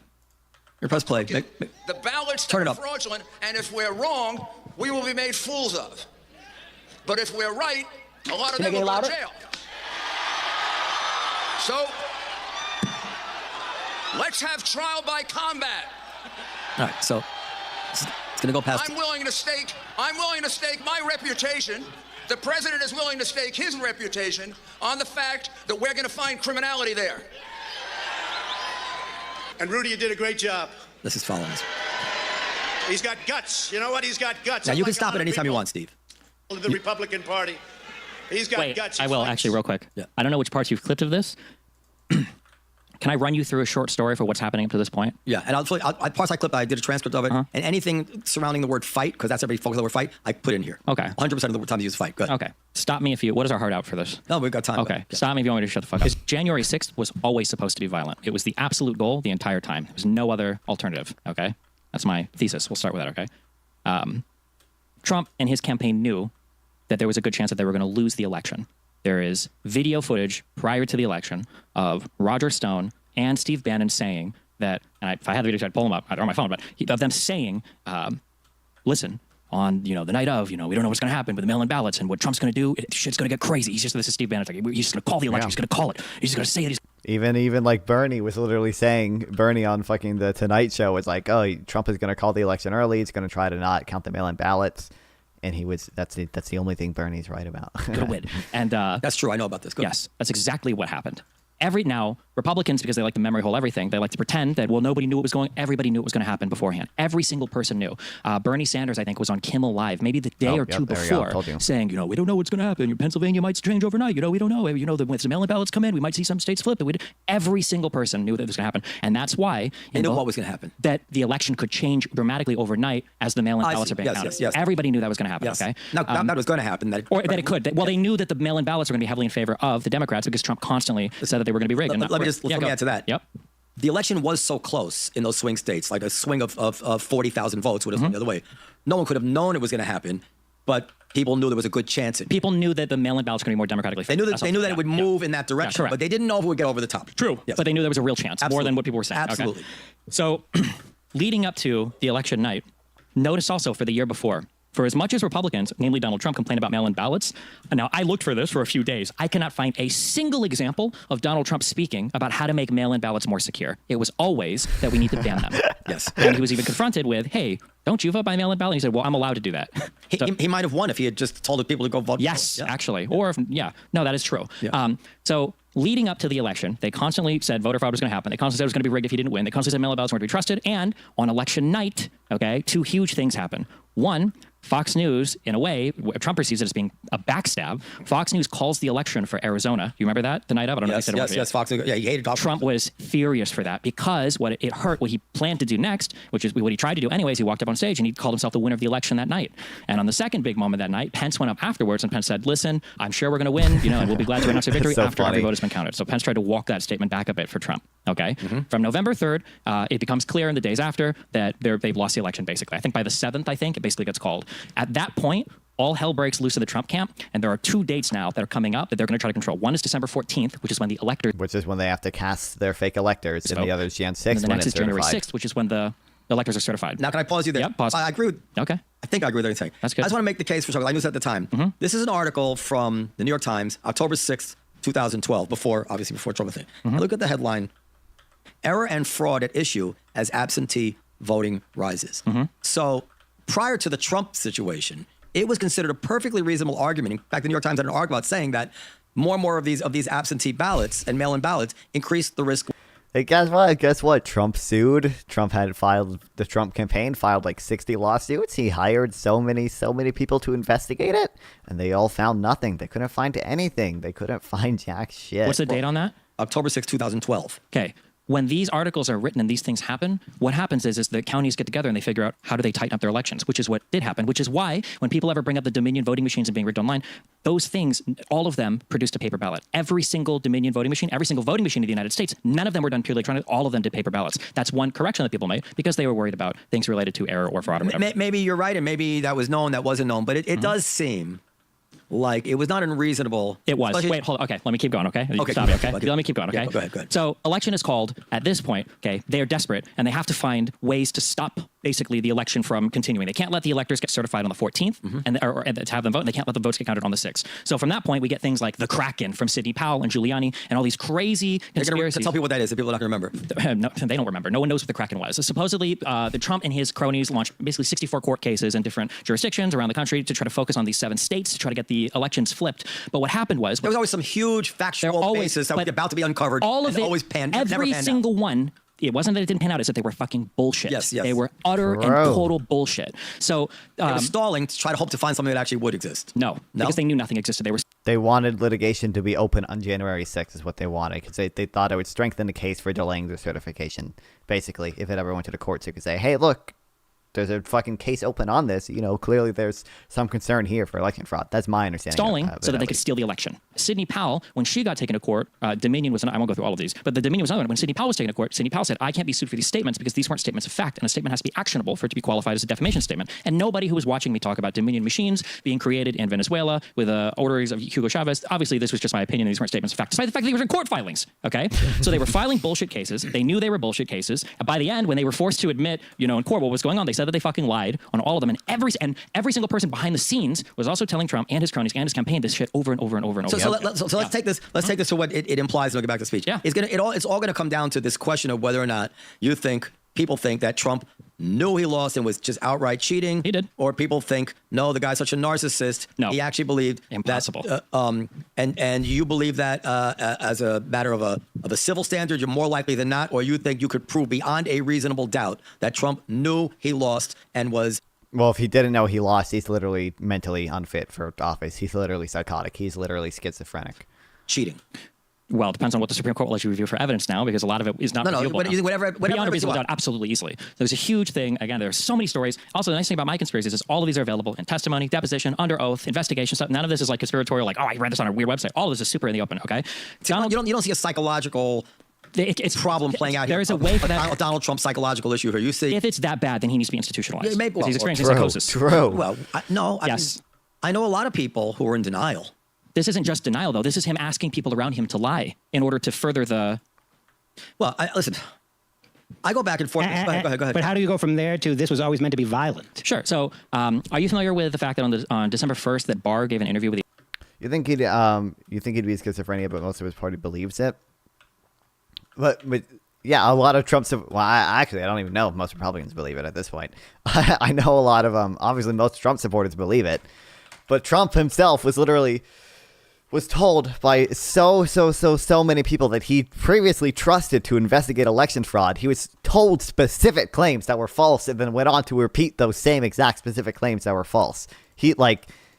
If you don't trust people in your own cabinet who you trusted to investigate election fraud, if they tell you a specific claim is false, not just that it's false that the election was stolen, but a very specific claim, for example, about like the suitcases in Georgia, if they tell you that it's false repeatedly, and you go on if you go on like next day and give a speech about how there were suitcases full of fraudulent ballots in Georgia, you're fucking lying or psychotic. the Associated Press. He gave a big interview with the Associated Press. It was people would never expect Barr to do that. Barr did it because Trump, the week prior, had been saying the DOJ is asleep at the wheel. We don't know where the DOJ is, and the FBI, they're silent on this issue. Barr had opened investigations, and in late November, he tried everything. Barr couldn't find anything. There was nothing to investigate because every single claim was some bullshit affidavit, some stupid fucking report from some no-name person. None of it was actionable. Yes, nothing to I would wrap everything up you said in a bow. I don't have all these details in my command, but I've made the following argument to people that Bill Barr and Mike Pence, both of whom were on the ballot, Mike Pence directly on the ballot, Bill Barr to the office, who more than any voter wanted Trump to win, were intimately involved in all the details, and they didn't even give it a second thought. It was clear to them that there was no case there. But not only that, though, and that's good enough for me. But Trump was firing those people and bringing in people to try to make it work. Right. These were Trump's henchmen. Yeah, exactly. Right? Yeah. These were Trump's henchmen. Yeah. But the way that they tried to make it work. So Barr quit. If there was any ambiguity. I think older pre-MAGA stats show that Democrats are more likely to be mentally ill. Do you think that's shifted? Probably not, but it's probably like mentally ill in a different way. Like Democrats are probably more likely to be depressed. Like that doesn't surprise me, but like pretty sure studies have consistently shown that one. Like yeah, but ambiguity to the factual record. If we're asking who is more likely to be in like a sane state of mind, as like and who is more likely to engage in reality, then it's obviously Democrats. Republicans and Donald Trump himself are still spewing the same election lies that they were in 2020. So, like, on that point, Republicans are just fucked. Record there. Like, Barr and Pence would have been highly motivated and within their rights to say, listen, we need to look into this. It's only fair. You know, I don't want to go back to civilian life. I'm the vice president, so give us a second. There was nothing which Mike Pence thought was significant enough that he said, hold on a second, let's go slow here. We need to explain this first. Nothing. Not a thing. That was all I needed to know. So Barr quits the DOJ on the 14th because he's like, fuck this, I'm done. So now there's a funny story supposedly where Trump threw a plate at the wall, I think on the 13th over a dinner where Trump and Barr were screaming at each other. But on the 14th, Barr resigns. The next day when new acting attorney general, new acting deputy attorney general, it's Jeffrey Rosen and Donahue. There are 7 fake electoral slates that Trump wants Pence to count. He wants them to keep objecting to the certification of the vote until eventually they stop, to muck it up in the courts. That's why they keep saying we just need 10 more days because Eastman and everyone else thought they're never going to challenge. That's it. Yeah, go ahead. The question, I got it. The question is this. Yeah. Do you think Trump imagined that these people were going to get inside the Capitol? Yes. That's to me. That's where I lose you. Why did he want them to come on January 6th? What was the plan? So true. When they were going to stop the steal, how were they going to stop the steal? Well, we're going to go through the speech for that. But to me, I used to joke when Hamas on October 7th was so incredibly successful, I mean, in terms of their horrible aspirations, and they found themselves in Israel for 6 or 7 hours unanswered. I said the only people more surprised than Hamas to find themselves in Israel were the January 6th protesters finding themselves inside the Capitol. Like, there's no way. The Proud Boys were like literally, I mean, obviously not all the January 6th protesters were the Proud Boys, obviously, but like the Proud Boys literally had like a coordinated plan. They were using fucking walkie-talkies saying, push through this barricade now. Like, you could imagine that you're going to walk into the Capitol building of the United States of America. There are guards there. They have guns. They're going to shoot you. You imagine this is the most protected building in the country, if not the world. And we have this plan. We're just going to get a bunch of guys and we're going to walk right in there. We don't even have guns. Like, we might have some pitchforks. I don't know what they were carrying. Guns. But nobody could count on that. And that's what I think. But I think the plan was to have such a raucous riot outside to intimidate whatever senators he needed to give them their extra 10 days to go through their nonsense. I don't even know what their final. That's fair. What you're saying could be, but that's, remember my definition. Insurrection can happen with intimidation. That counts. That's violence. And then the end of the story is that they had to know it was going to go to the Supreme Court. The Supreme Court was not going to sign off on it. They had to know that, but they thought They thought the court might not intervene because of the political questions doctrine. They thought the Supreme Court wouldn't hear it because it would be a major political question. That's crazy. The Supreme Court, of course, is going to hear it, but yeah, we don't know what's going. We just don't know what would happen. But yeah, they thought it was going to be a political questions doctrine. And even if the Supreme Court does hear it, the point is you delay in order to give the state legislators time to certify the alternate slate of electors. The idea is, if you delay the certification, you can state legislators or other senators are more likely to come on board with the plan and be like, oh, maybe we can fucking do this shit. So maybe we should actually certify the alternate slate of Trump electors. Maybe more people in Congress would refuse to certify the vote. Trump gets satisfaction from this. I saw a conservative watching Tim Pool, who wasn't even aware he got money from Russia. That's how out of the loop they are. Jesus. In a visceral way, even if he hasn't thought it through, or even if he knew it wasn't going to work out for him in the end, he would have. If somebody said, "Listen, Donald, at the end, the Supreme Court is still going to throw you out of here," he would still do everything he did. That's not. Yeah, but why do you think you're so sure that the Supreme Court have heard it and that the Supreme Court have ruled on it? You have no idea. 100% sure. You absolutely don't know that. I would stake my life on it that there's no way the Supreme Court of the United States is going to let some bad faith use of some 200-year-old law undermine the country's voters. The Supreme Court is honorable. You could disagree with them. Nobody thinks Roberts is not an honorable guy. Roberts is a hack. No, if you he read is Roberts, an absolute hack. But you should read Roberts. Gorsuch writes well, but he's not. Kavanaugh could write well. Amy writes well. He is not a MAGA guy. He is MAGA to the end of the earth. The Supreme Court did not stand by Trump when he was trying to keep his tax returns. Many times they didn't stand by Trump. Roberts is a guy who upheld Obamacare. Roberts, I think, is probably a never Trumper. Supreme Court. There was a huge article that just came out saying Roberts was taking over writing the majority opinions on a lot of these things. He took over the majority opinion because it looked like Alito was compromised. Alito was not compromised, but that his reputation was the appearance of impropriety. Yeah. So he didn't want his decision to be tarnished by that. That's a smart thing to do. This is where I really don't agree with you. The Supreme Court may be conservative.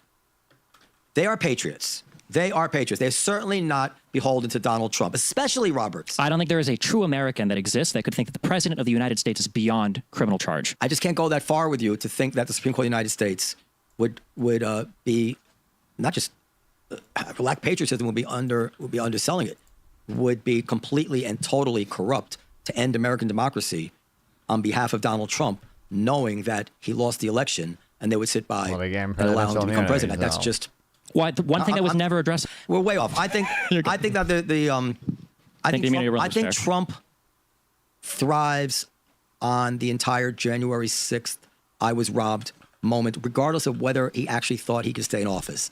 I don't even know if I've seen other people like this, if they've actually even thought through what they think is going to happen, because they're so caught up in the ecstasy of this moment, the crowds, the championing, the playing the victim. So anyway, play the speech. Play the speech. So this speech was, sold as, and I didn't see it at the time as this call to violence. So you tell me, Dan, go ahead. And I didn't leave anything out. Go ahead. He fights, and there's so many weak Republicans, and we have great ones. Jim Jordan and some of these guys, they're out there fighting. Also, he didn't just call for protests starting on January 6th. He started doing it on December 19th. Like, this was he very much planned for several months to have protesters there. I guess really only for 1 month. The House guys are fighting, but it's incredible. Did you see the other day where Joe Biden said, I want to get rid of the America First policy? What's that all about? Get rid of... Unbelievable what we have to go through. What we have to go through, and you have to get your people to fight. And if they don't fight, we have to primary the hell out of the ones that don't fight. So stop there. There he's using fight not as a violence. He's saying you fight them, or you have to oppose them in an election. So good. Now, but the edits are not as clear as I want them to be. Go ahead. We're gonna let you know who they are. I can already tell you, frankly. No third world country. When he says, just to be clear what he's saying here, what he's saying is there are Republicans right now that need to refuse to certify the election. And if they don't refuse to certify the election, we're going to primary them in 2022. Yes. That's what he's talking about. Right? Yes. Okay, all right. To do what we caught them doing, and you'll hear about that in just a few minutes. Republicans are constantly fighting like a boxer with his hands tied behind his back. It's like a boxer, and we're going to have to fight much harder. And Mike Pence is going to have to come through for us.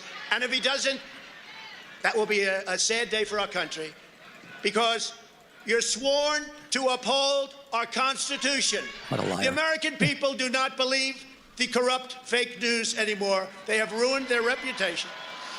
But you know, it used to be that they'd argue with me. I'd fight. So I'd fight, they'd fight, I'd fight, they'd fight. Boop, boop. You'd believe me, you'd believe them. Somebody comes out, you know. With your help over the last 4 years, we built the greatest political movement in the history of our country, and nobody even challenges that. But our fight against the big donors, big media, big tech, and others is just getting started. But I said, something's wrong here. Something's really wrong. Can't have happened. And we fight. We fight like hell. And if you don't fight like hell, you're not going to have a country anymore. Our exciting adventures and boldest endeavors have not yet begun. And after this, we're going to walk down, and I'll be there with you. We're going to walk down, and we're going to cheer on. Now stop there for a second. Now the question to me was that when he said we're going to walk down, I'll be there with you. Was he lying? He never intended to walk down there with them? He wanted to walk down, but the Secret Service wouldn't let him. Right. So many people there had weapons. Right. So if he wanted to walk down, he didn't want to be involved in a violent riot himself. No, because he's a pussy. But he would have cheered it on. Right. But that means he didn't expect a violent riot. If he intended and wanted to walk down with them, but he also at the same time expected them to rush the Capitol. Yeah, but they were going to be violent for him. They were his soldiers. Right. But that's what when the Secret Service said, "Sir, we can't." Yeah, he's about to mention when Trump wanted them to take metal detectors down because he said that the people with guns weren't here to hurt take him. it down. This I think they called it an off-schedule trip. He said, "No, they're here for me. It's okay." No, that was about a photo op. He said this twice. He said this in regards to the people there, and he said it when he talked about bringing 10,000 National Guard troops. He's like, the Guard troops are there to protect my people. That's why he said. You look at the Cassidy Hutchinson. She's one person that's given testimony. She works inside the White House. Yeah, she was the one who told about magnetometers. Let them through. She said in that testimony that he wanted them through because he wanted the photo op of a lot of people. That's what I'll show it to you right after. You can Google it. I can look at it now. But what I'm saying is that this is where it doesn't hold together for me, because if he was intending to go down there with them, it becomes very hard for me to believe he expected a dangerous, violent situation. He wants to go down there and steal the election. What do they do? Yes, what does stop the steal mean? Violent riot. So they're just going to try to steal the election with no violence, with a bunch of people that he knows have weapons, that he's called here for a historic, once-in-a-lifetime march, the most important thing you might ever do. You have to fight like hell or you're not going to have a country anymore. He thought that they were all just going to go and chill there and just... No, I think he thought they would have a raucous demonstration, but not rush inside the Capitol and talk about... try to hang Mike Pence. And this guy who thinks that the election was apparently stolen from him through all these machines thinks that the legislators inside in the Capitol Hall would just change their vote because of the protesters outside? No, he wanted violence. The easiest way to tell is, what did he do after they broke in? They're not going to change their vote because of the violence either.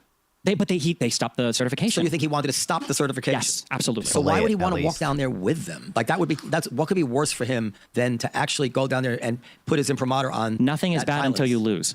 Okay, so continue the thing.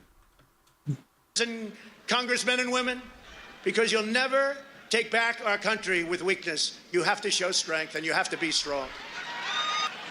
I know that everyone here will soon be marching over to the Capitol building to peacefully and patriotically make your voices heard. Today we will see whether Republicans stand strong for integrity. Despite all that's happened, the best is yet to come. Okay, that's it, right? So, is that it? Oh, go continue. Well, there's some more. We're going to walk down Pennsylvania Avenue. I love Pennsylvania Avenue. And we're going to the Capitol. But we're going to try and give our Republicans, the weak ones, because the strong ones don't need any of our help. We're going to try and give them the kind of pride and boldness that they need to take back our country. So let's walk down Pennsylvania Avenue. I want to thank you all. God bless you, and God bless America. Thank you all for being here. This is incredible. Thank you very much. So that doesn't sound to me. Let's go. You can stop it. That doesn't sound to me like a call to actual violence. It just doesn't. He spent the last month creating 7 fake elector slates that are at the Capitol, hoping to be picked, trying to pressure Mike Pence to unilaterally flip the election, telling all of his constituents to come to Washington for the most historic march ever. And then when he's there, he repeats all the same claims of voter fraud that have been debunked in front of him over and over again. He's telling people they need to encourage weak Republicans, that they have to fight like hell, they're going to lose their country, that the country's been stolen from them. He knows that people are here with weapons. He knows that everybody's here with... What weapons do they have, actually? I don't even know the details. The Secret Service spotted at least, I think, like 1 rifle and 1 knife. The thing was, Oh, that's not a photo op. No, hold on. The thing was, and this is what he was complaining about when you mentioned the photo op, I want to say 30... I think it was like less than like 10% of the audience came through those magnetometers or whatever, and the vast majority of them stayed outside. And the Secret Service trying to figure out, well, why are they out there? And then when they started looking, they see like one dude in a tree with a rifle. I think they confiscated like 500 knives that had come through the magnetometers. They saw one other person that well, these people are probably out here because they probably have weapons. Now they can't go and search people because it's you need probable cause for that. But that was the theory. That's one of the reasons why the Secret Service didn't let him go to the Capitol. So, but let's roll with that. Well, maybe he just didn't know. I mean, this is so easily then viewed as, well, what happens when he goes in his office once they break in? He spends 3 hours with Giuliani making phone calls to lawmakers to try to get them to refuse to certify the election. Why is he doing that while the violence is happening? If he really cared, or are we saying that it just happened, they just happened to take orders perfectly and delay the certification of the election, and then he did nothing to stop it for 3 hours? This is why I described it as a difference of a first-degree murder and manslaughter between us, because there's so much of what you're saying I agree with. I think this would be second-degree murder, also not manslaughter. Okay, but with reckless indifference. But the idea that that the speech was an incitement of violence. I mean, I'm just being honest. It never struck me that way. He uses the word fight in nonviolent ways over and over. Giuliani clearly wasn't talking about violence when he said trial by combat, and it wasn't in his. It was not in his interest. It's the worst thing that ever happened to him that it got violent. No, it wasn't. It worked up until it didn't. They delayed the certification of the vote. That was the goal. But the problem is Mike Pence didn't refuse to certify the election for him, and he couldn't get any congressmen to obstruct for 20 hours or whatever, like Eastman wanted them to. Okay. I guess. I mean, it seems to me that if they had delayed. The country was not going to accept a delay in the certification. Half the country was ready to. No.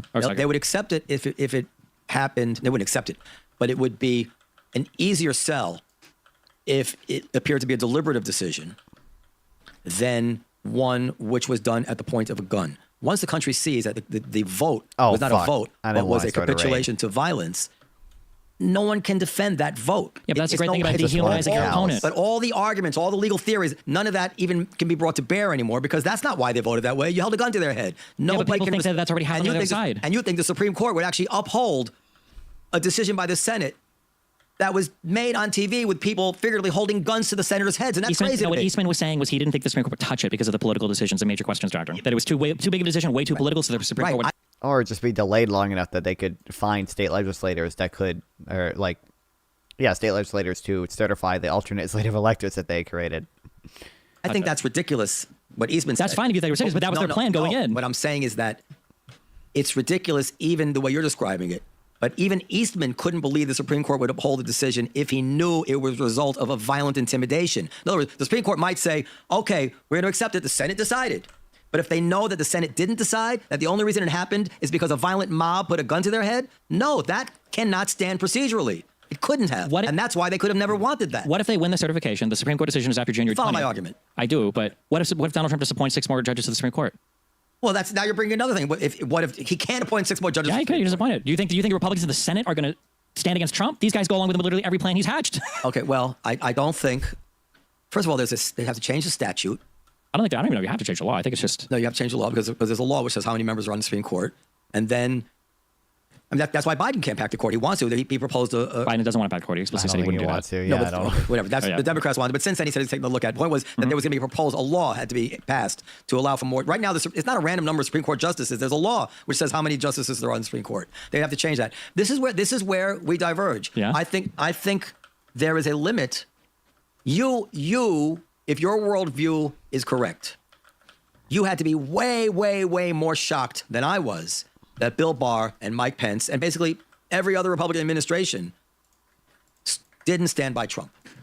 When I started doing the deep dives on this, because I used to say over and over again that the guardrails of our institutions held, that our institutions were stronger than I thought. I've said that over and over again, and it is absolutely not true. Who actually held strong were other Republicans. It was somebody like Mike Pence. There's a reason why Trump is not running with Pence again. It's because he wanted to die on the 6th because he didn't go along with his plot. That was the whole reason why there's photos of Pence in the underground bunker looking at his phone, okay, because he's been evacuated, all right? The Secret Service is telling him, sir, you need to get in the car, we have to leave. And Pence is saying, I'm not going to allow the world or the rioters outside to watch the Vice President of the United States flee the Capitol. And while he's looking at his phone, Donald Trump is tweeting out, Pence has failed us. But I think you're agreeing with me. I'm saying that you think every Senate, if they're ready to pack the court, the Supreme Court, everybody's going to roll over for Trump. And I'm like, well, these people are far removed from it. The people closest to him, the people who were considered the people covering for him. Bureaucrats. As much as people hate to say it, it was the bureaucracy. It was the people with the institutional knowledge and wisdom. Right. It was the lawyers in the White House. It was the Attorney General Barr. That's why he resigned on the 14th. That's why he gave that interview with the AP on the 1st. Vice President. It was the Vice President who stood against him, and it lost everything for it. Because remember, everybody that stands against Trump, he's saying it here. Well, he'll lose everything for it. He'll primary you. He'll destroy your career. He'll bully you. It's a whole other thing. But if you ever read through the Dominion Fox News lawsuit, Fox News is saying over and over again, we know it's a lie. We're posting it anyway. Steven? They say it over and over. It's all open. You're too far gone on this. There is more principle to these people. Not much. There's none. I'll put any of them up here in front of me. I swear to God, Jim Jordan, traitor to the United States. Giuliani, and I didn't even know Giuliani was ever a prosecutor. This guy is insane. Can we go on a little bit longer, brother? We have to go? All right, I can't agree with you. Do you? Yeah. Okay. But do you think what he did was sufficiently irresponsible and dangerous that it should disqualify him from getting your vote? I thought I was going to say criminal prosecution. Whether or not like you can prove Trump did something like criminal beyond a reasonable doubt is like debatable or whatever. But like disqualifying from getting your vote, absolutely. What?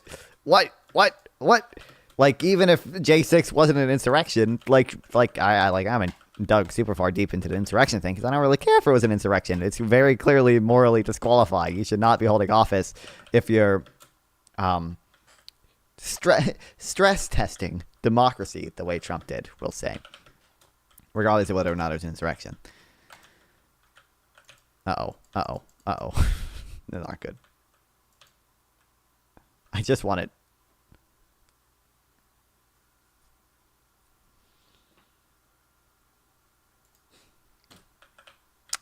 I just want cows, man.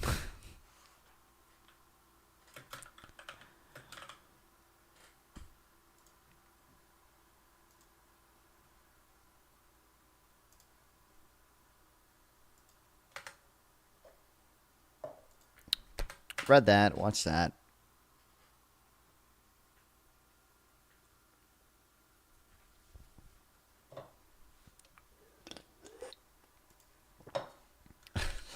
What a dumb. Like after Destiny lays out the entire like J6 fly, what do you think that should disqualify him for getting your vote? Like, oh, I wonder, dude.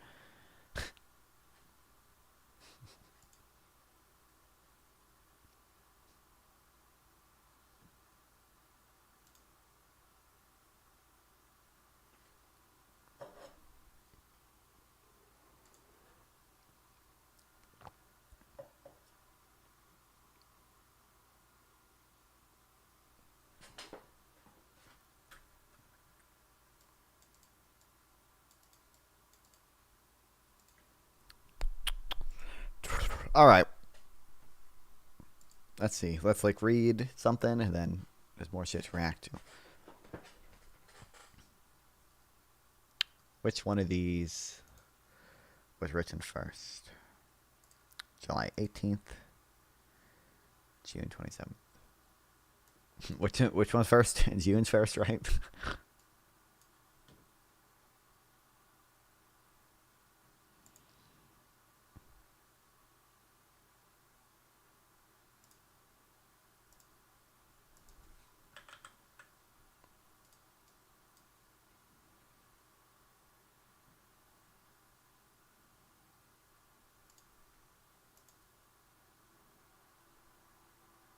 It's by the same people. Here this is how the same chart. Inflation versus wages. Unemployment rate, economic growth.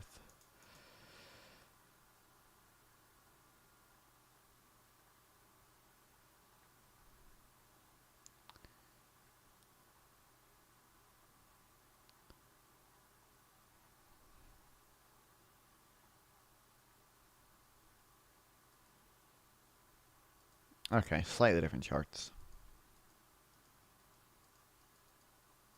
So I'll read them both then.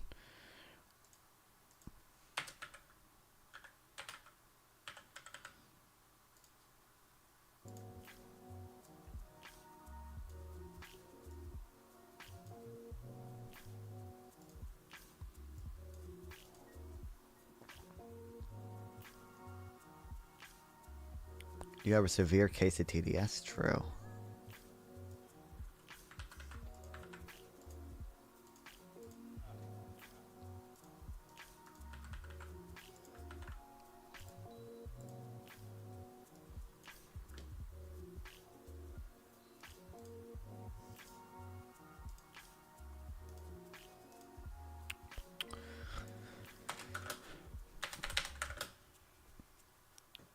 Biden's economy versus Trump's in 12 charts. Both presidents tout their contributions to the U.S. economy ahead of the 2024 election, but do their claims stack up? The presidential election is just months away. The economic issues are once again top of mind for voters around the country. Despite the economy's rapid recovery from the pandemic, President Biden struggled to convince Americans that his policies are improving their finances. In polls, the majority of Americans say that they trust former President Trump handling the economy over Biden's. Bosses Live? That doesn't... Okay. Both president economic records have been defined by the pandemic and its aftershocks. The crisis upended the job market, stoked decades-high inflation, and added trillions of dollars to deficit, federal debt. Jesus. The economy today is vastly different than it was in 2017 when Trump took office, but the data shows just how each administration has left its mark. Biden added 15 million jobs in less than 4 years, brought black unemployment to a record low, and reduced student loan debt by billions. Trump, meanwhile, presided over a period of low inflation, low interest rate, and low gas prices. Here are 12 charts showing the state of the economy now versus under Trump. Job gains. What is the boss doing?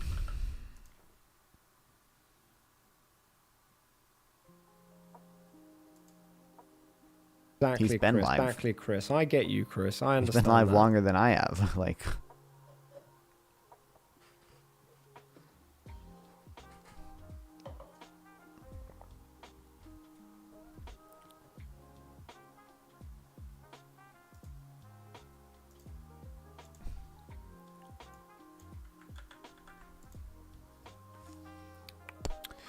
the astonishingly strong labor market is arguably the White House's greatest victory. In some ways, the bump was inevitable. Biden took off at the time when millions were still out of work because of the pandemic. Even so, rapid job gains in recent years have blown past economists' expectations and have fueled the economy's blockbuster growth. Even more remarkable is that the labor market has remained strong despite the Federal Reserve's aggressive efforts to slow the economy. As long as Americans are employed, they've been able to withstand inflation and keep spending, allowing the economy to grow. Employers have created more than 15 million jobs during the Biden administration, with a monthly average of about 380 positions. Recently, though, the pace of job growth slowed, with 270,000 new job creations in May. By contrast, the economy added an average of 176,000 jobs a month during Trump's first 3 years. Before the coronavirus closures, layoff reduced the sudden loss of jobs by more than 20 million jobs. Crazy. Oh, fuck. They're not...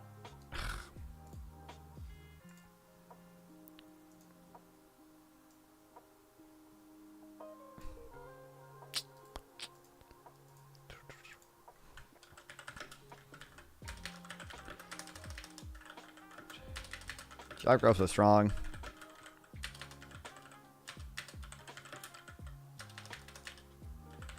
We're out the Biden admin.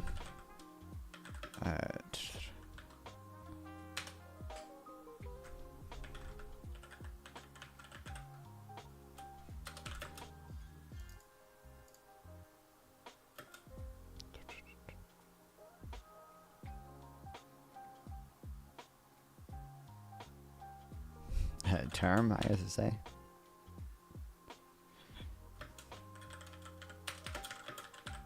Labor market remained tight.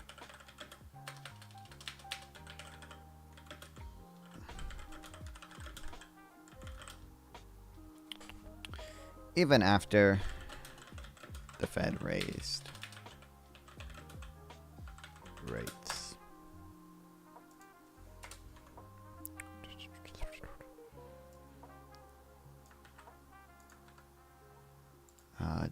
By contrast, the economy added 106 during Trump's first few years before the coronavirus.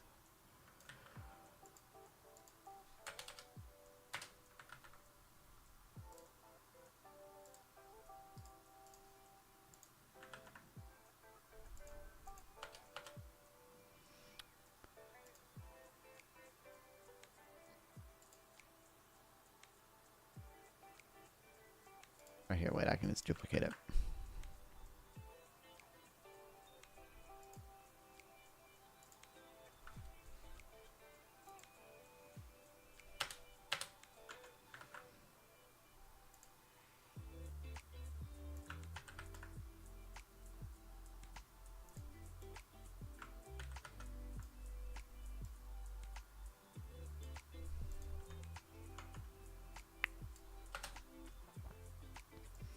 Unemployment rate.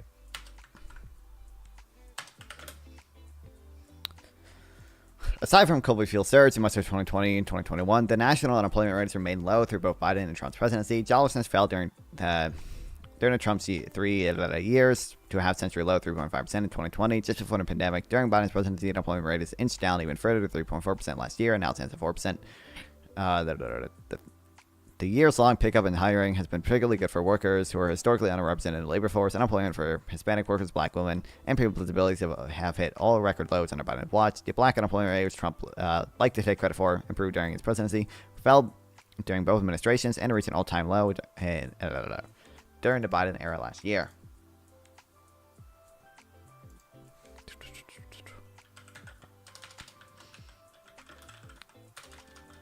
Aside from the COVID years,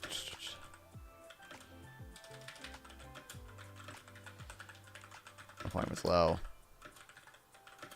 under both Trump and Biden.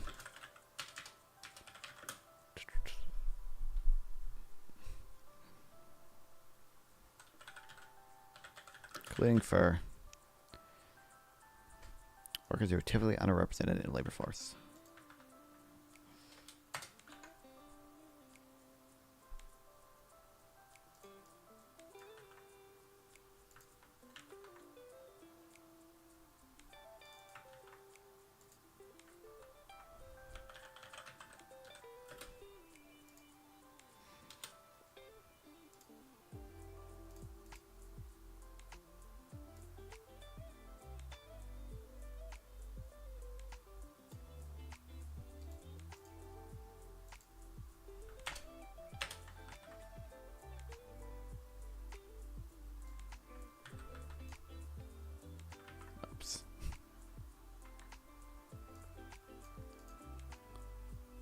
Ooh, what'd I click on?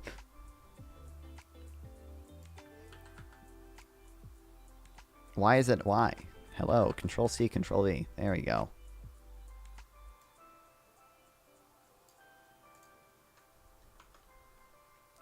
Economic growth.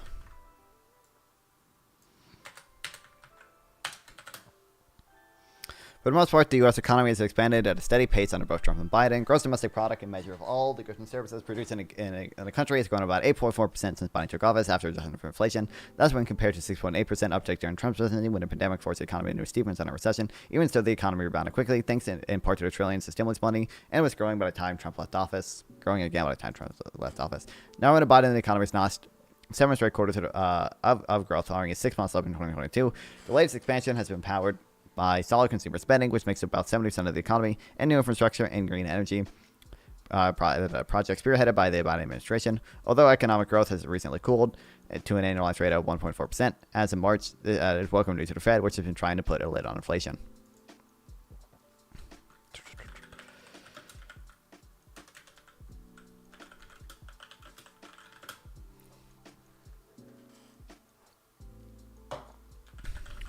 All right, I'd say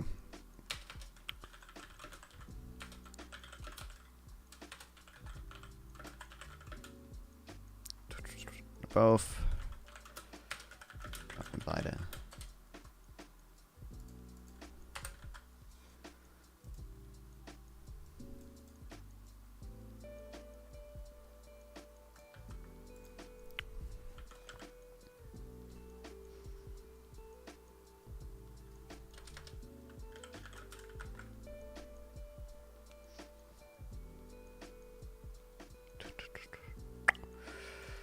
Undervaluing the economy is now 7 straight quarters of growth following a 6-month slump.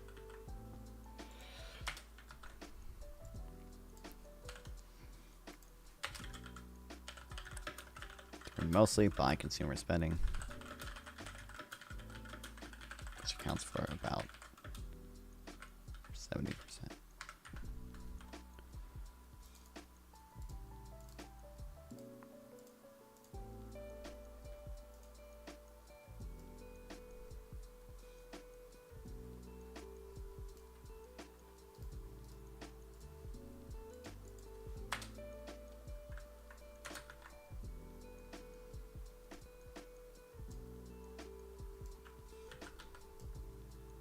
Why? I don't understand. I'm clicking on that.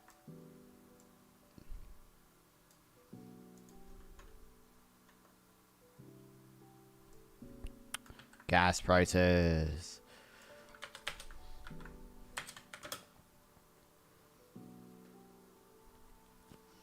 The president had very little control over gas prices, but this is one area where Trump era is a little better for Americans and could also wait for GDP growth. I know I have other charts. Oops.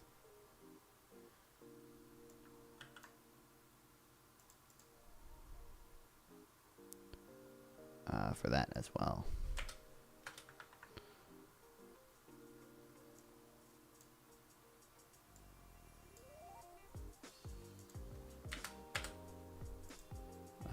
Is that still under the thing? Oh, did I fucking die? Okay, well, whatever. I don't need it right now.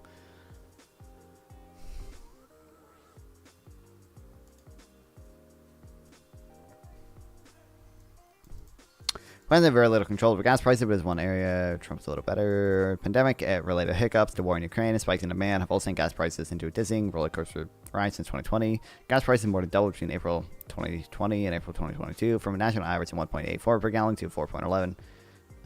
They peaked at all-time high, nearly $5 a gallon in June, but are come back down to about $3.50 per gallon. Gas prices have a direct effect on Americans' via the economy. High prices are translated into lingering pessimism for Biden's economy. Gas prices were low under Trump, and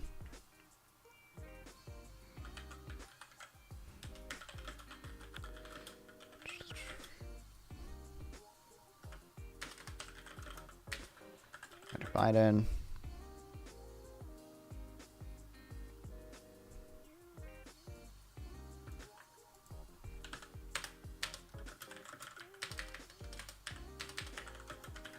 More than doubling.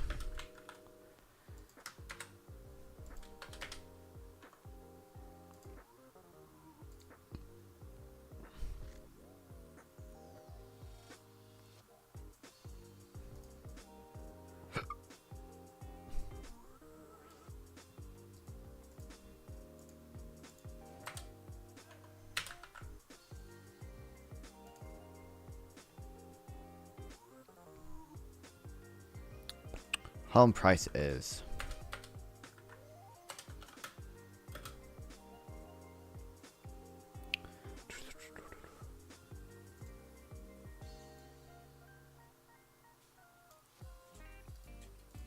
a lot of going to have to do interest rates, right? But homeownership is one of the biggest ways Americans create wealth, and the recent run-up in prices has been a double-edged sword. Many first-time homebuyers have been shut out of the market, but people who already own homes have benefited from soaring property values. On the whole, though, homeownership has become far less accessible during the Biden administration. Home prices have surged during the pandemic, rising an eye-popping 35% between spring 2020 and late 2022. Those higher costs have been driven by housing affordability to all-time lows, according to Goldman Sachs. Homes are selling for a median price of $421,000, less than $444,000 a year they were commanding a couple of years ago, but still well above pre-pandemic norms. Mortgage rate have more than doubled in the past 3 years, from about 3% to 7%, making it much pricier to purchase a home and putting it on the market.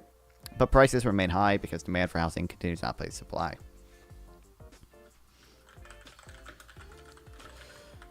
I've also gone up housing prices and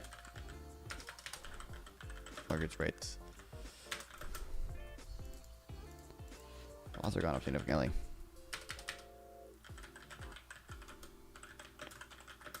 Under Biden. Cool. This prices many people out of market, but does also benefit existing homeowners.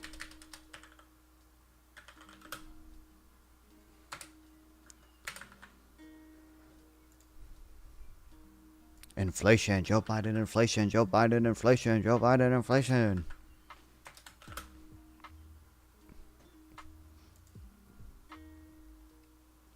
Inflation has been a persistent challenge for the Biden administration. A rapid run-up in prices after the pandemic resulted in the highest inflation in more than 40 years. Americans have been pinched by higher costs for just about everything, including groceries, gas, cars, and healthcare.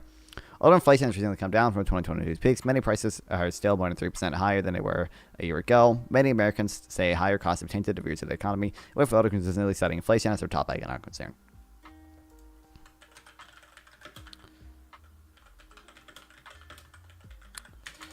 Under Biden, although it has come down since 2022. year inflation. Still between 2 to 3%.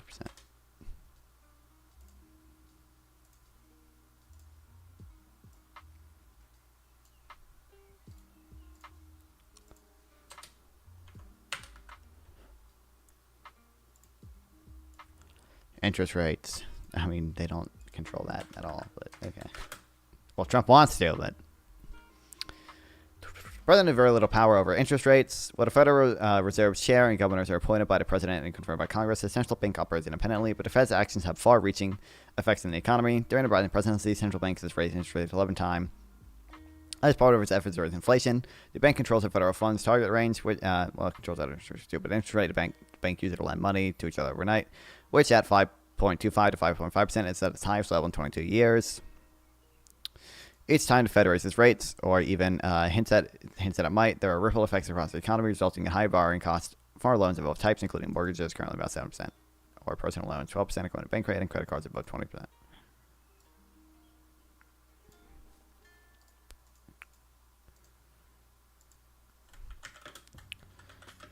Fed has increased rates a lot. Rates to 22-year highs under Biden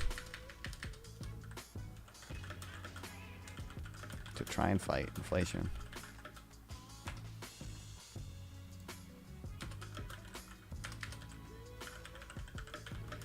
That's what Mr. Trump wants to. Presidents don't control interest rates.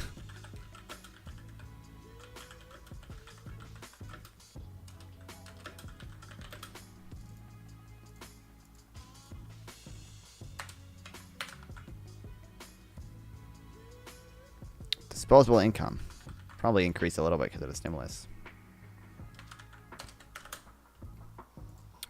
Americans have less spending power than they did at the beginning of Biden's term. A drop off in stimulus money plus well, that's kind of, I would imagine, because they got stimulus check here probably, and then probably another stimulus here and another stimulus here. So like, drop off in stimulus money plus rising prices have caused the large swings in household incomes in 2020. Still, many Americans are better off than they were a year ago, as wage gains outpace inflation. During the Trump years, by comparison, Americans saw steady increased spending power until the start of the pandemic. Overall, real disposable income of what Americans are left without taxes and inflation rose about 10% between January 2017 and January 2020.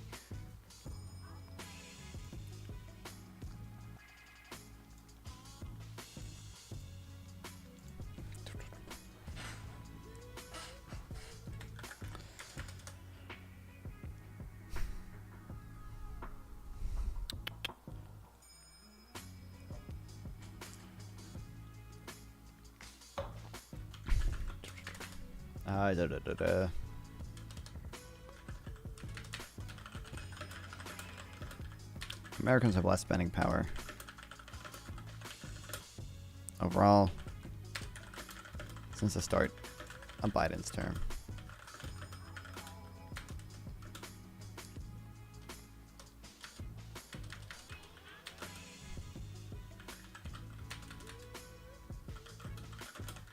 The effects of stimulus checks. Away.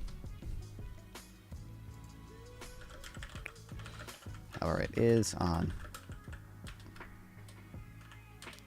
upward trend.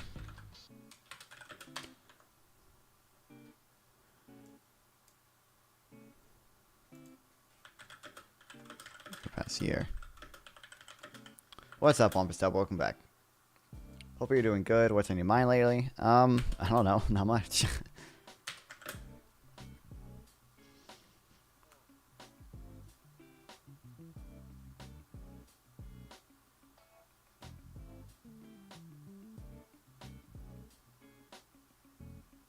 I came here to fight about something? Okay.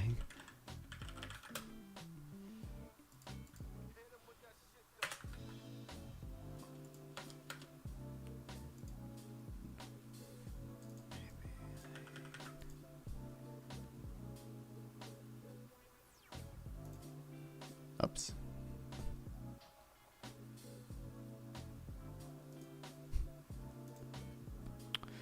Do you rock PS5 or Switch? I'm neither. I rock a PC.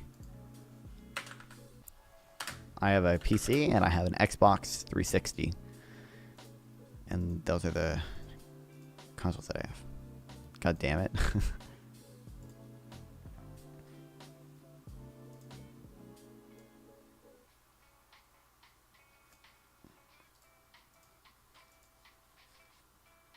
Stock market rose rapidly during Trump's presidency as continued ascent under Biden. After a period of slowing in 2022 and anticipation of higher borrowing costs and increased volatility, stock prices have restored to record highs and optimism that the Fed may soon cut rates and that AI could release a productivity boon. All three major indexes have hit all-time AI.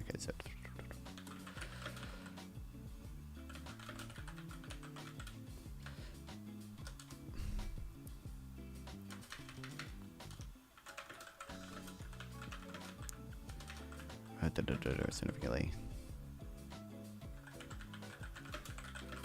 under Trump and soared to all-time highs under Biden.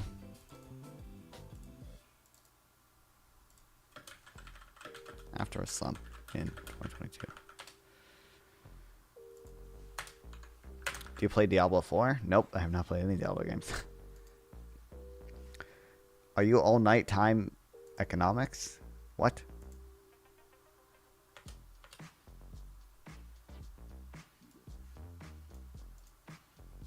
What the fuck are you?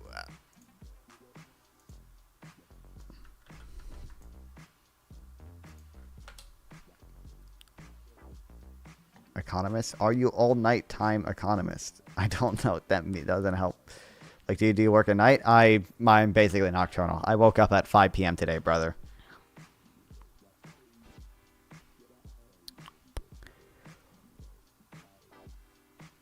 Student loan debt. I don't really do this is as much as you can consider this work. This is what I do. So 5 p.m. sounds like vampire stuff. Exactly.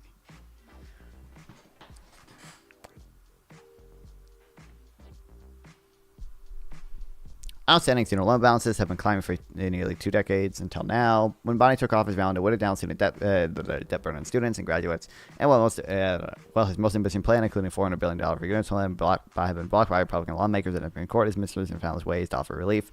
Today, the White House canceled some $167 billion in student loan debt from more than 4% million Americans, and it has also increased federal Pell Grants to low and middle income students, allowing them to take on less debt. As a result, student loan balances fell for the first time ever last year. Americans owed $1.7 trillion at the end of 2023, down from a record $1.76 trillion a year earlier.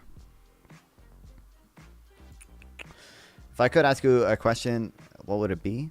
What? If I could ask you a good question, what would it be? I don't know. Why would I know the answer to that? It's a dumb.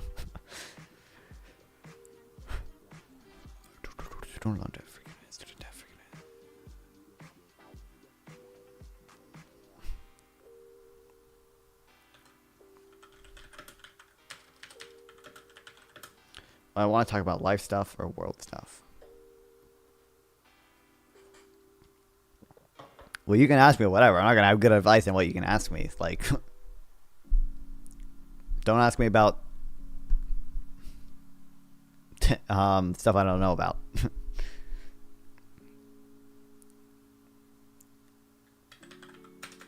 Student loan debt. It's only been climbing.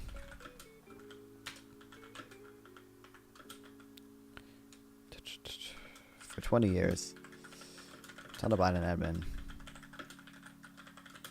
Canceled. $167 billion. Student loan debt. Do you all own crypto? Why or why not? Which ones? I don't own any crypto. It's just not. I don't have money. Okay, like I'm broke. I'm real broke. Twitch pays me 30 cents a day, brother. This is the wrong graph.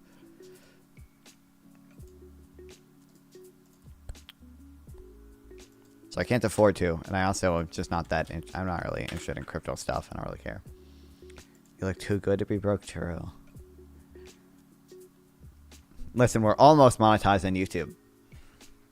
I just need to keep grinding like I have been.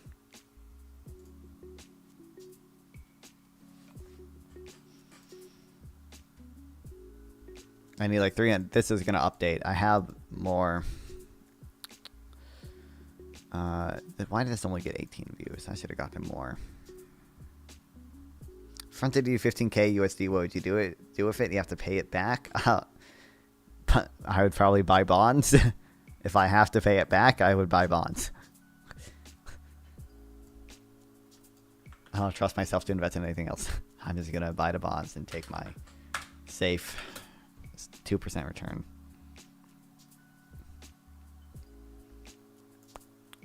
What is that time period like? Well, you didn't specify. I don't know.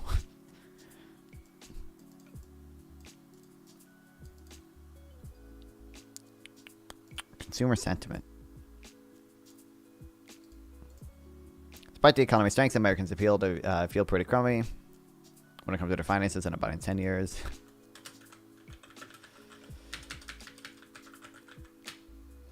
You pay me back in 5 years? Probably still bonds. Do I pay you back just $15,000 or do I have to pay you back $15,000 plus interest?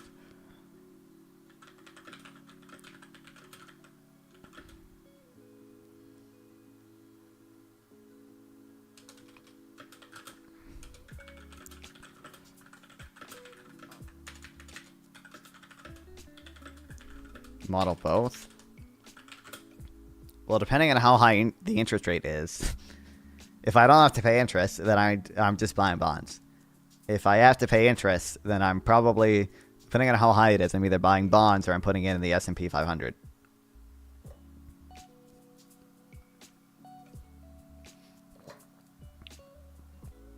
How much are T-bills right now? T-bills.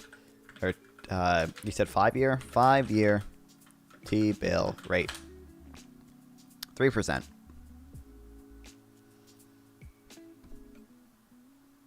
Say more about that? What else am I supposed to say?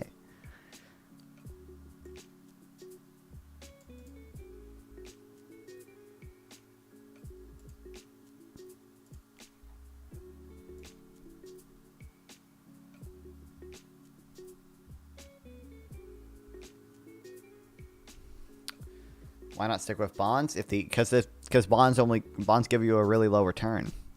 So if the interest rate is 7% and I'm only getting a 3% yield on a bond, I'm going to come out on the ground. So it's worth it underground. I'm going to lose out on that. So I would put it in a stock market, which is more risky. But if it works out, I'm going to get a larger return. So I still end up gaining.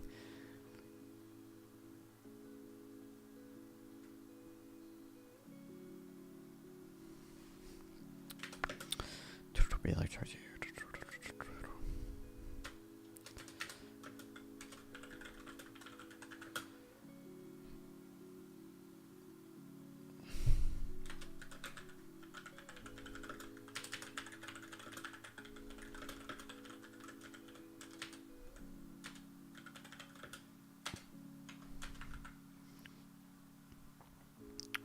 You know if they look like Mario jumping on the turtle's true.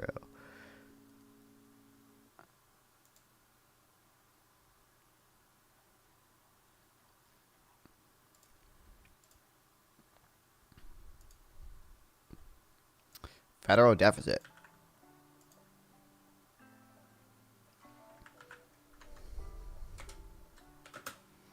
Federal deficit peaked under Trump. Though both he and Biden have added trillions to national debt.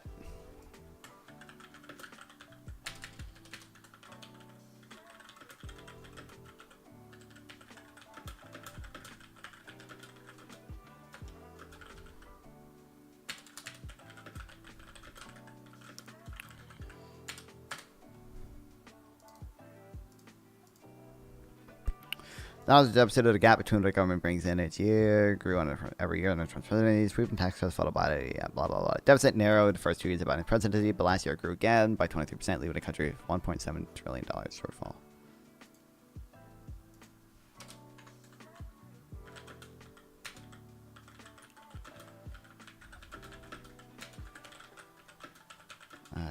First 2 years. But grew. Again in 2023.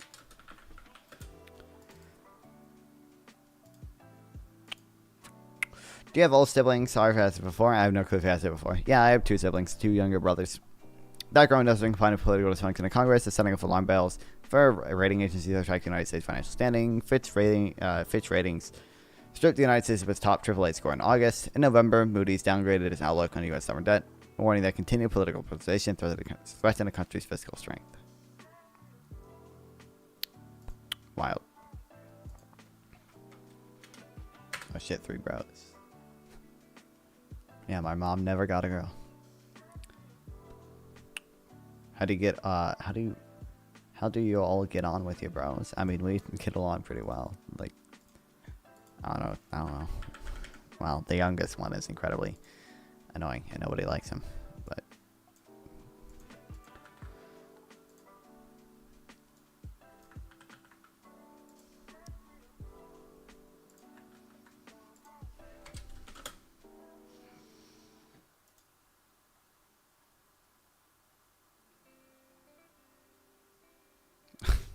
oh, that's fun talk, bro. Yeah, my mom was on birth control and she had him, so we think that probably messed him up.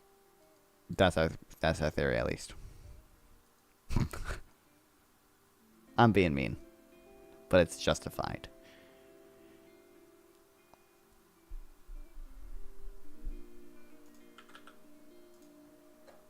Don't fucking say that out loud. What's the issue? I feel like she's gonna show her tits. Oh, that girl, let's show her tits. Why is my Twitter timeline full of tits? Oh, you have to say something nice about one another, okay? Now it's time for mudslinging to continue. Who would be the absolute best president on stage and why? You have to say that. Federal government's spending bankrupt the country with actions taken. This is what causes inflation.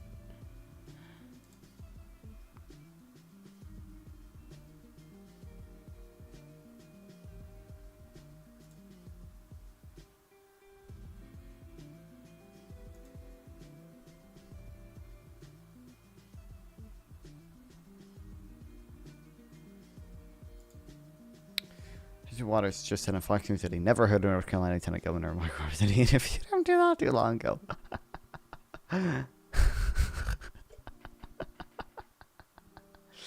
Oh man, Mark Robinson messed up so bad, and it's so perfect. Oh man.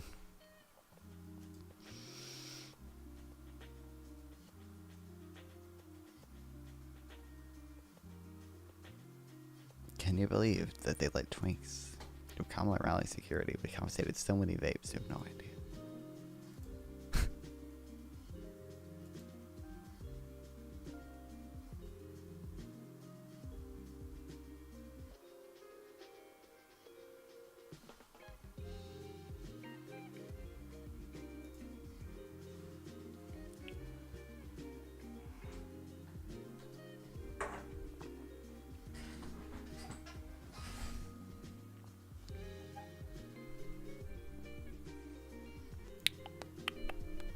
Alright, we'll read this, and then how many two? I guess I got the Destiny one, and I got the Jubilee one. I guess maybe I could use the loaner box one.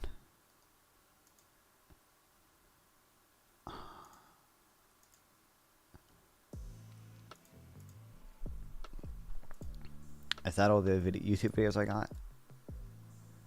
Jubilee, the loaner box,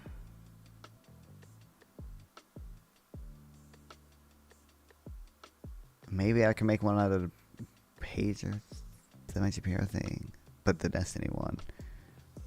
Okay. So I need one more, at least. Probably. Alright, I don't know. Well, no, we're probably good.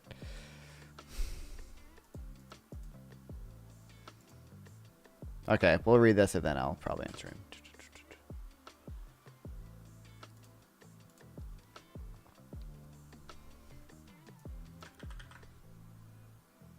I already did that. Okay. It's the economy, stupid. It is the mantra that's been uttered in every presidential campaign since James Carville coined it in 1992. What's unique this year is that both President Biden and former President Trump have clear economic records now, and they each claim to have a superior one. And even in Trump's case, the best in history. The truth is that the U.S. economy has had spectacular moments and real train wrecks under both men. Trump inherited a lukewarm economy that he then pumped with massive tax cuts and extra government spending. The result was hot growth spurt and a lot of new jobs until the pandemic hit and 23 million people were suddenly out of work. Biden inherited a nation still living through the dark days of COVID-19. He injected a large dose of government spending and investment and spread a rapid, widespread rebound. The economy grew fast, adding 15 million more jobs, and even saw a renaissance in manufacturing and a surge in startups. But the pandemic's hangover effects also included the worst inflation in 40 years, and this still smarts. Below are 17 charts to show the many facets of the Trump and Biden economies, with the caveat that presidents only have limited influence. Judging by the data alone, Biden produced better results, but deep psychological impact of inflation led most voters to say they trust Trump over Biden and the economy. Inflation versus wages.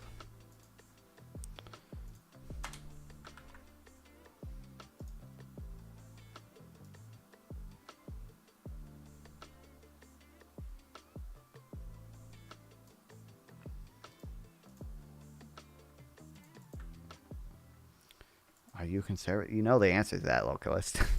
Oh, dude, I wonder.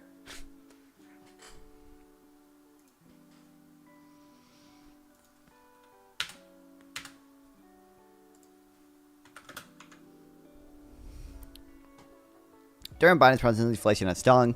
One of the clearest ways to see this is to compare the rise of prices without wages. During Trump's term, wages for rank and file workers rose 54%, almost twice as much as inflation did. This helped people feel good. Rank and file workers barely kept up 90% jump in prices. What's more, supply chain glitches price surge in 2022 set a lot of works back. The good news for Biden is that for the past year, wages have been growing faster than overall prices. This trend is likely to continue. More Americans should start to feel better soon.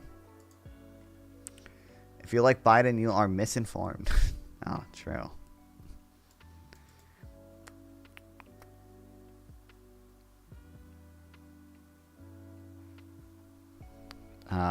This doesn't say anything that's not in the chart, so I don't know that.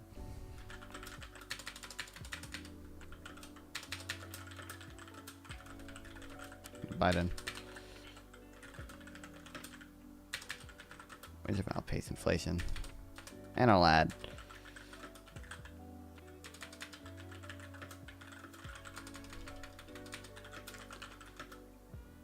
And there's been substantial wage compression.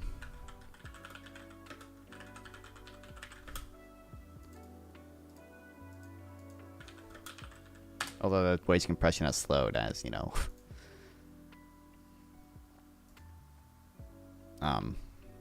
the labor market is not as tight.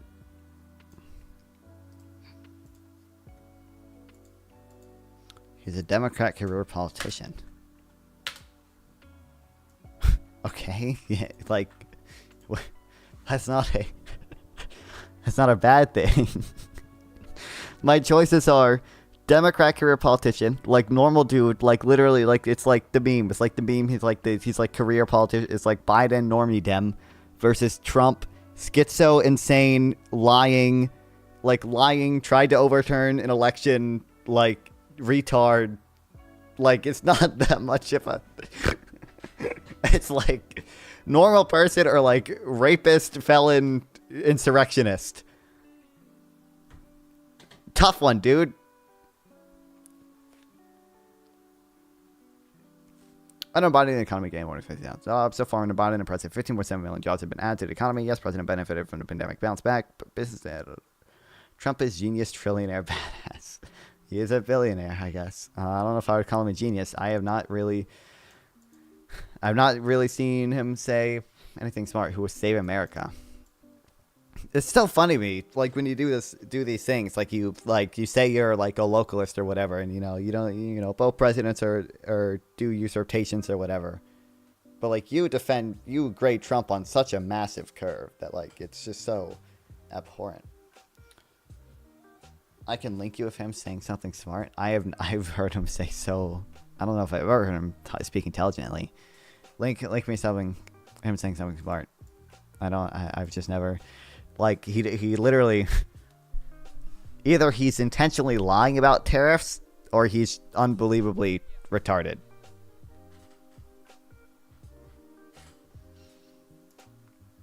There's only two options for that. Either he's lying about election fraud, or he is schizo insane as well.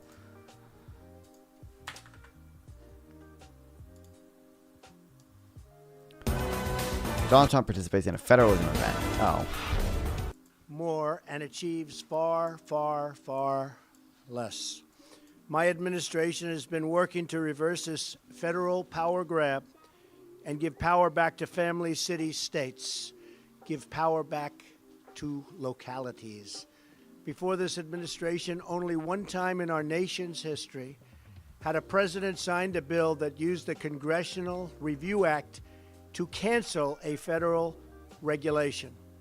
In less than 100 days, I have signed 13 such congressional resolutions to cancel federal regulations and give power back to the people. And I'm very honored to have done so. I've also, thank you.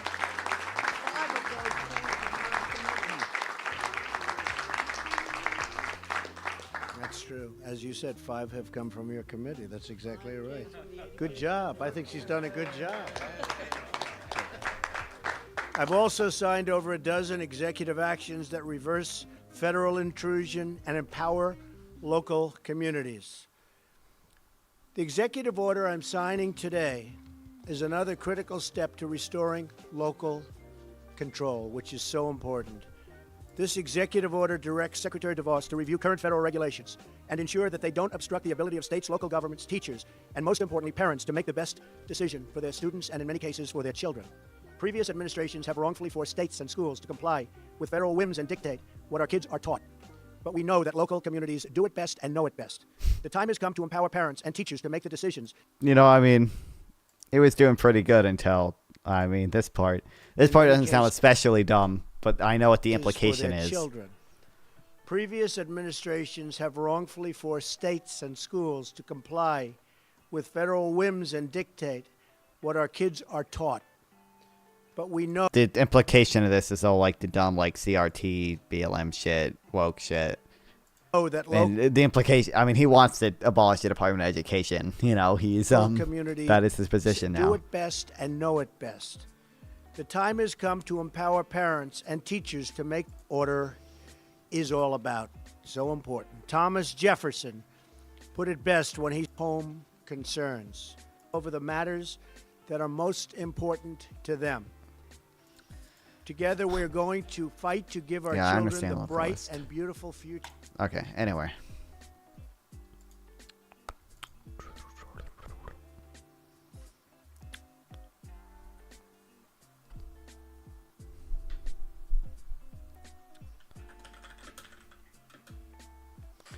But that Thomas Jefferson was so base you missed it. Well, if you're just quoting Thomas Jefferson, I'm not going to count that as something smart he said. I'm sure he can quote other smart people, but... President Biden has added 13.7 million jobs. So some of that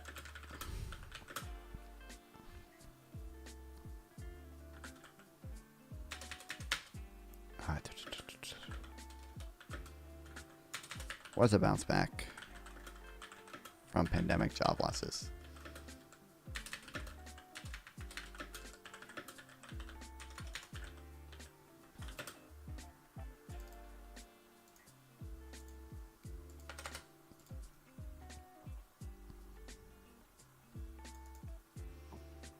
We're going to bring back workers no matter what, but wrenching was very rapid. Sorry, rehiring.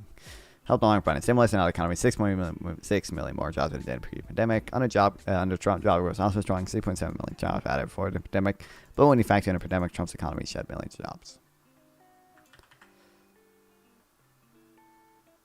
Advantage Biden. Economic growth.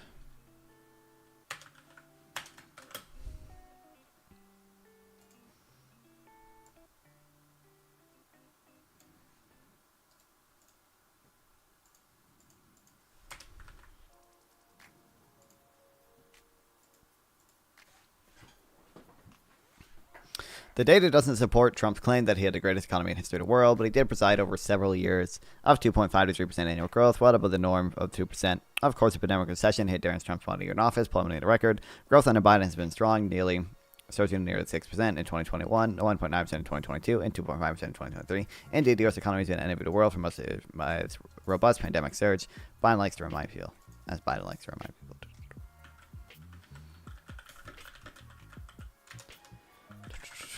Going on to Trump. Until COVID. And slightly stronger under Biden.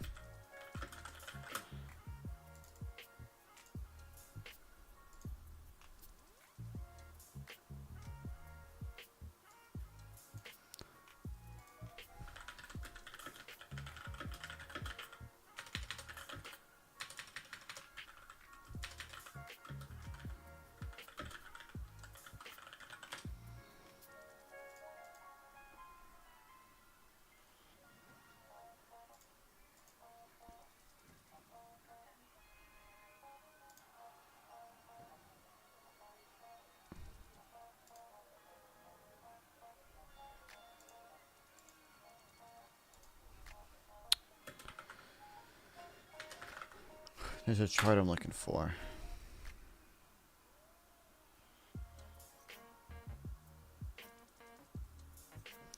Trump is simply more friendly. Federalism, nullification, and a constitution. He's just not, though. He tried to overturn an election, brother.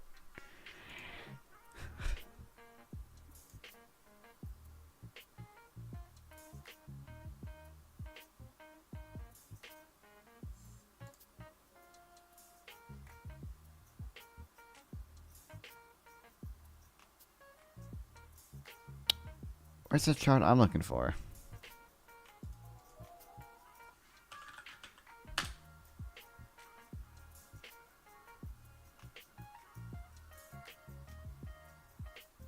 Not counting disputed electoral votes doesn't overturn any.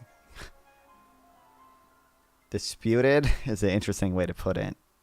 They were fraudulent. They were fake electors. They're not like disputed electors, but all right.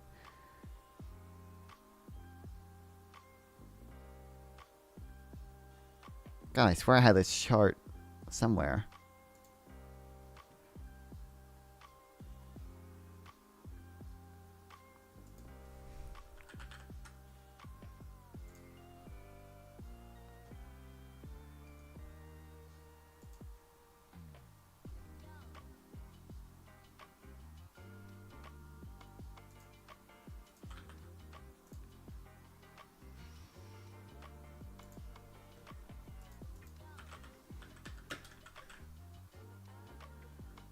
Yes, here we go.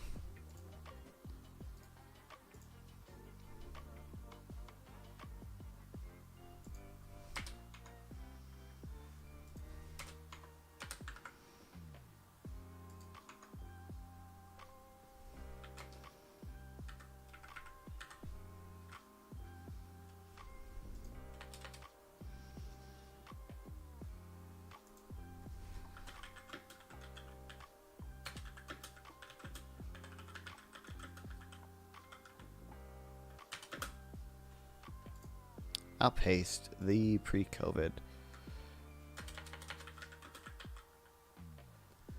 projection.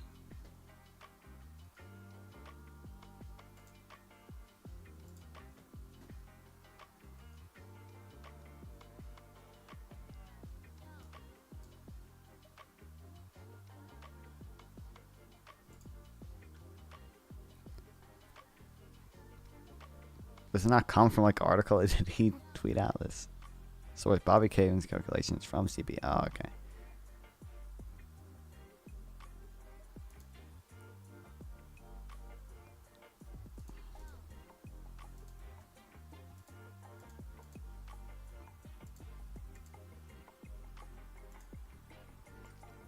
Home buying. Overturn implies that the outcome was already determined. I said tried to. Obviously, he. Obviously, Trump is not the president. Obviously, he didn't succeed.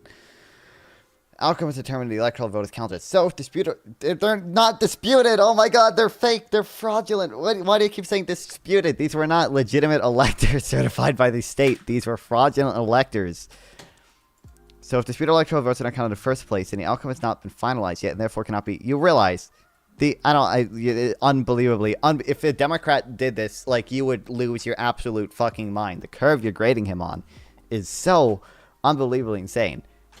The electors, the legitimate electors, had all cast their votes for Joe Biden. That's what happened. The electors cast their votes for Joe Biden. Trump tried to change that outcome. He tried to overturn it because he didn't like the results. Despite the legitimate electors in a legitimate election where there was not massive election fraud, contrary to what Trump claimed, the legitimate electors were disputed. No, they weren't. You realize there was one slate of legitimate electors certified by the state, and there was one slate of fraudulent electors that was not certified by the state. Those weren't disputed. They were fraudulent. They were committing perjury when they said we are the duly elected and certified electors. American Dream was still at home. Under Trump, the share of households that do climbed almost 66%, up from about 64% when he took office. Under Biden, the rates remain about 66%. The influence factor here has been mortgage rates that the presidents don't control. Under Trump, okay, so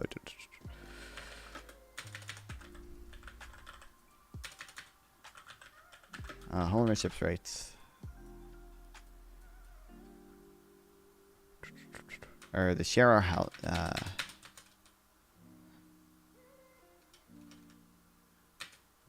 I think that there's like some weird way the home ownership rate is calculated. That's it can be misleading. So.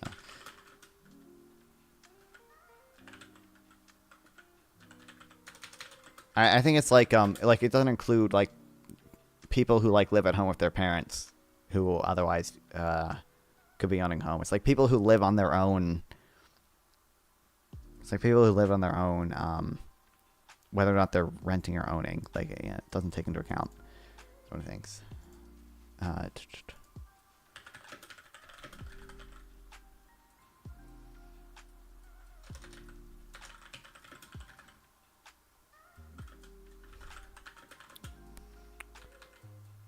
26%.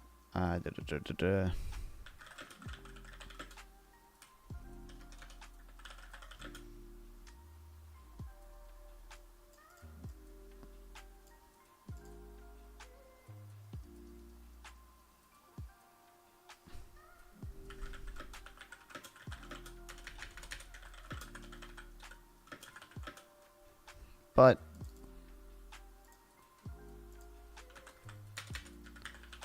housing prices and mortgage rates have increased.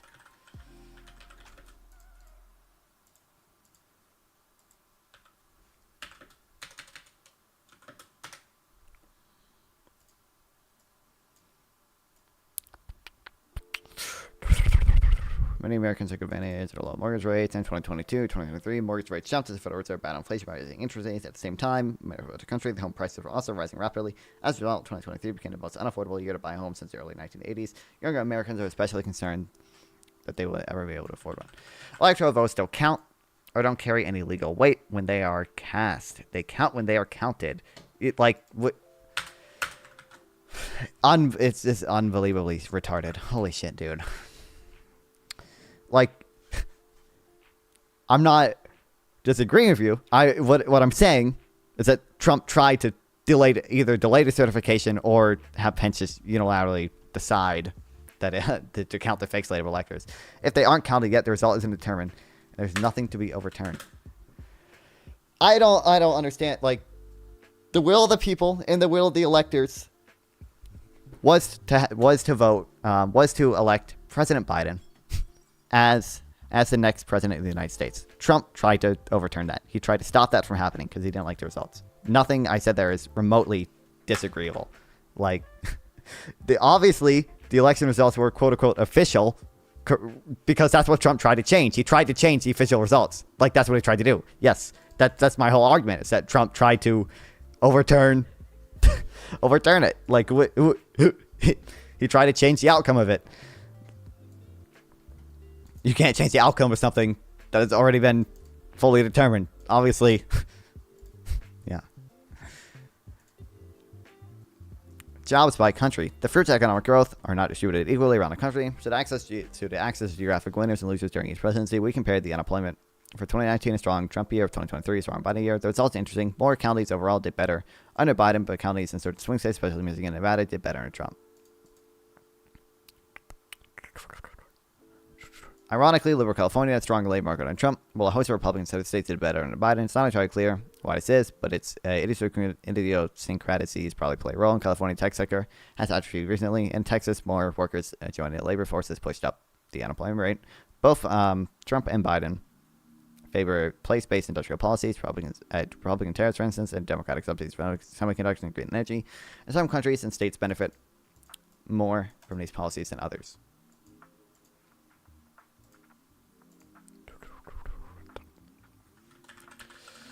Comparing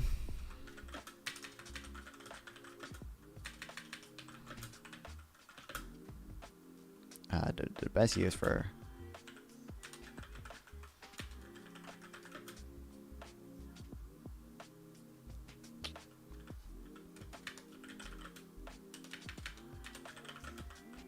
each president's. More counties are all the better in Biden.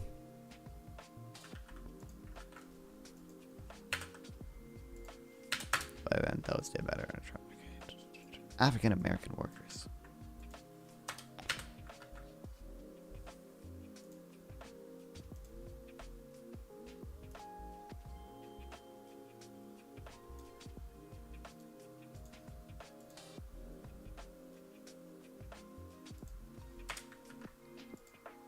Both Trump and Biden presided over tight labor markets, which gave all workers more bargaining power. This helped narrow long-standing gender and racial gaps in the workforce. Female and black workers saw strong employment gains under Trump until the pandemic set working women back. Biden tried to create employment opportunities for groups normally left behind. In April last year, black unemployment rates the all-time low of 4.8%. And the first ever in March of last year, the share of black Americans who are employed exceeded the share of white Americans who are employed. Women have bounced back from the pandemic faster than men, partly because of the new work from home wages permit more flexible schedules.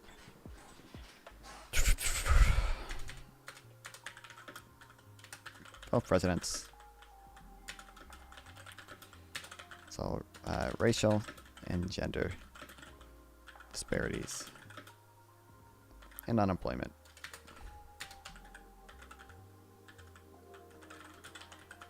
Decrease, but they reached all-time lows under Biden.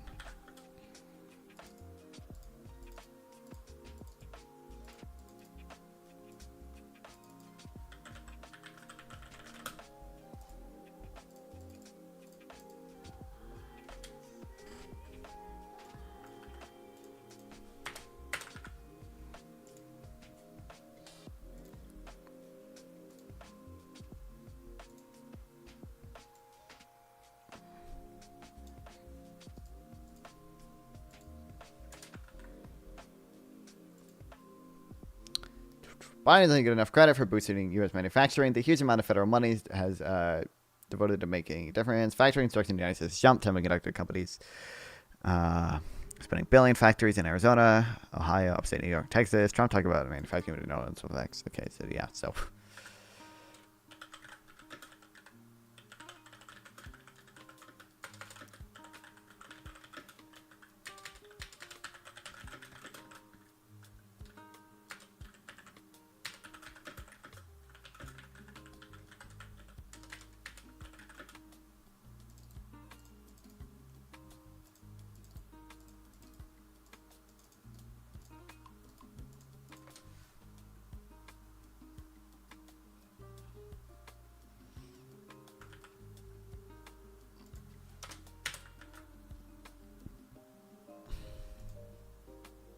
Did that big message sender know? Maybe. Which one? The one you sent a while ago? That I already responded to? I don't know. Congress was better than Trump, and it's better under Biden as well. When the data was compared side by side, it shows that many more manufacturing jobs have been created under Biden. Manufacturing jobs are now at higher levels since the Great Recession. White collar healthcare jobs have also surged in recent years. Construction is stronger than both. Yeah, okay, so.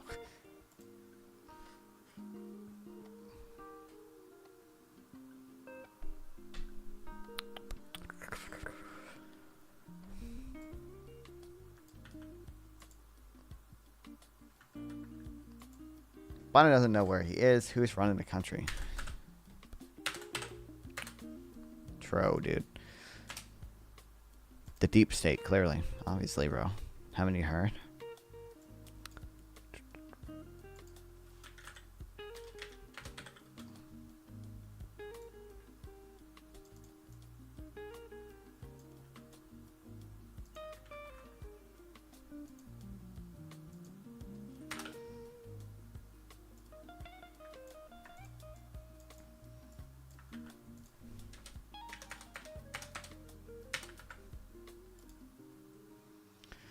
Rejecting or not counting like slates is not overturning the popular vote, because the popular vote, yeah, but you're not.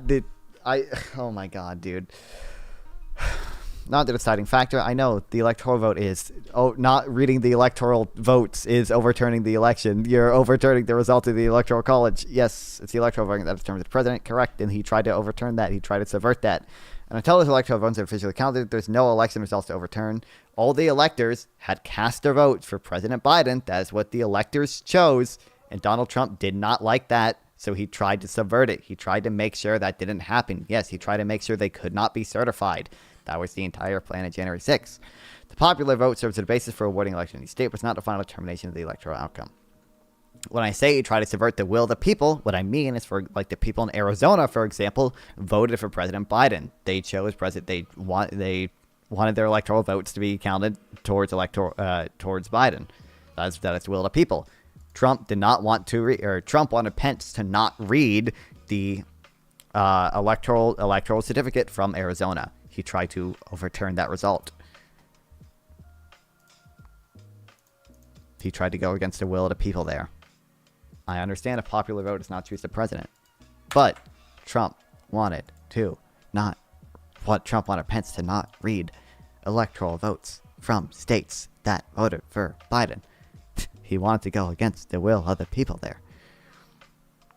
Home values have been rising rapidly in recent years. When Trump took over, the median home price was about $320,000. By the end of the term, it had risen to about $350,000. So 2024, it's about $420,000. It's been great news for two-thirds of Americans who own homes, but it's made younger Americans feel that they may never be able to buy a home. Most of the recent increases have been caused by supply shortage in the United States.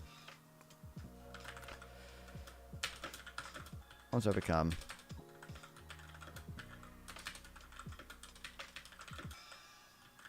more expensive, which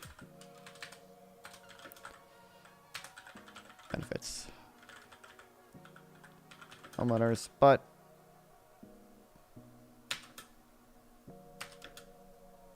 election itself didn't decide when the electoral council votes to determine. Wait, you realize Trump didn't want the joint session of Congress to determine the election. You realize that, right? Trump tried to subvert it. Trump tried to not have that happen. He tried to delay the certification. He wanted Pence to unilaterally, not through some joint session of Congress, he wanted Pence to unilaterally toss out the election. Like, if Biden did anything remotely close to this, you would be losing your fucking mind, which is the crazy part. Like, I don't understand. No shot you would at all make the same defense for Biden if Biden wanted to. If Biden lost the election and then tried the same scheme, there's absolutely no shot that you'd be saying this for Biden. Actual election, yes, you've repeated yourself 500 million times, and I've said the same thing a million times. And then the outcome remains unofficially counted, certified Congress. It's so dumb.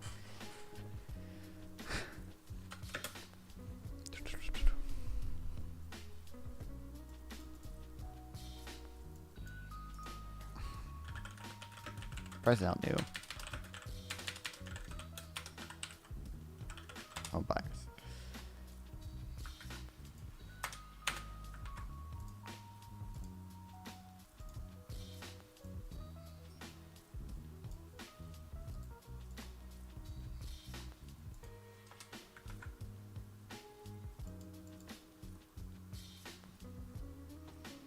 Nobody complained the first election in history being shut down, and the next day having a person trailing gained millions of votes to win. You mean with mail-in ballots?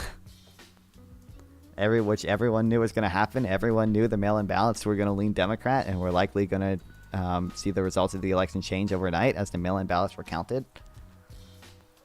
The in-person ballots were counted sooner, and they leaned toward Biden. Or sorry, leaned toward Trump, and then the mail-in ballots were counted later, and they leaned towards Trump. Everyone knew this was going to happen. Because Trump told his supporters to vote in person.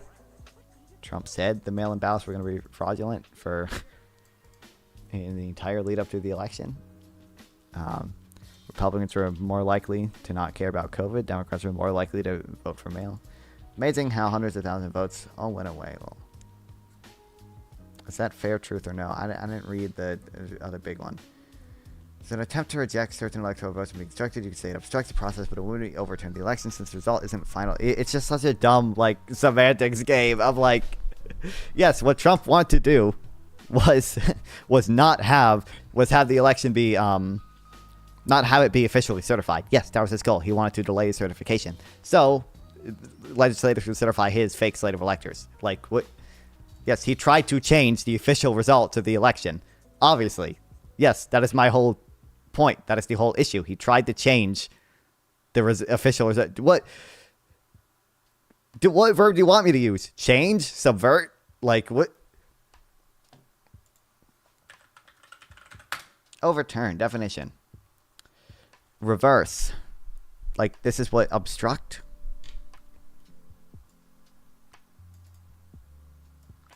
But he didn't, like, obstruct is different than overturn. It's just to block it. He didn't want to block the election from happening. He wanted to change the result of it. You can't reverse something that's not determined. He wanted to change the result of what the Electoral College had voted for. He didn't want to just stop the certification. He wanted to change the result. Like, what's a better, like, he wanted to, because you realize he had a chance. He launched 60 fucking court cases, and all of them except one of them lost. Oh, they're just misunderstanding. But locally, he didn't want to just obstruct it. He wanted to change. He wanted to change the way they were counted. He wanted to change the results. He didn't want to just stop it. He wanted them to certify different slates of electors. Well, he's winning in 46 days, so who cares? Oh, true. Didn't consider that one. Since the pandemic in 2020, new business creation in the United States has surged to the highest level in decades. It started when people are stuck at home, out of work with little to do, but the economy has rebounded. Everyone continued. Trump and Biden are both generous to government aid in the pandemic, but this trend appears to be mostly part of the broader reassessment of work and lifetime during the pandemic.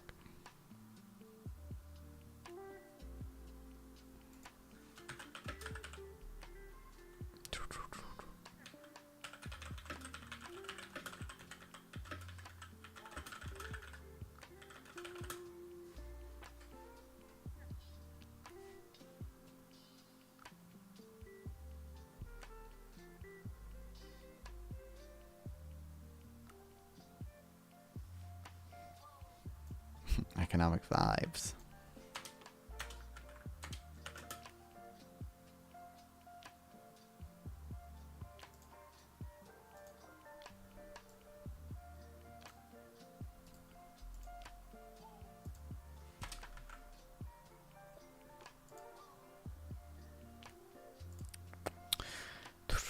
Trump resided over a rise in good vibes about the economy. Many polls and consumer sentiment indicators, including monthly University of Michigan Consumer Sentiment Index, showed that people were feeling good. Yes, he exaggerated his achievements, but people did seem to notice the economy improved. Biden's not been lucky. The 2022 inflation share has really shocked people, and while the rate of inflation has slowed, prices remain high. This makes Americans angry. Sentiment has rebounded a little in the past 2 years, but it remains well below pre-pandemic norms. Advantage Trump.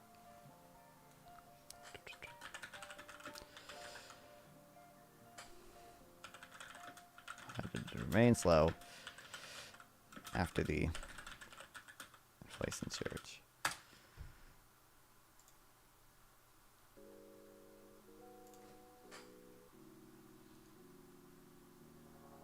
Oh, PPG is live.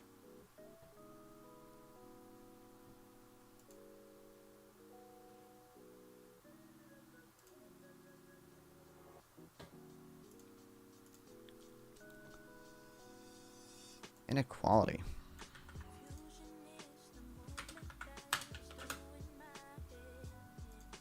Real wages, meaning wages after inflation, have barely grown since Biden took office, but wage inequality, the difference between what various groups earn, has fallen dramatically. That's kept up with more than... The reason is lower income workers have received raises that kept up with price increases. As a result, just in a few years, we've seen a decade of wage inequality reverse. Nevertheless, many low wage workers seem to prefer the situation of Trump because they do not take contend with higher prices.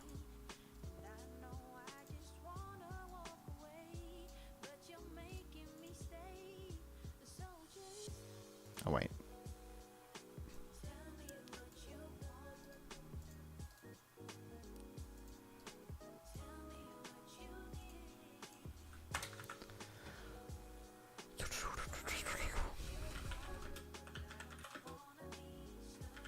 Wages have barely grown under Biden.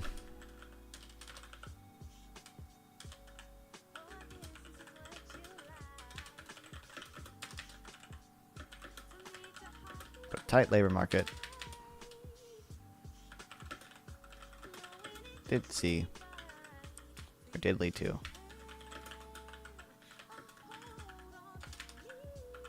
wage compression. Annual income.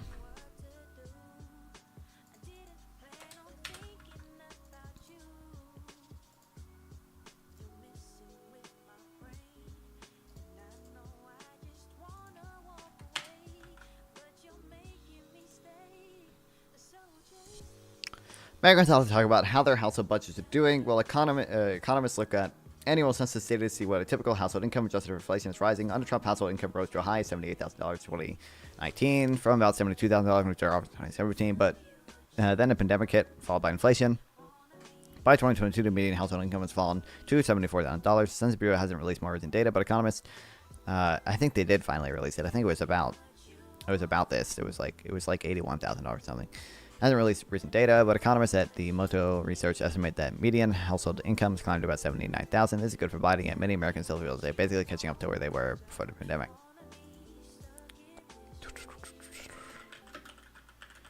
Real income was rising under Trump. Wait, but he didn't want to just obstruct it.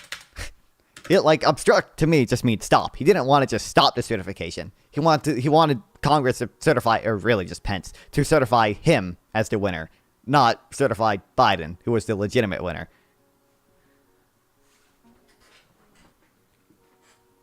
If they never certify him as the winner, there's no president. There were not count electors that aren't certified. That's not possible.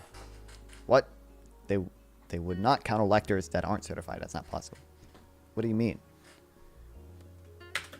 Oh, you're talking about the fake. I know you've made this point a million times. He wanted Pence to not read electoral votes from. Doctor in charge of shutting down NYC discussed posts for having orgies during based enforcing vaccine. Locked it or fucking COVID lockdown orgies. They were never going to count an alternate slate. That's just not right. Yeah, but the states, you realize the states could have, if they delayed the certification, the states could have certified that alternate slate of electors. And not reading them. I've said this entire time, not reading them. Have I not? I didn't even say that they were going to read the fake elect. I said that they're not going to read the electors. He wanted them to not read the slate of electors, or electors from states with disputed slates of electors. Until the pandemic.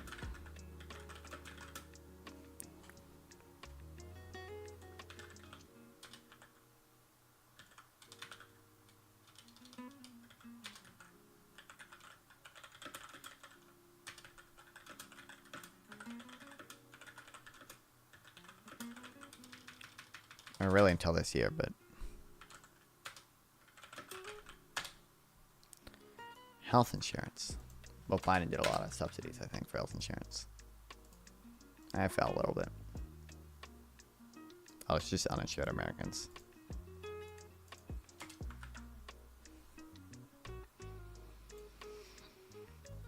In 2022, the share of Americans with health insurance rose to an all-time high at 92.1%. Biden pushed to expand coverage by making government subsidies more generous for working-class Americans who buy insurance through the Obamacare marketplaces. This has been a clear change for Trump, who during his term repealed the law requiring you to have health insurance and saw the share of uninsured Americans rise.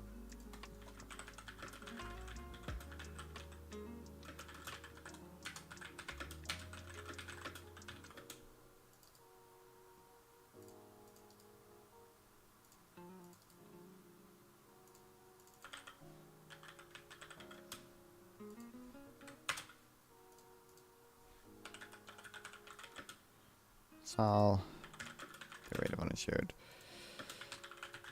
Americans rise. Holds Biden. Expanded subsidies. And saw coverage increase. The stock market.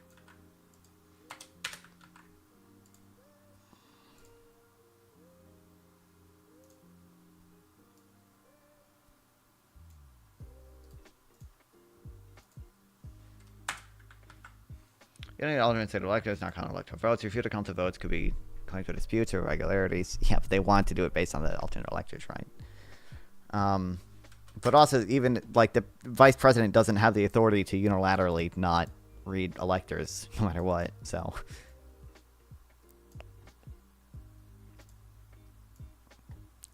Trump loved the point of the stock market rise. The society was doing well in office. The most popular stock index in the United States, S&P 500, gained 70% during his first term. But stocks have also done well under Biden. Not only has there been a recession, but the economy has continued to beat expectations. S&P 500 is up about 50% so far since Biden 2021. And this summer, the major stock market indexes keep setting records. It's worth noting that the stock market performance under President Barack Obama was far better than either Trump or Biden.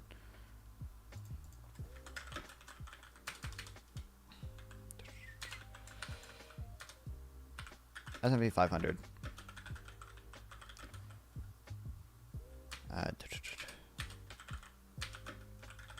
Go to both Trump and Biden.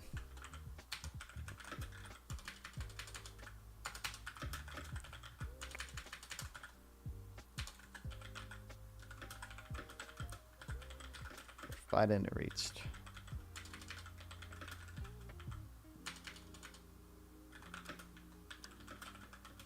new all-time highs and beat expectations.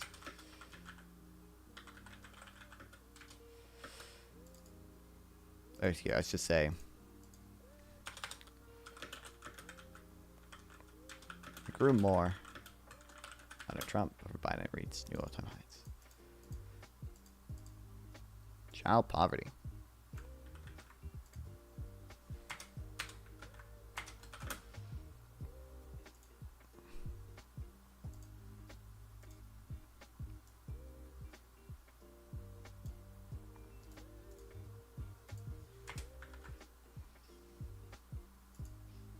Child poverty dipped slightly during the end of Trump's presidency and plummeted under Biden when the expanded child tax credit and Trump stimulus measures were adopted.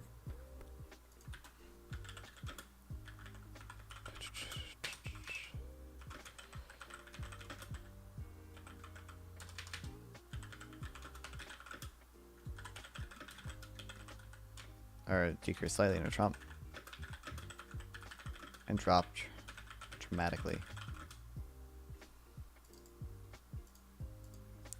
under Biden because of the expanded tax credits.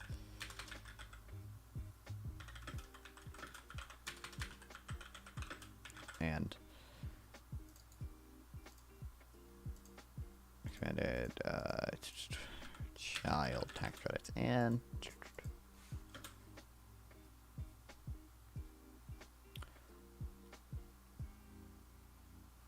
COVID stimulus. That's the word I was looking for.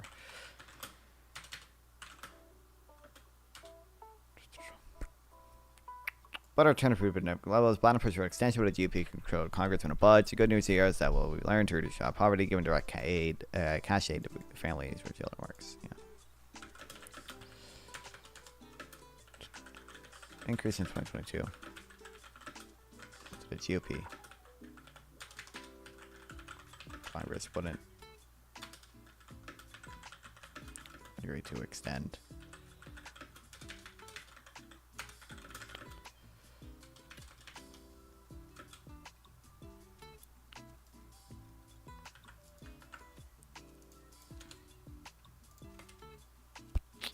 Federal debt.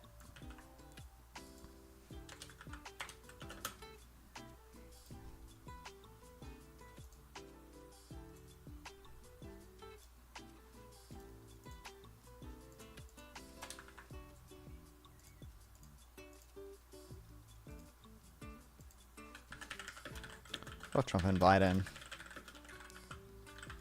Increase the federal debt. Or federal deficit.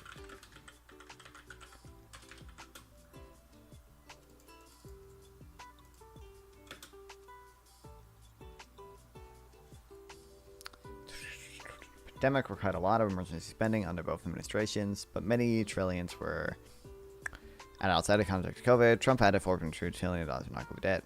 Biden chipped in $2.2 trillion, according to the Committee for Responsible Federal Budget. Neither president is going to be financially responsible or fiscally responsible.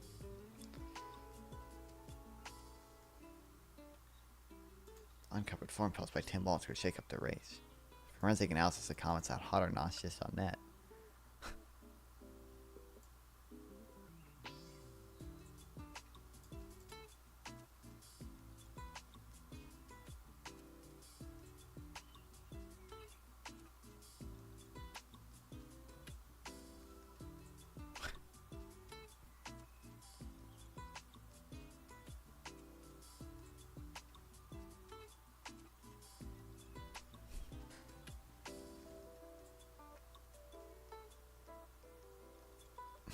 That's a funny article.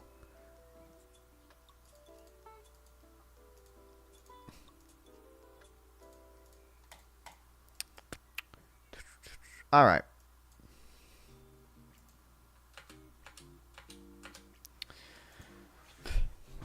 I don't know. We'll figure shit out. Okay. Well, I need to go edit shit. So, I like streaming. Love that you guys watch me stream. Thank you so much for watching. I will stream again tomorrow. Again, thank you all for being here.